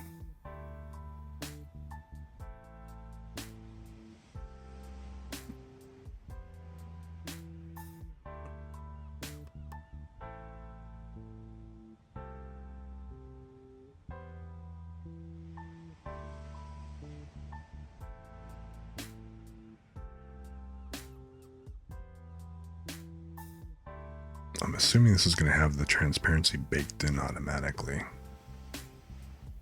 I'll find out in a moment.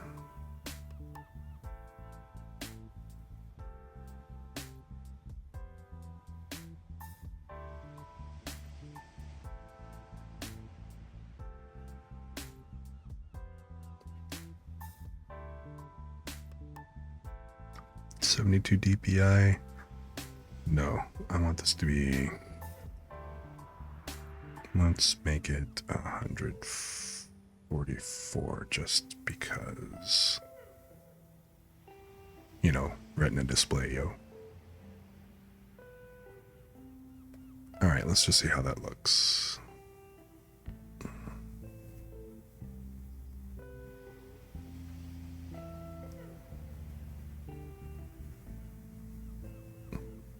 Oh, what does this look like at 100%?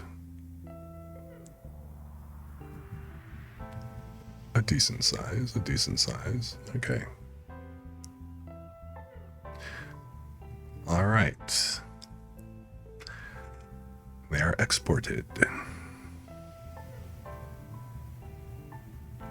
So now I'm I've got my PNGTuber exported. For my next trick, I need to go ahead and open up Stream. Fuck me, come on. Stream Tools and ViaTube Mini. No, I'm sorry, ViadoTube. Which Viado apparently means deer.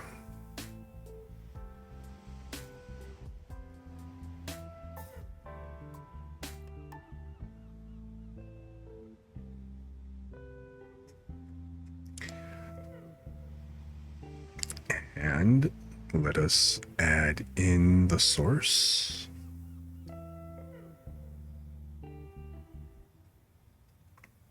So window capture.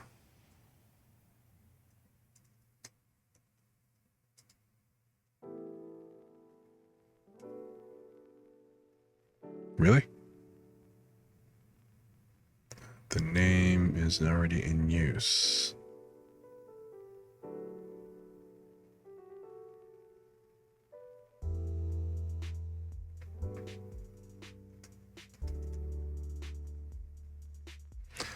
Fine, I'll call it ViadoTube window. Damn it.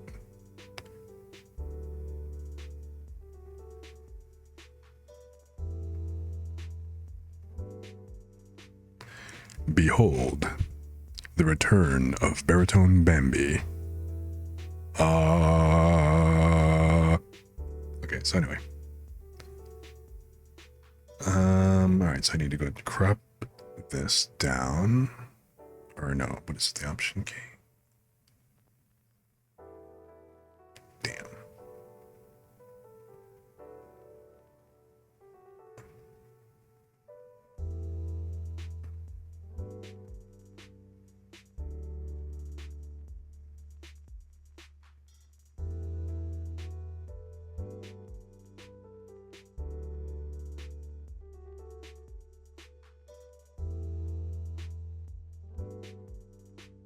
There you go.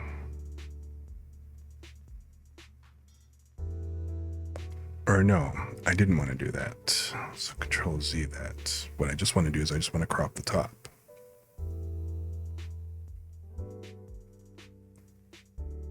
There.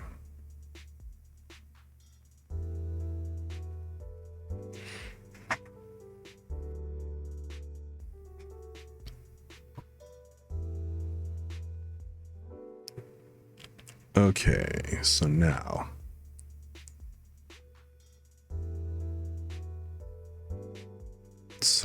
right now I've got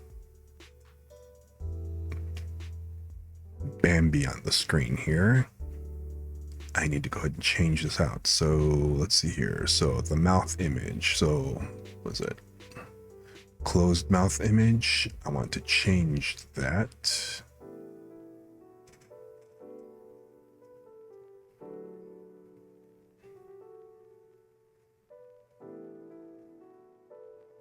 And this will now be Watashi. Could not load image. Image dimensions cannot exceed 2048 by 20. Fucking hell. Really? What the hell's the size of this thing?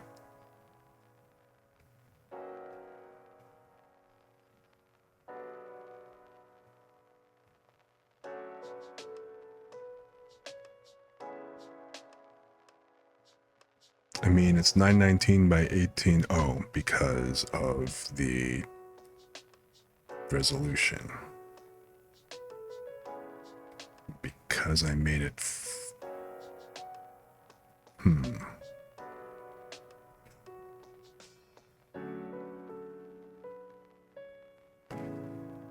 Because I made the PNG 14.4.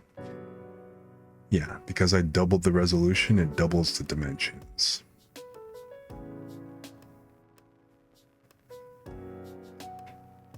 So too big.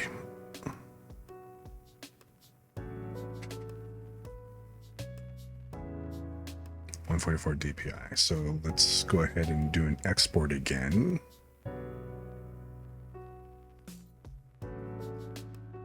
And export this as a PNG, and this time I'm going to stick with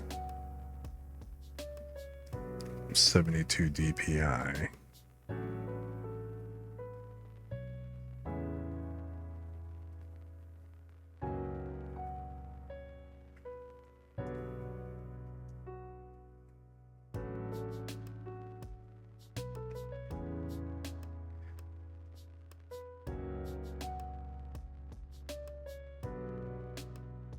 Should be okay considering it's a large image anyway.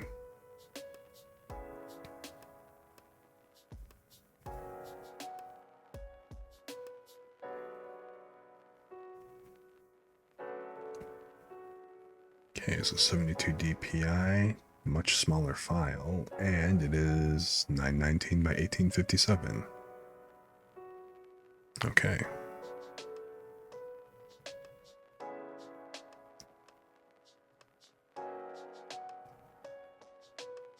So now, let me try reloading this.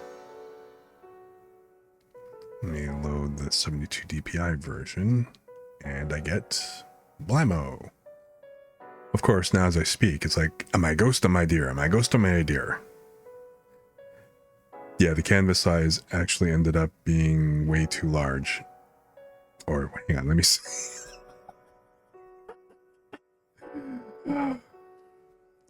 Identity crisis.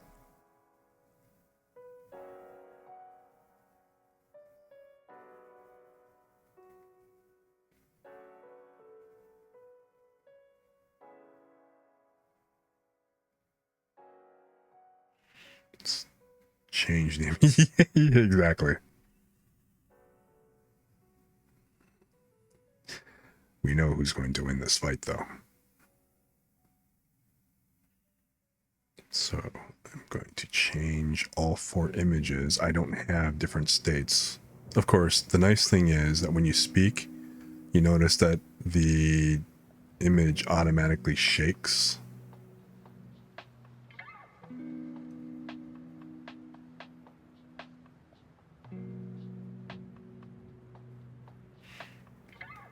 So that's what it looks like. And when I talk, the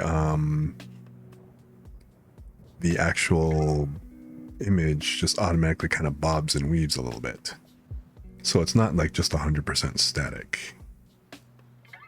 In fact, I'm going to stretch this to make this a little bit larger. Oh, if I resize the window, it resizes. I suppose I could have thought that through.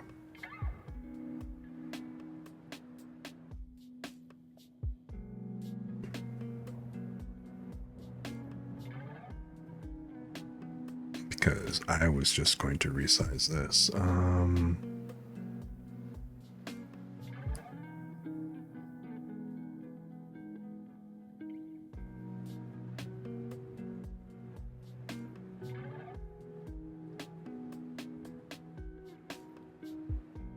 Okay, so anyway, I mean, the actual application image doesn't have to be that big anyway. It's not like it has to, you know, be ginormous. Because the whole thing is, actually, you know what, I don't even really need to, I mean, I only had this window this size just to show the interface off. But realistically, I don't need all of, you know, I don't need all that space, so it's okay if I wind up cropping it because I'm only going to control it from the thing here. I think I can. There's another reason why I wanted to make this larger, because of the fact that this stupid freaking interface, this text is so damn small. Although I don't think the text size actually changed. I mean, seriously.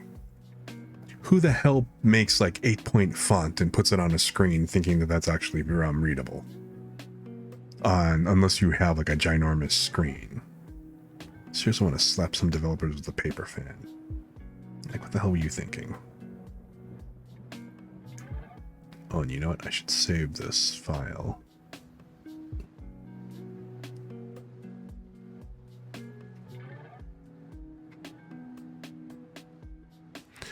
I shall call you Avatar Watashi.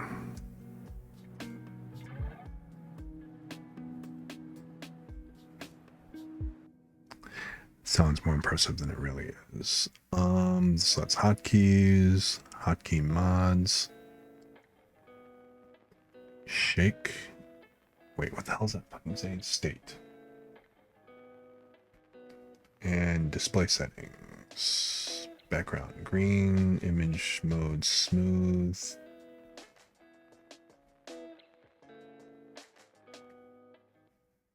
Okay, so I thought that there was. I mean, yeah, maybe so. See, the whole thing is when you look at this, as if you look, you can actually read that tiny ass print. I mean, so the 4 states that I've got, so the, the closed mouth, open mouth, the closed mouth blinking, open mouth blinking, and then let's see, closed mouth motion. So you can actually have up to 7 images attached to this to, like, to do your own custom animation if you wanted to, fine tune the mouth movement and stuff. Likewise with the shaking, there's, I mean, it says 3 of, does that say 3 of 7? Yeah, shaking 3 of 7. So I mean, if I wanted to exaggerate that motion, I could go ahead and add additional images to that, and that would actually go ahead, because like you can also, this also lets you use things like animated GIFs, and you can and I think it actually tried to accept like a movie file too. So I mean, you could actually go ahead and drop in and do all kinds of extra custom stuff. Like if I wanted as a ghost to kind of float around a bit and stuff as well, I could do that. The same with the mouth transfer and stuff. But since I'm keeping this pretty basic, so that's all I've gotten, all I need. And since I'm no longer showing off the interface, I'm going to crop this in.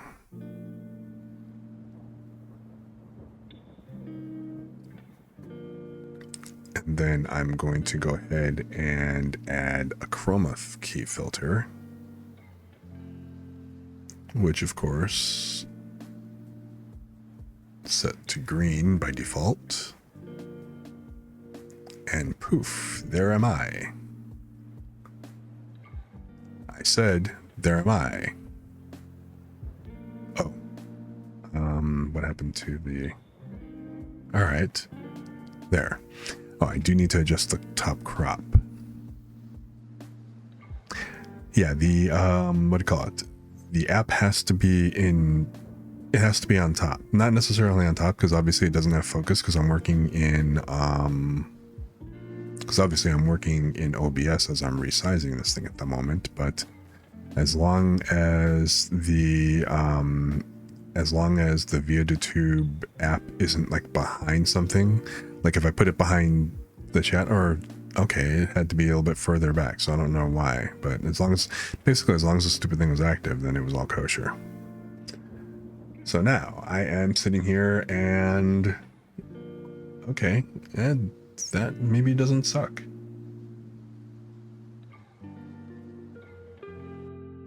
But I will. Oh, come on. Thought I cropped that top off.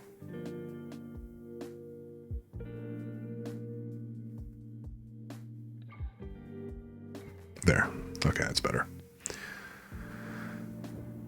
Okay. So, this is now me. I have a presence. Sort of. It's still ghostly, but whatever, it's here. And I should be able to resize this. Yep, perfect. Yep, that's a PNGTuber, all right. Okay. So, mission accomplished. I am now a PNGTuber.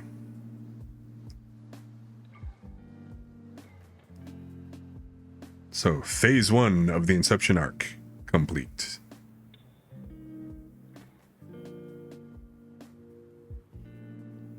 Look. My ghostly presence. Yeah, okay, you know what, that works. Ghostly presence.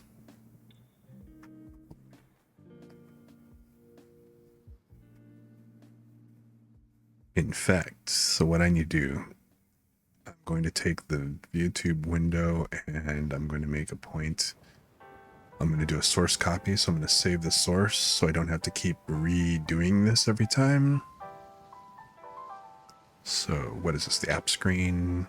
Let me go into the YouTube window and save the source so it'll keep all my settings.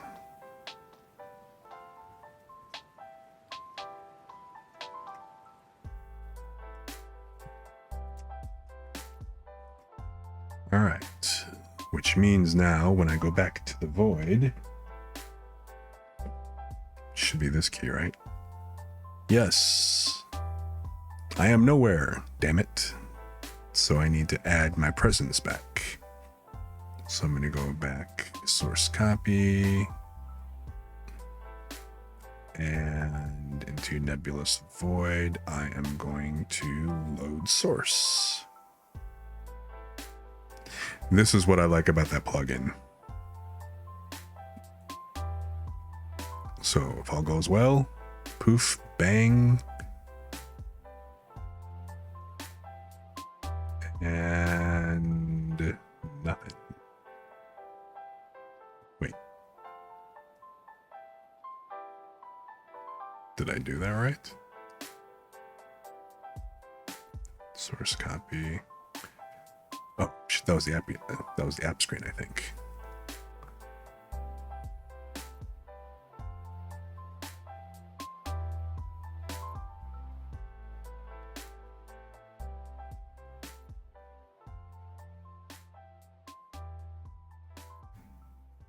There we go.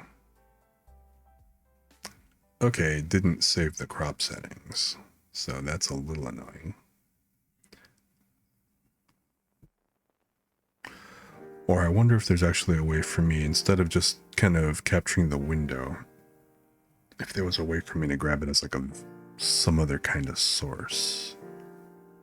I thought this was how you did it. To kind of double check that.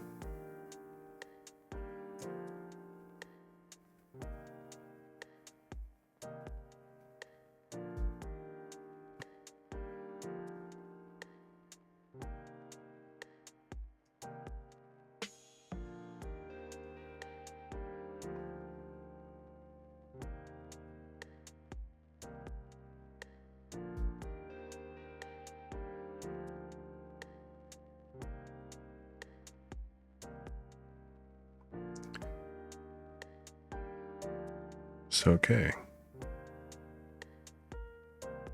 And I will put me so that I'm behind all the overlays except for obviously the background.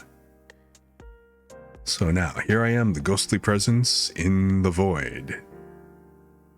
So, stage 1 of Inception, define a presence. Now, granted, it's a very basic PNGTuber presence at the moment, but that's okay because this will be the spokesperson avatar as I build other stuff, or, you know, until I get around to doing the whole Viroid studio and everything, I'm going to, like, what, you know, play a few games or whatever else, or do any other stuff, and this will be like my avatar for the time being.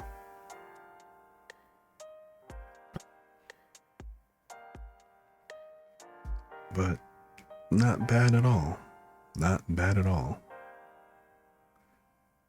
I mean, I'm really tempted to kind of break out and just kind of take a peek at Viroid Studio.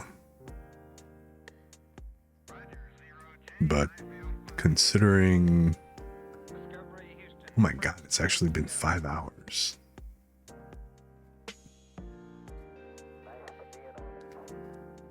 It's like, okay, these VTubers and stuff like who go, and like, you know, the streamers who like stream for like 3 hours and stuff, and then it's like, okay, I've been going for a long time and stuff.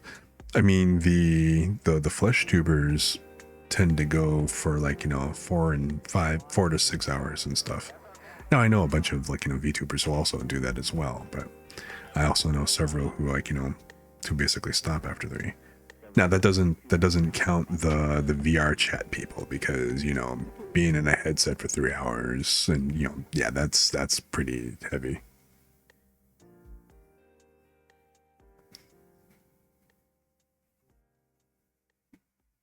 But yeah, so hey, I can float around in the void all I want now at this point.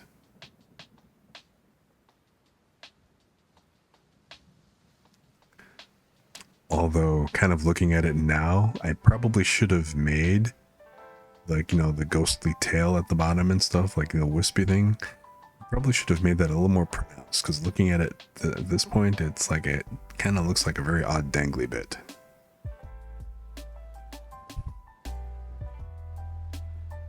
But ideally, I'll be down here anyway.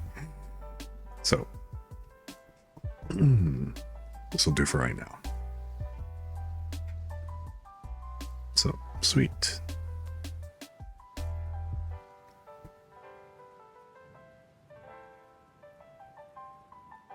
But this is cool. I'm going to close out of Clip Studio Paint because I don't need it anymore.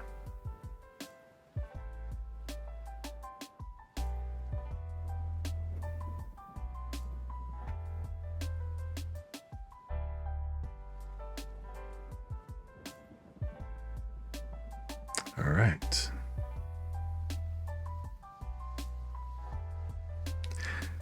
Yeah, it's pretty funny.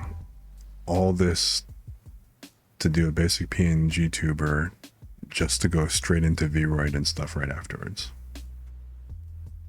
Bah.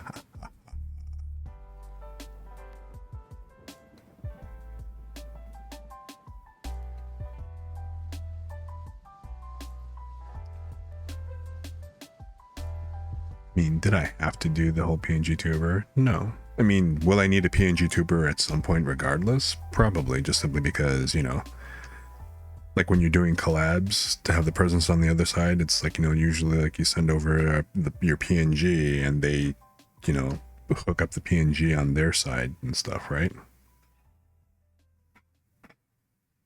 Yeah, while I'm kind of putting stuff together, of course, once I actually get done with the Vroid, then I will probably just make a PNG based off of the Vroid model and do that. I have no regrets. This was all learning experience, and again, this was part of this whole thing is, well, content. I plan on putting this and, probably snipping this or parts of this video and stuff and putting it up in my YouTube channel. Actually, I could take this channel, or I'm sorry, I could take this video as is and probably just throw it straight up in the Geza VOD, and it's like, hey, Inception Arc Part 1. So here's how I made my first PNGTuber, which I used for all of 30 minutes before getting into Vroid Studio. But I mean, it's going to take me a while to go through Vroid Studio anyway. So again, I no longer am just a disembodied voice. So now I'm just like a faceless ghost until I have a body to use. Which, when you put it that way, it's like, all right, this seems kind of fitting.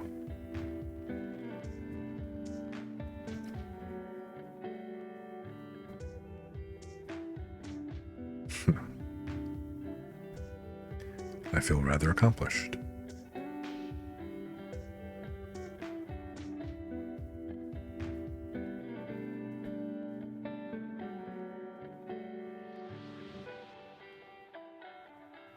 So the question is, do I feel like messing around and taking a sneak peek? Yes, I do. Yeah, I know, right? I actually look like... It's like, hey, I have a presence. Maybe I should actually go ahead and update my profile picture so I no longer have nothing and just, hey, here's a start. Phase 1. I can update, like, put this up on Twitter and on my Twitch profile and also the neat stuff. It's like, eh. So So cool.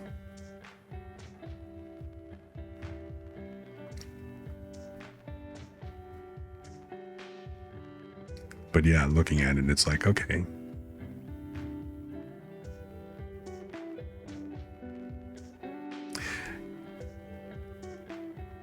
You know, I was wondering about that because when you did that shout out last, I noticed that it's, even though I still had like, I did have a couple of longer VODs on, it still didn't actually display a clip. It just, showed the shout out and stuff. Yeah. Well, when you say save the VODs, I did download all but like, the last one that I did. So the first 4 of them I've already got. I haven't downloaded the last one, and then of course I got to download this one when I get done with this stream. But I mean, they show up on my channel. Is that what you meant? Or is there something else I got to do?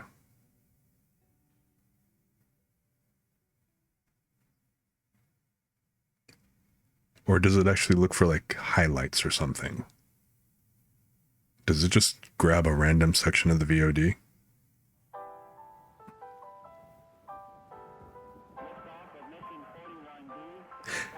Yeah, I totally want to figure out how to do that because I love that whole being able to show a preview of what all they were doing and stuff.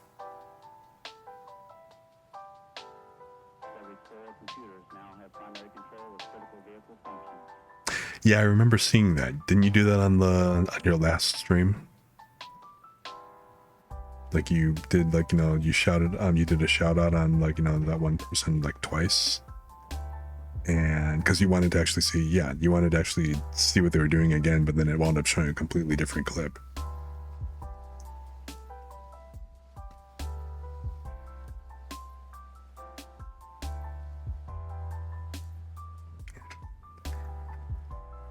Now, it would actually be kind of cool, now that I think about it,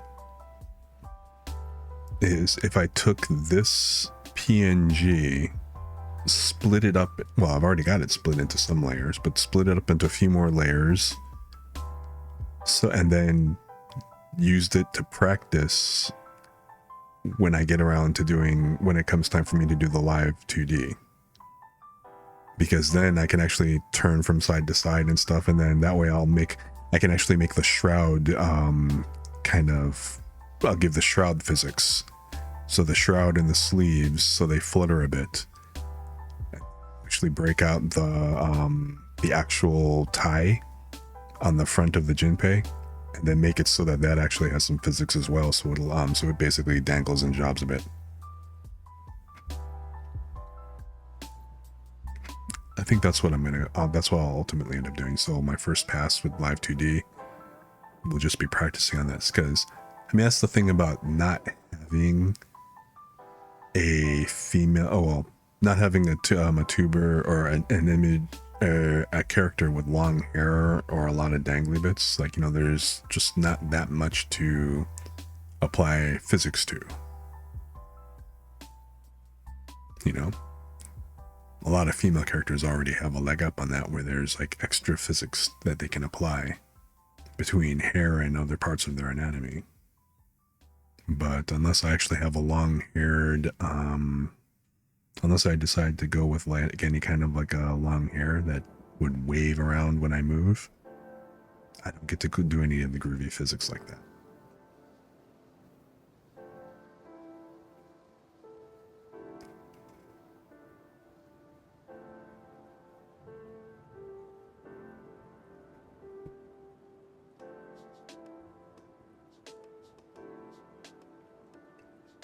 So let's see here.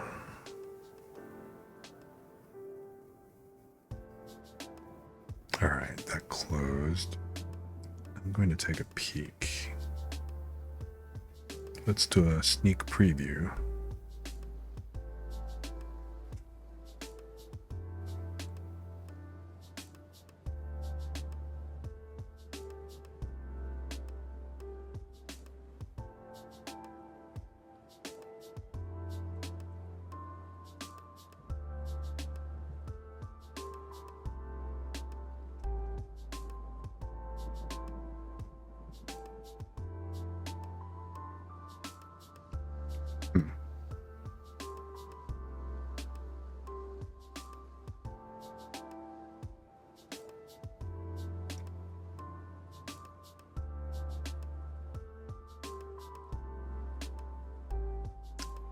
feels kind of funny.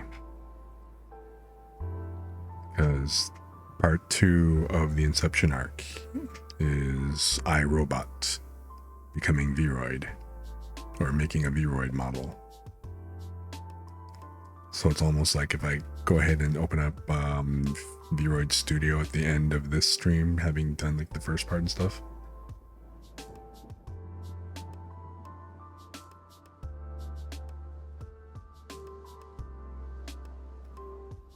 It totally feels like it. Now, here's scenes from our next episode.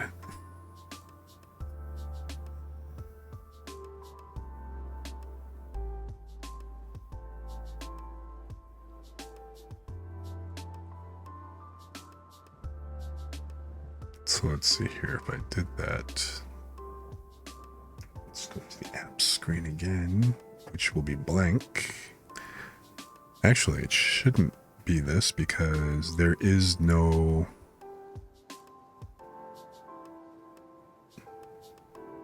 That's interesting because I closed Clip Studio, so it just kind of keeps this. So you know what? If it's going to go ahead and keep it, and I'm just going to turn this window off. Yeah.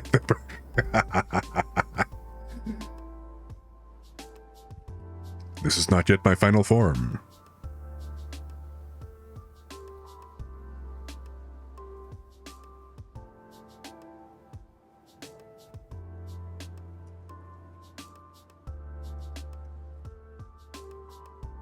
So this is the Clip Studio Paint window, but this window capture, I'll call it Vroid Studio.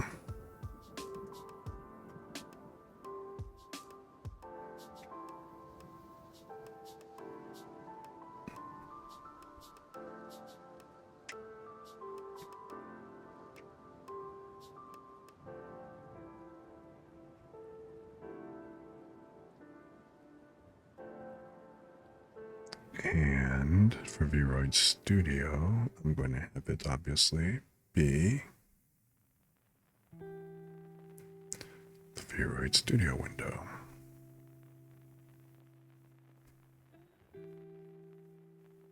Which will of course fit the screen, blammo. And I hide the Clip Studio Paint.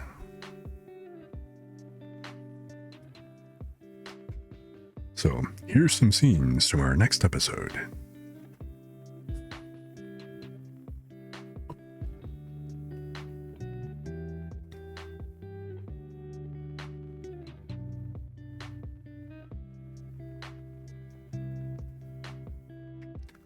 So this is the default view of what Vroid Studio looks like.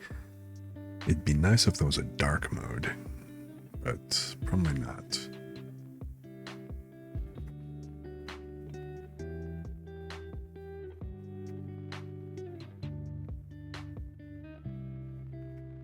Oh, hey, there is. Even better. Sweet. Because, you know, it's really bright at 2 in the morning.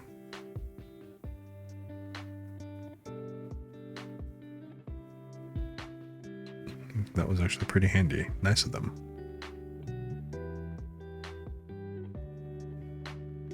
Okay, let's take a look at Avatar Sample C. This is like Mob A, B, and C here. Let's check out Mob C. This is actually the first time, I mean, I opened it just to make sure that the program opened.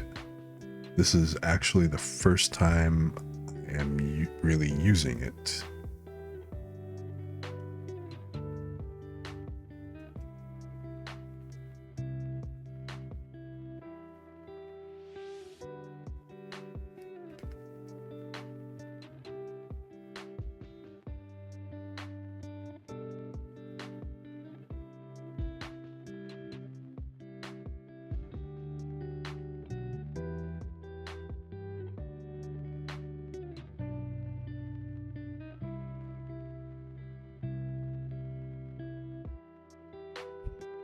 Okay.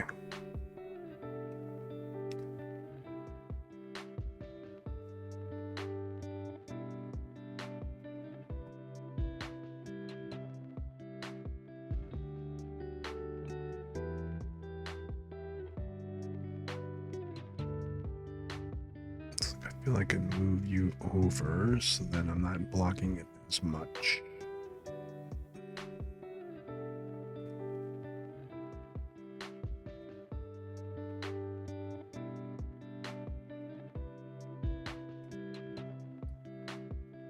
Okay.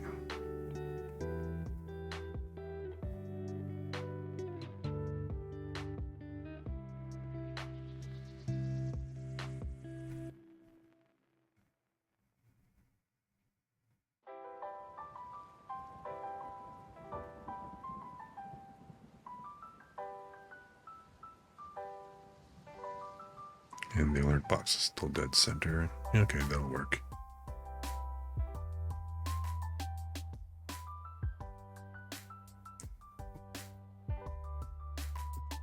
Alright, that doesn't look bad.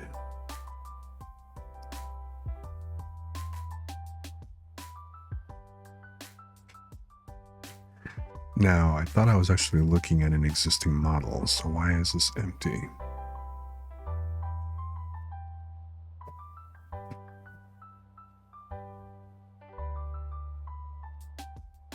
Oh, there he is.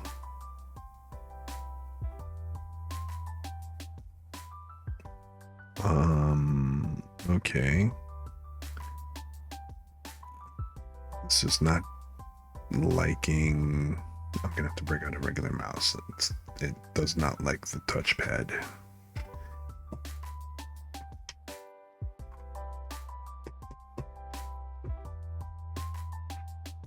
So then what? Can I move you around? Nope.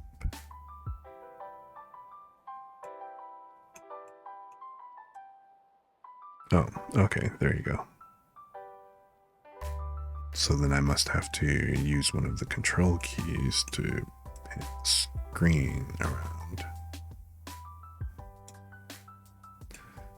Not that one, not that one. Nope. Oh, there we go, shift.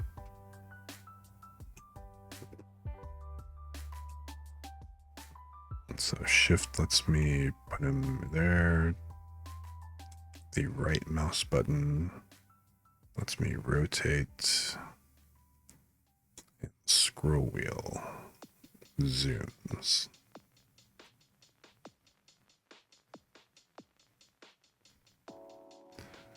So this looks like a typical kid on the street.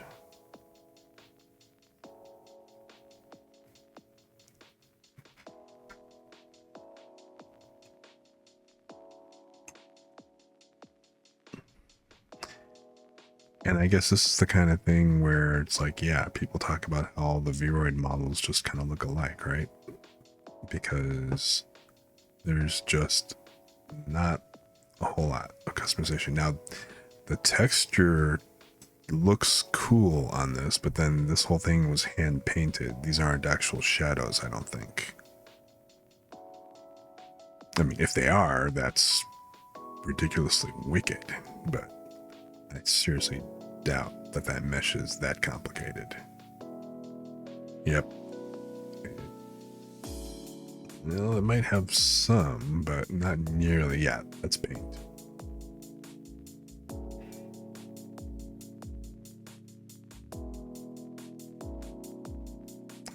And I should stop looking at this goofballs.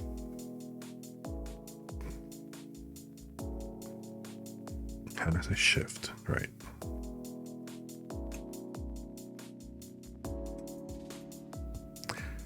You know, I swear I've seen him somewhere before. Kirito, is that you? No.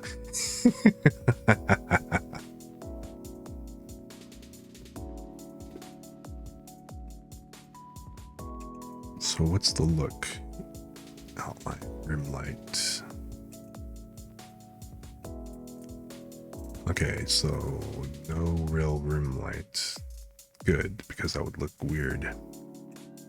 Shading, yep, shading is also kind of toned down a lot.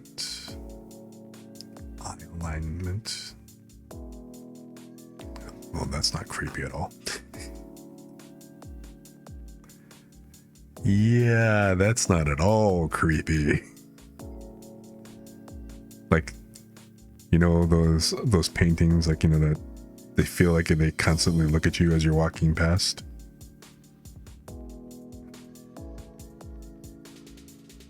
Let's turn that shit off. Because, man, yeah.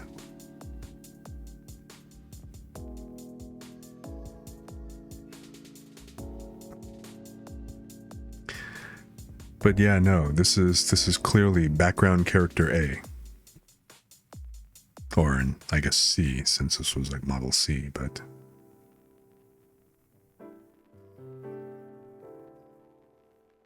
this is, I'm pretty sure I have seen this anime dude like in the background of one of the games I played.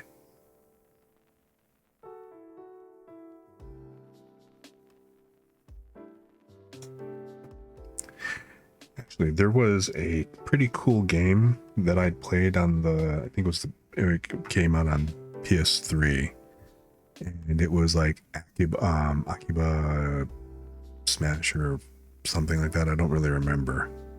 They actually they ended up making an anime out of it, where basically you had to walk around in Akiba and, you know, basically battle like these, you know, you had to basically battle folks and, you know, basically knock their clothes off, and it would like clean them of something.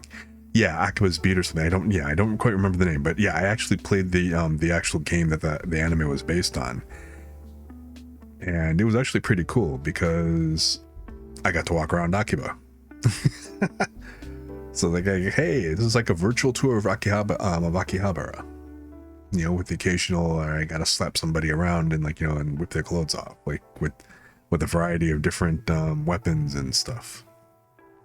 Like things from, I think there was a rubber chicken at one point, but, you know, like there was baseball bats to like pool noodles and, like, you know, some other things and stuff. And yeah, there were also hardcore, you know, weapons and stuff, but nothing really too overly.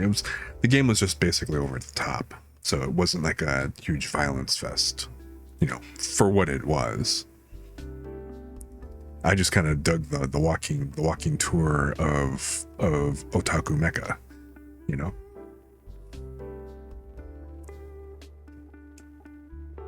But yeah, it feels like I have just seen this dude in the background.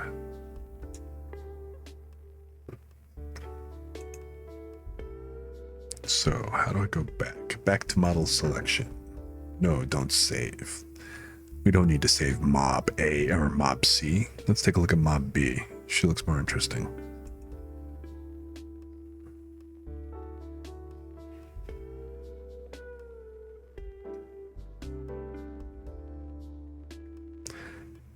I'm not going to get into playing with the with VRoid Studio here. I'm just going to take a real cursory look, because I already have a feeling this is going to be multiple 6-hour streams. I already have that sense, because there is going to be a lot of customization that I'm going to want to do and see what's possible. Oops. Oh.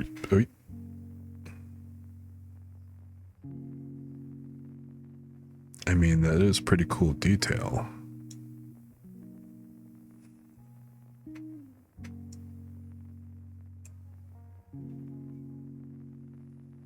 Oh my god, platforms. Jeez. See, now again, that shading, this looks like it's actually, okay, it partly looks like it's partly shadow, but it also looks like it's mainly painted. I mean, they got underwear and stuff on, or like shorts and whatnot, so it's not that big a deal, but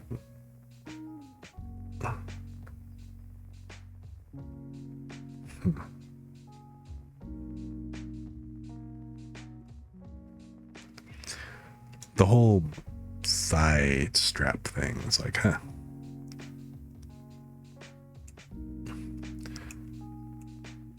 I mean, for what it is, it's pretty damn good. You know? That detail is pretty tight. I mean, sure, there's a thing where they, you know, there's obviously a similarity, but I mean, you know, just looking at the eyes alone, there's a decent amount of customization that you can do just out of the box.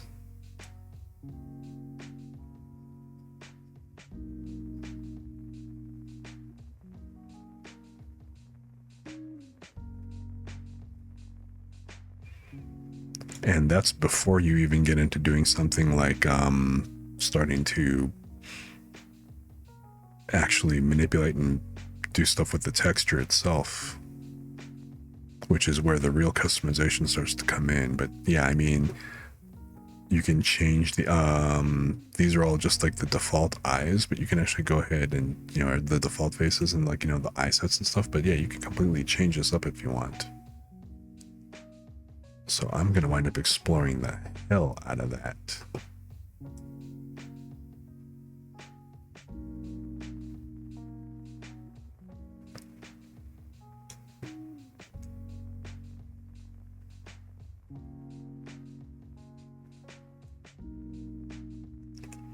Shift right, yeah.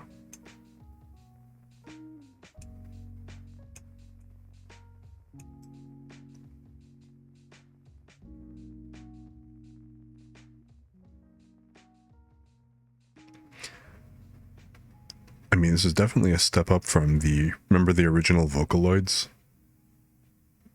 This is definitely a step up from them. This is like what the, you know, the next generation Vocaloids.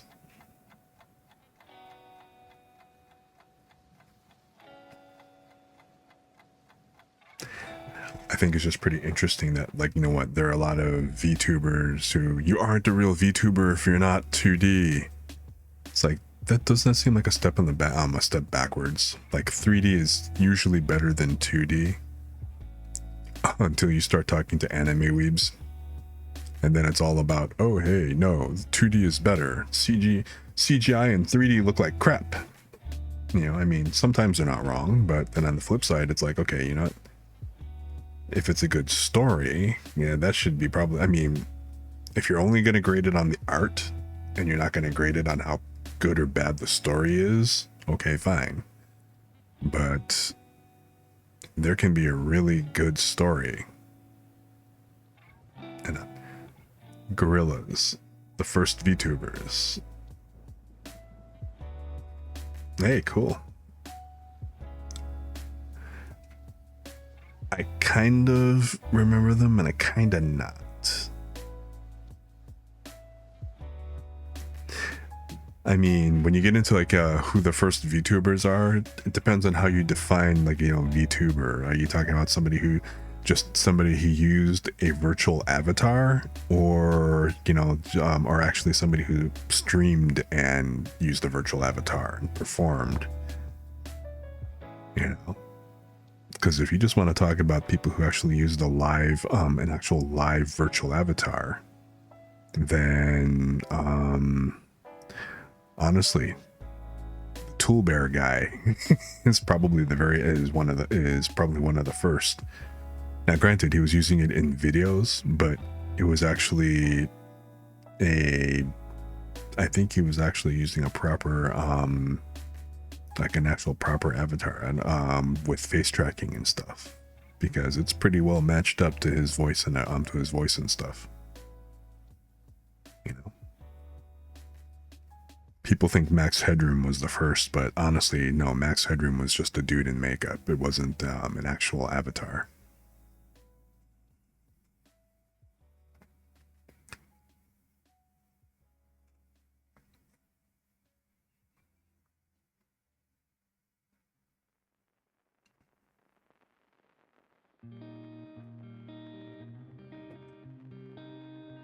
But yeah, I think this is going to be a lot of fun messing with this.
My, what pencil thin legs you have. Somebody needs to feed this chick a sandwich.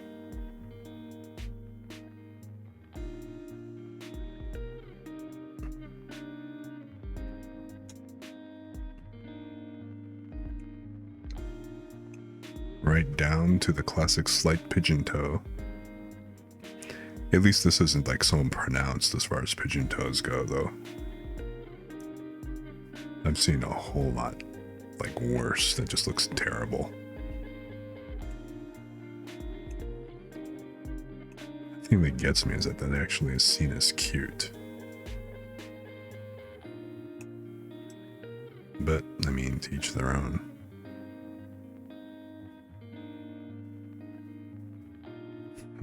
That layer of the hair. That's kind of interesting.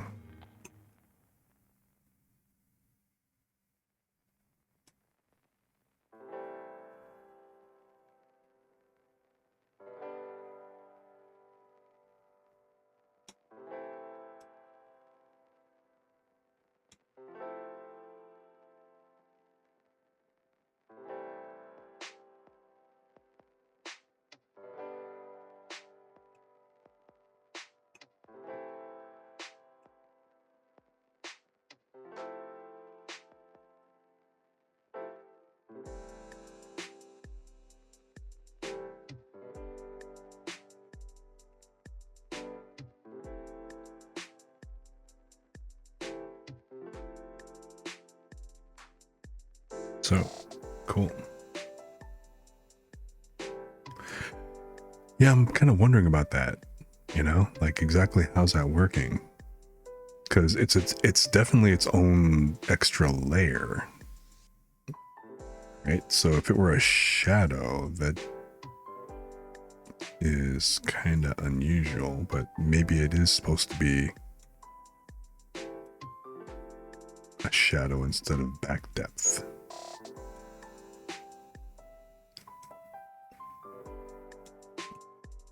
Yeah, that's pretty interesting.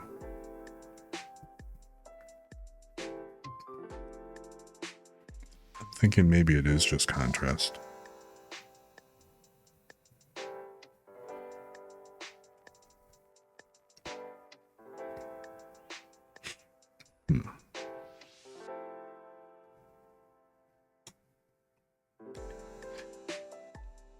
Oh, you know what I totally forgot about? Well, if I recall correctly, or no, the Vroid models should already be pre-rigged, right? Like just the basic, with just the basic bone setup.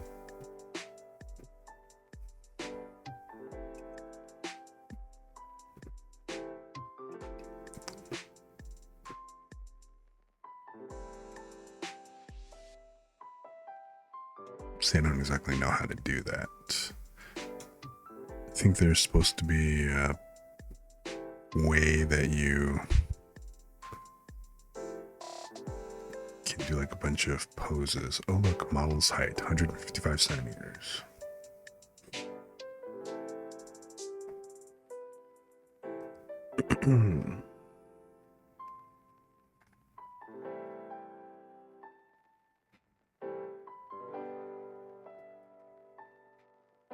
Let me see here.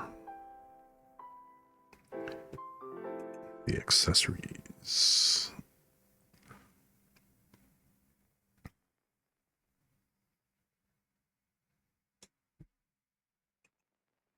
Isn't there supposed to be a way that you can actually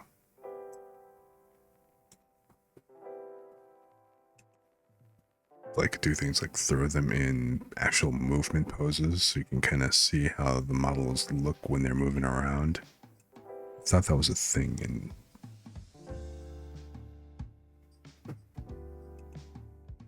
accessories, the outfit.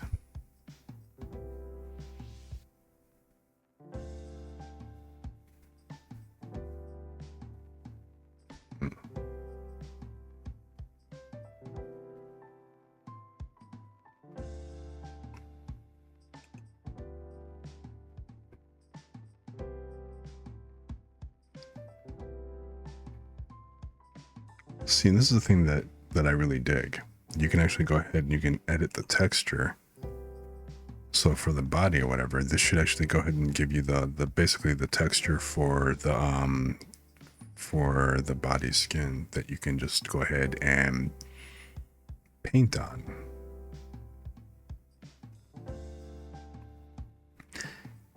And it's actually got painting tools inside of Vroid Studio that you can do. So I think what I'm going to wind up doing is that one VTuber that I showed you, what's her name? The Faye, the Vroid guru, I want to call her. I mean, I just want to watch a couple. I've watched like one or two of her videos already, but I want to see how. I want to look at the the in-depth things and see what the stuff that she's doing. Oops, shit. Nope. Don't want to do that. Didn't mean to draw on it. Standard undo. No, standard undo does work. Okay, good. But yeah, you can kind of do some basic brushing. I mean, I'm pretty sure that if I wanted to, I could like open up the texture in something like Clip Studio Paint and go to town on. But the fact that it actually has drawing tools here inside of Vroid Studio is actually a very nice touch. And I want to see, first I want to see how far I can get just using Vroid Studio itself without trying to break out into like other tools initially. And then if there's like extra stuff that I have to do, because people are talking about how you still, even with a Vroid, that there's still some rigging and touch up that you have to do in, between either Blender and Unity. And I'm no stranger to Unity. I've done game development.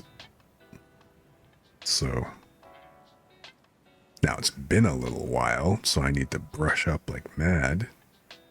So I'm kind of relearning everything on stream now. So I'm still pretty much just a beginner. Let's close without saving because I don't want to mess anything up.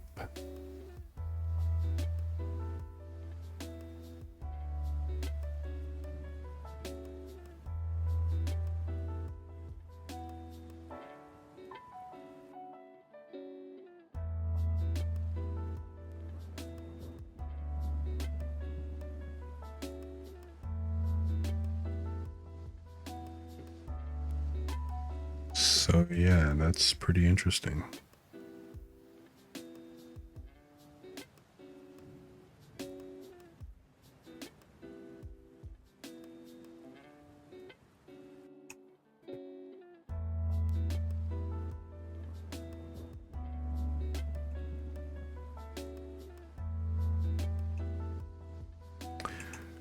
Okay, cool. Let's go back to the model selection here.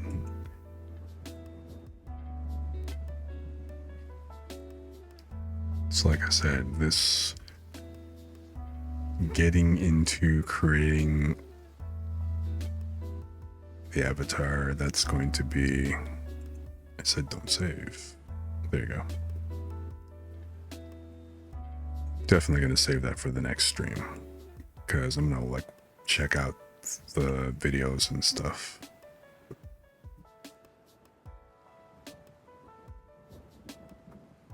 And then have a go. But I kind of wanted to see what this looks like and just take a sneak peek, because, you know, I'm not exactly the most patient person either.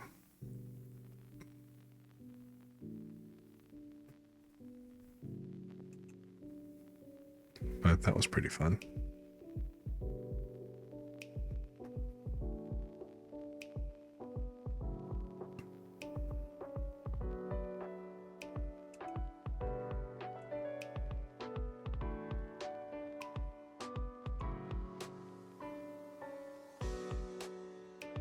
Okay, so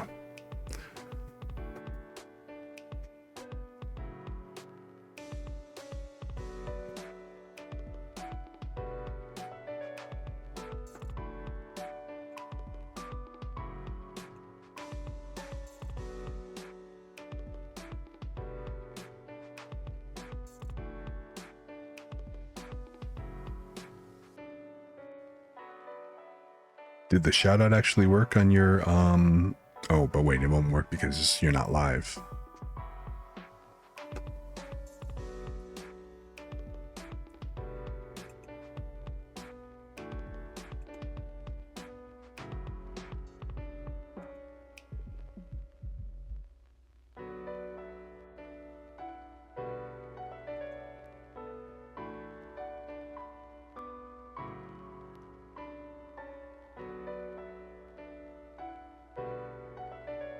So,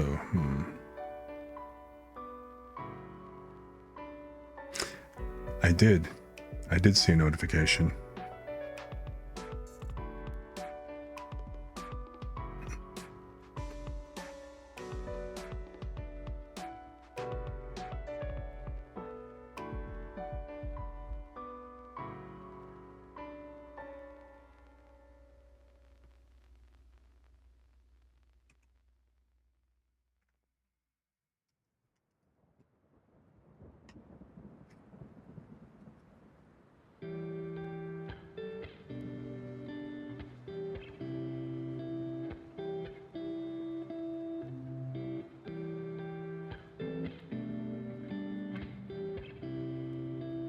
I mean, do you actually see anything in, because I'm assuming that you've got OBS Studio open while you're actually looking at stuff.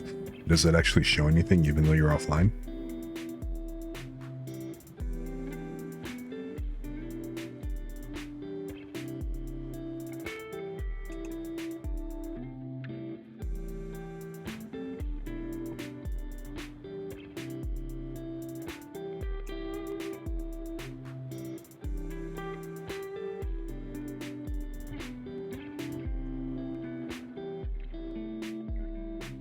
Cool.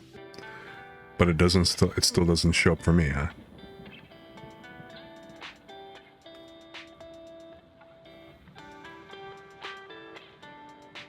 I wonder, is it because I don't have, I mean, is it because I'm missing something?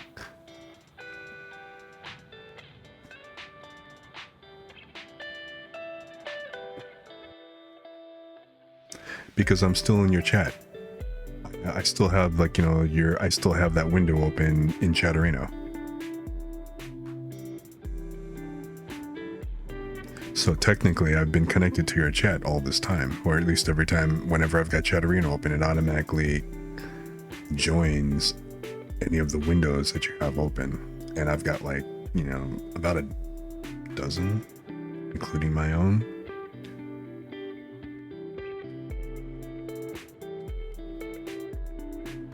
15 at the moment, which I usually don't have this many, but I just haven't bothered to close them out.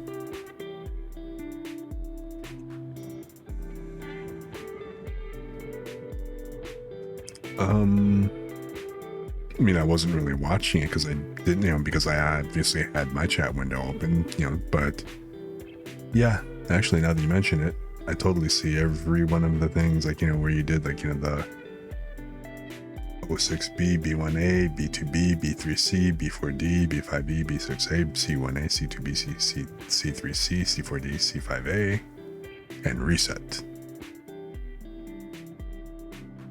Which, that shouldn't have worked because you missed. Oh, no, tree reset. Take that back.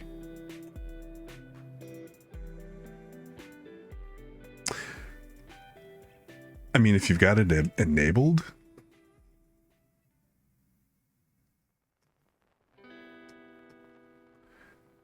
that would be really freaky. Can you imagine just like, wait a minute, does that mean that it actually played Cone when I typed that in? Yeah. That wouldn't all be spooky.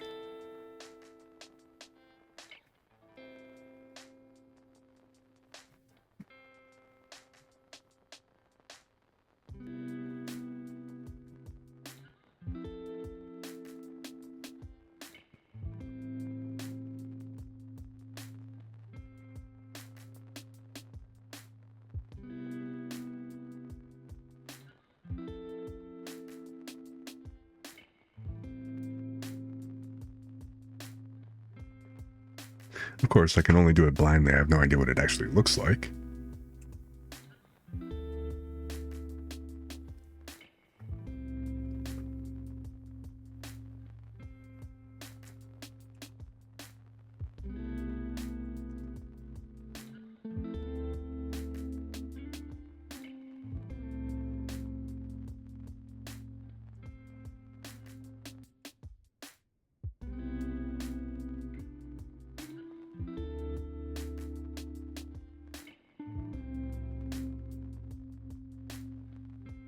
Did it do anything?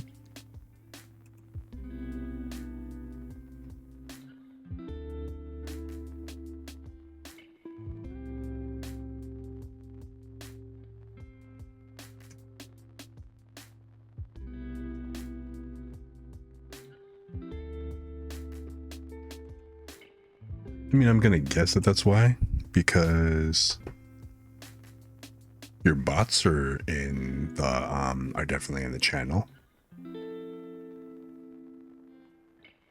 but probably since you're not live, it's not accepting, commands from other people.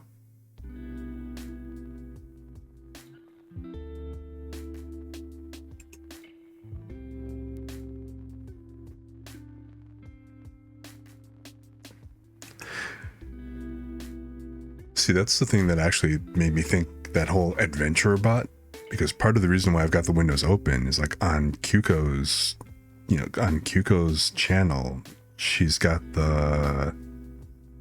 actually got that, her chatbot set up to do the gambling, like playing roulette and stuff.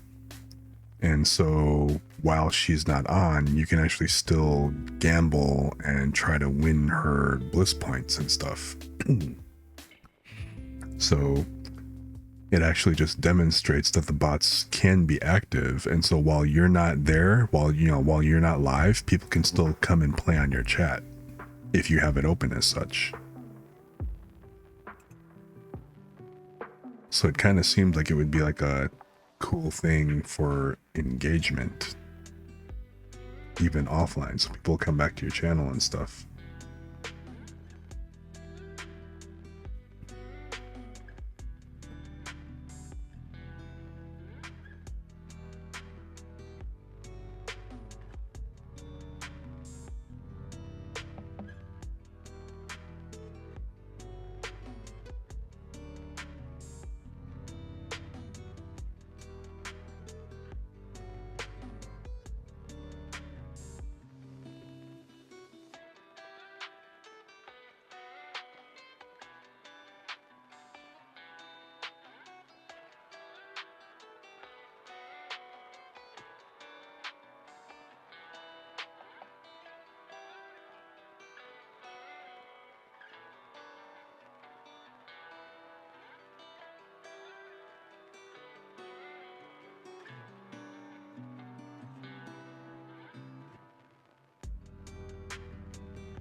Let me see here.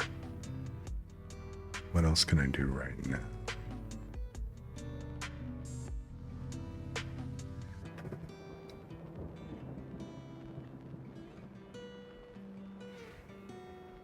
So if I hold out for about 15 more minutes, I will have been live for 6 hours.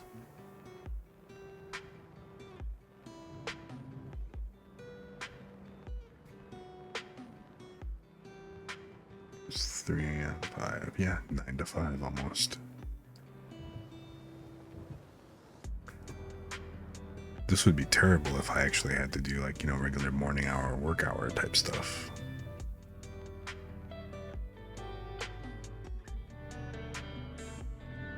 Either that or I just have to do shorter streams.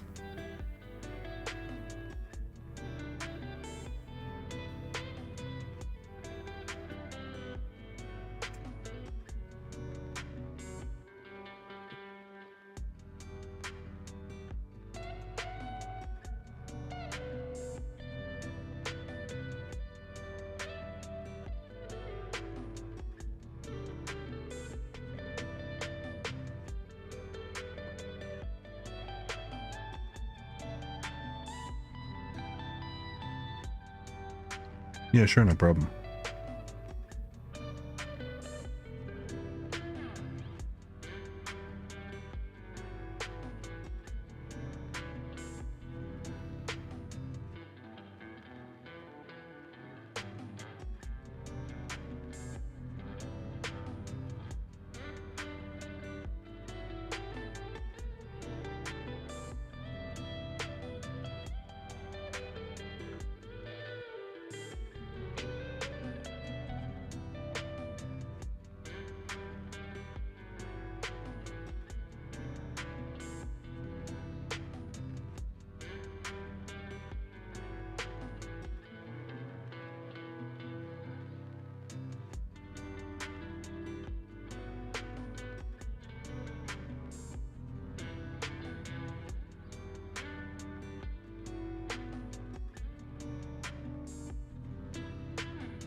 So wait, it did move, huh? All right, cool.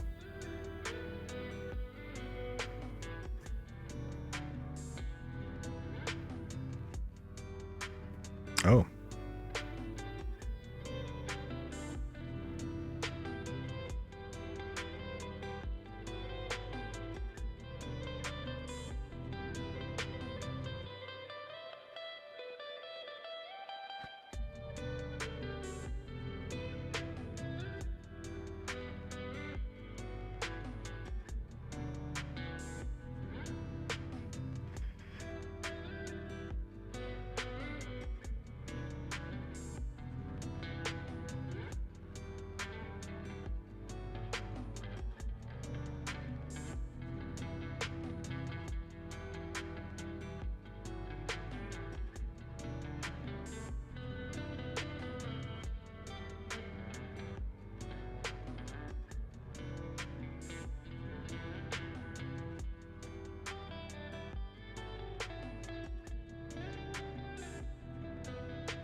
Oops, dang it. That should have been over here.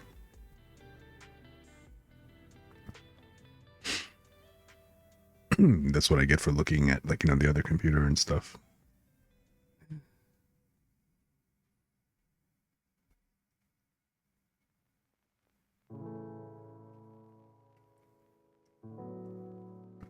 Yeah. I mean, obviously your bot's not gonna pick up stuff on my channel, naturally.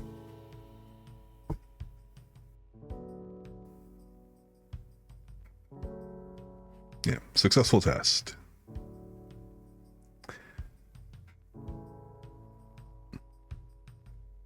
So, quick question. Have you actually rated anybody yet?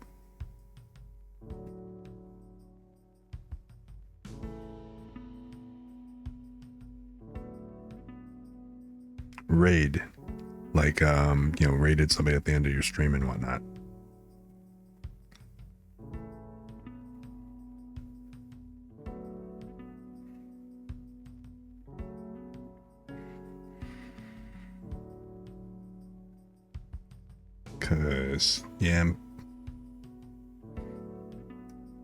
Because we're coming up on about 6 hours, and I'm thinking I'm gonna about call it right here. I'll probably still be on for maybe a little bit longer, but just not streaming and stuff. I want to look at a few things like offline and whatnot. But I was actually thinking of doing a quick raid, but I don't know. Obviously I don't want to raid somebody I don't know, and I don't want to raid somebody, even like somebody I do know with like a lot of people on and stuff. The only person I can think of right now, somebody that I actually know who probably wouldn't mind getting raided, would be Whimsies. I think she'd kind of appreciate it to an extent.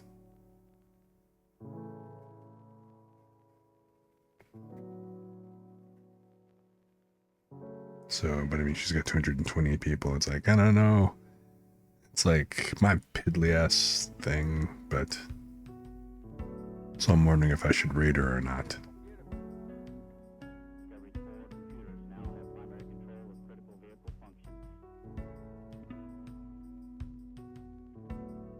Yeah, sad raid. Like all of 2 people. But it's like, yeah, I was just finishing. I was gonna head over there anyway and take a look, but so. And then again, it's like, all right, I don't want to do it, because I'm not trying to do it just to get a shout out or anything like that. I just kind of want to try doing a raid just to see how it works and stuff. I'm not really interested in the shout out because, there's nothing to see. There's nothing really going on my channel just yet. So it's like,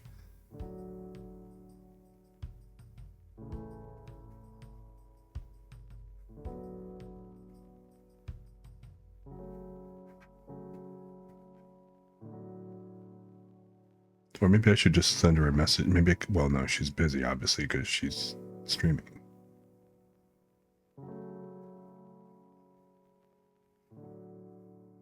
I'm going to try shooting a message to her, to one of her mods and ask her about it. Or and ask them real quick. Kind of seems like the polite thing to do, right?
So is it actually playing a video for me now?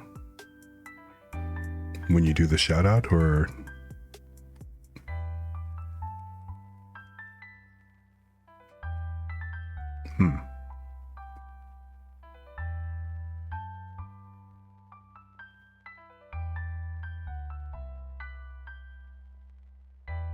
It's like I wonder what the requirements are for that.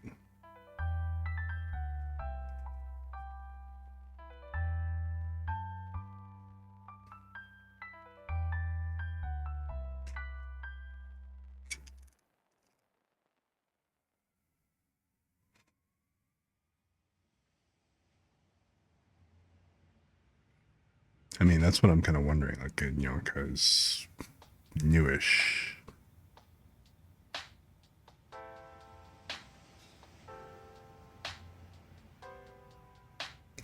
Technically, yes, I believe I have been doing it for at least a month at this point.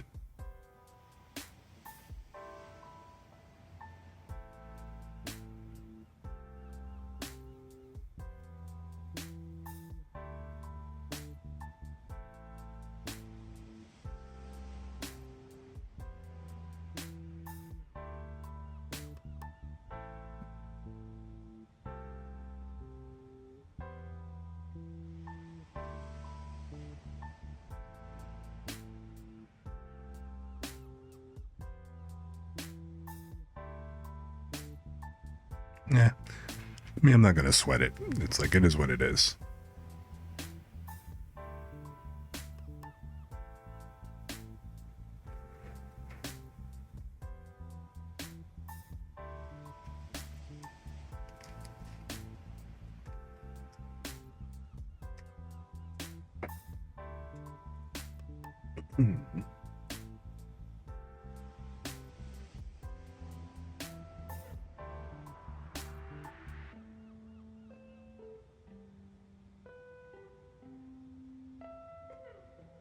Hey, as long as the basic thing works, then, you know, I'll take it right now. It's not like there's really much to see anyway. So it's whenever it gets up working, I'll just keep working on my stuff in the meantime. So I'm not going to really worry about it.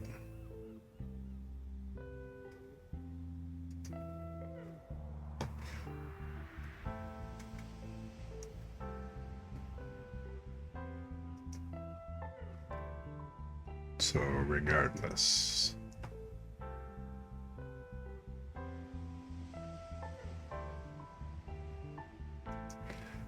Well, I'm not going to worry about rating anybody right now.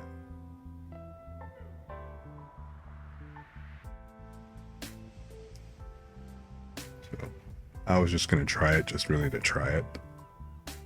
But since there isn't really anybody that I know on, and I did shoot a whisper over to one of Whims's mods that's on, but I mean, I'm kind of assuming that he's busy doing mod stuff, so he probably didn't see. Or he might not even be receiving whispers, so.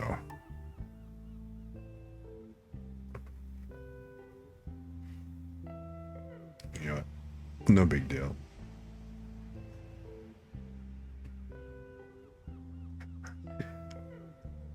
I mean, I suppose that's the thing. If it doesn't feel comfortable to do it just yet, then, well, I mean, I don't know. That's a bit of a mixed bag. Because I think it's pretty important to go outside your comfort zone. You know, but then at the same time, I don't want to be obnoxious. Which I don't think I'm being obnoxious at all.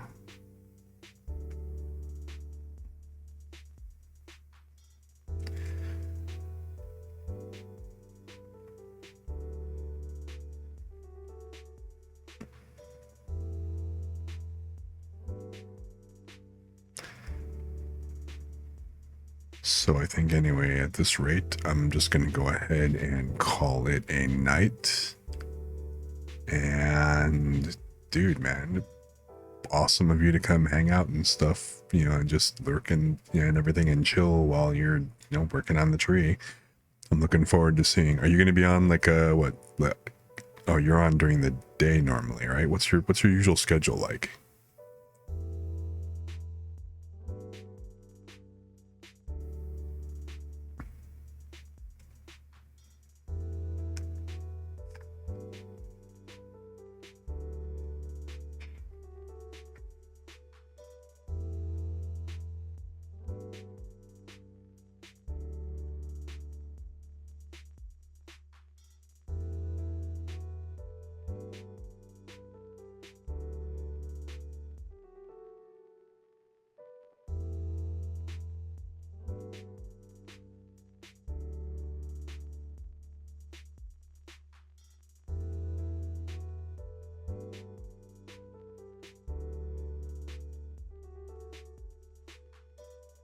Cool.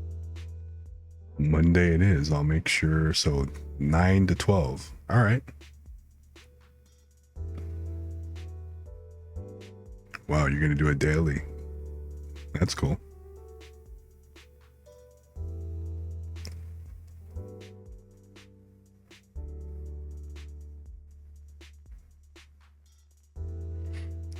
Yeah. Yeah, that's the big question. Although my office wants me to start kind of coming in, so I'm gonna wind up coming in next Wednesday. Do a God knows what, I have no clue, since, all my shit's on my local machine here at home. But, you know, so if I gotta go in starting on Wednesday, I kinda gotta start adjusting my sleep schedule a little bit.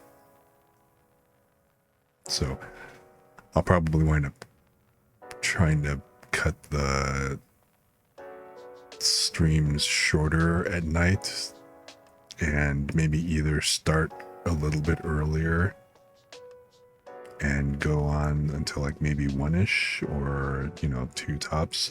Well, 9. Even if I go from 9 to midnight, that's still, that's like 3 hours. But yeah, as I get adjusted, I'll readjust my sleep schedule. I'll, make a point to check you out.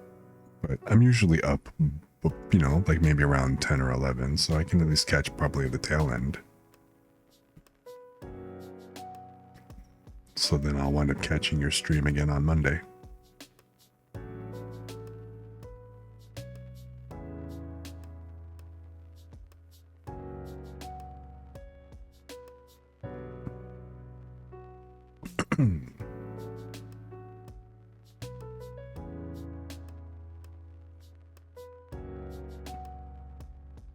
Like, I don't think this works by default, does it? I don't remember. I have to check which commands I have available, or which commands I've got already activated. Nope.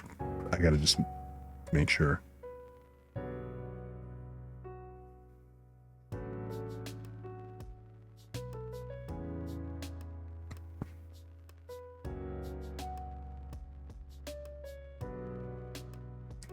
Yeah, true enough.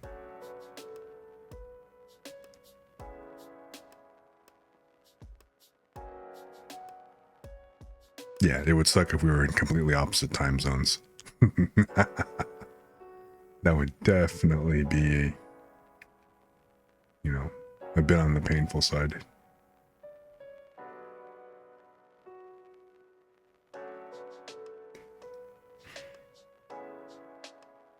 But, alright, dude. I think this was actually a pretty cool, fairly productive stream and stuff for, at least what I've got. So awesome. Forward progress, that's the important part. Definitely making some forward progress.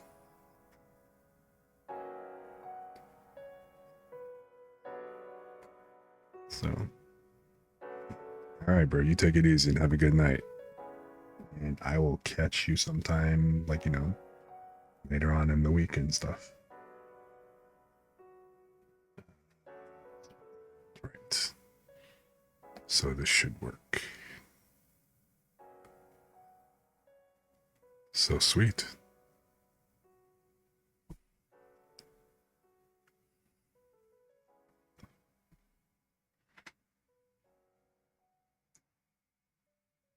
future I'll raid somebody.